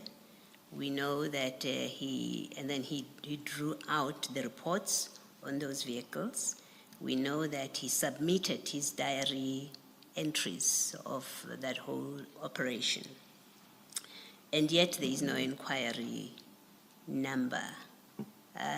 Is that regular, that you would have an operation where your members are verifying the legitimacy of an operation? They've taken the name of the head of that operation, Captain Wanda. So you've got all these facts, and yet there is no record in the DPCI by way of an inquiry number that contains all this information. Is that not irregular, and is that not a matter of concern? Yes, Commissioner. I think you would have seen, Commissioner, that on the message that he was telling me about Northam, he would have illustrated the inquiry number there, because the standard practice is that there is an inquiry. That's standard practice. My expectation on this one is that there would not have been an inquiry on that day, but that when they come on the next day, working day, they would have registered an inquiry so that they know where to file this thing. But that's not the only purpose it serves. It serves also to justify driving a state vehicle. When we drive a state vehicle, there must be some form of a reference number that justify why you drove from point A to B. So that would be the norm. As to, I'm not complaining that when they went there, they didn't have it. What I find troubling is that when they come back, still not, because it is what they would have needed to put in their logbook as the purpose for driving to a specific address. So as a norm, it should have had the reference number. It justifies their driving. It also helps in the filing of anything that relates to this, the information about Wanda, the pictures that you have should have found themselves into the file. So as matters stand, if anyone were to do an audit of that period, there would be no record of this operation. Particularly after I've heard, I would have been worried about what they would have written in the vehicle logbook for the trip, because our systems require that each trip you justify with some form of a reference, that backs it up. And then lastly, Chair, you saw the pictures where Captain Kruger shared on the group. You saw them now, at least, as you're testifying. Shared on the group the details of the vehicles that were at the scene, the pictures that he took, and then he shared the pictures, but also shared the details of the vehicles there. Did you ever receive any of those pictures and any of the car vehicle details? Were they shared with you? No, they were not. None of those were shared with me, Commissioner. Thank you. Thank you, Chair. Thank you, Ms. Nube. Very quickly, the allegations made against the Hawks, I want you to understand them clearly and carefully. In paragraph 16 of Captain Wanda's statement, he says, when the members of the Hawks asked for details about the operation, including who we were arresting and the case number, witness A refused to disclose this information and indicated that it was not necessary for them to know these details. Now, do you accept that if this is what the members of the Hawks did, and it's a big if, then that would be interfering with lawful police operations? Because that's not what they were sent there to do. We did not send them to do that. Do you accept that that would be interference? Why would they be interested in who is being arrested and what the case number is? Why would they be interested in that? I don't know why they would want to know that, because that's not what's their mandate. That's not, and even in the evidence that I've had, which is a snippet thereof, they did not seem to think they would have been tasked to do that.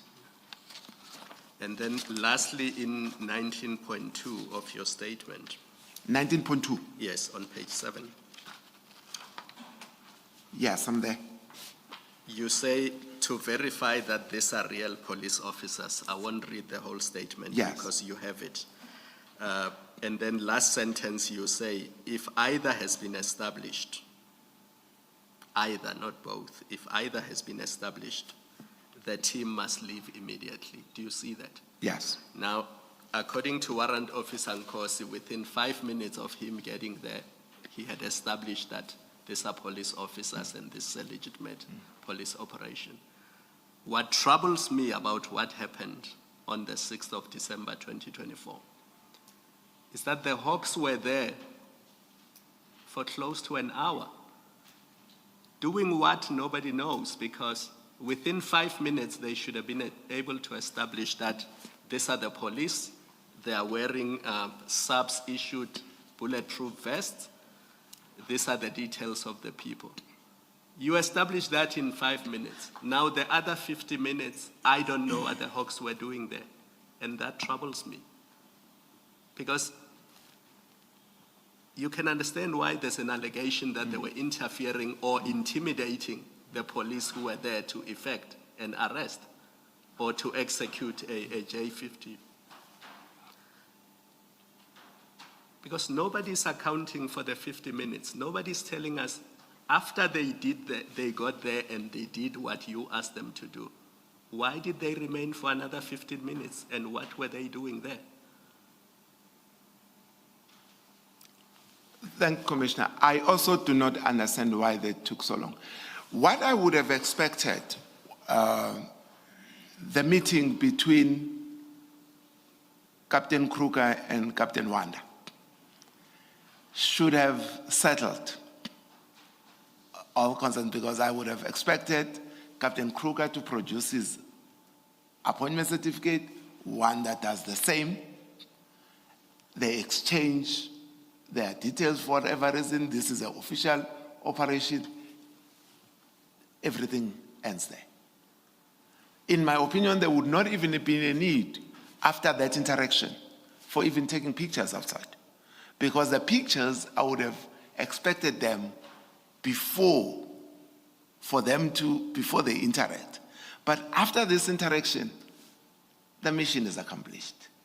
Now, put yourself in the position of the police officers that were executing the takedown operation there. It is now 5:20 on the day in question. You've satisfied the Hawks members that you are legitimate police and they've verified your identity. And then for the next 40 minutes, the Hawks are hanging around while you are, executing a lawful police operation. Put yourself in the position of those police officers. What would you expect them to think of the Hawks while they are busy executing this operation. And for 40 minutes, the hawks are just hanging around and nobody knows what they are doing there. It is for that reason that I'm not surprised about the allegation that found itself coming to our way, because I do not understand myself why they were there now. More so because earlier I would have been told that they would have been in a rush to another operation. So I thought they would have gone there with very much pressure on time, if they're still gonna find themselves and not them. So I honestly cannot explain that. Why, after the interaction, after they've sent us the numbers, I don't know what kept them there from that point. I have no idea. General, can I just follow up on the question, the first question that Commissioner Khumalo asked you, and I follow up because you did not give a yes or no answer. He asked you, he put to you that that when Captain Kruger was with Captain Wanda, there was a request to see the J50. Witness A told them that the operation was legitimate. That was paragraph 16. You remember, Commissioner Khumalo just read to you. Correct. When the Hawks asked for details about the operation, including who we were arresting and the case numbers, witness A refused to disclose the information. Now, from the evidence that we've had, by this point, your Hawks members know and are satisfied that this is a legitimate, this is a police operation by this point. The question, as understood, being asked of you is, having established that it's a legitimate operation, to go on and then want to see, to ask about the J50, what is the operation, who are you arresting, the case number, to ask that after your members have established that it's a legitimate operation, that would constitute interference. Any act after they have verified that which you say you expected them to do, to ask that kind of detail would be now to interfere in a legitimate operation, no? I am not opposed to that view, because who they wanted to arrest there, with or without a warrant, was not our business. That one, I don't think we'll have a dispute on that, because the purpose was to find out, are these Hawks members? Yes, no, police. Anyone spoke about Libya? The answer is no. None of us spoke about Libya. At that point, we're done. Thank you, General. Thank you, Chair. That's the evidence for this witness. Thank you very much, General. Thank you, Commissioners. Ms. Ngube, about tomorrow? 9:30, Chair, tomorrow. Oh, I wasn't asking about the time. I just wanted to get an idea of what we have.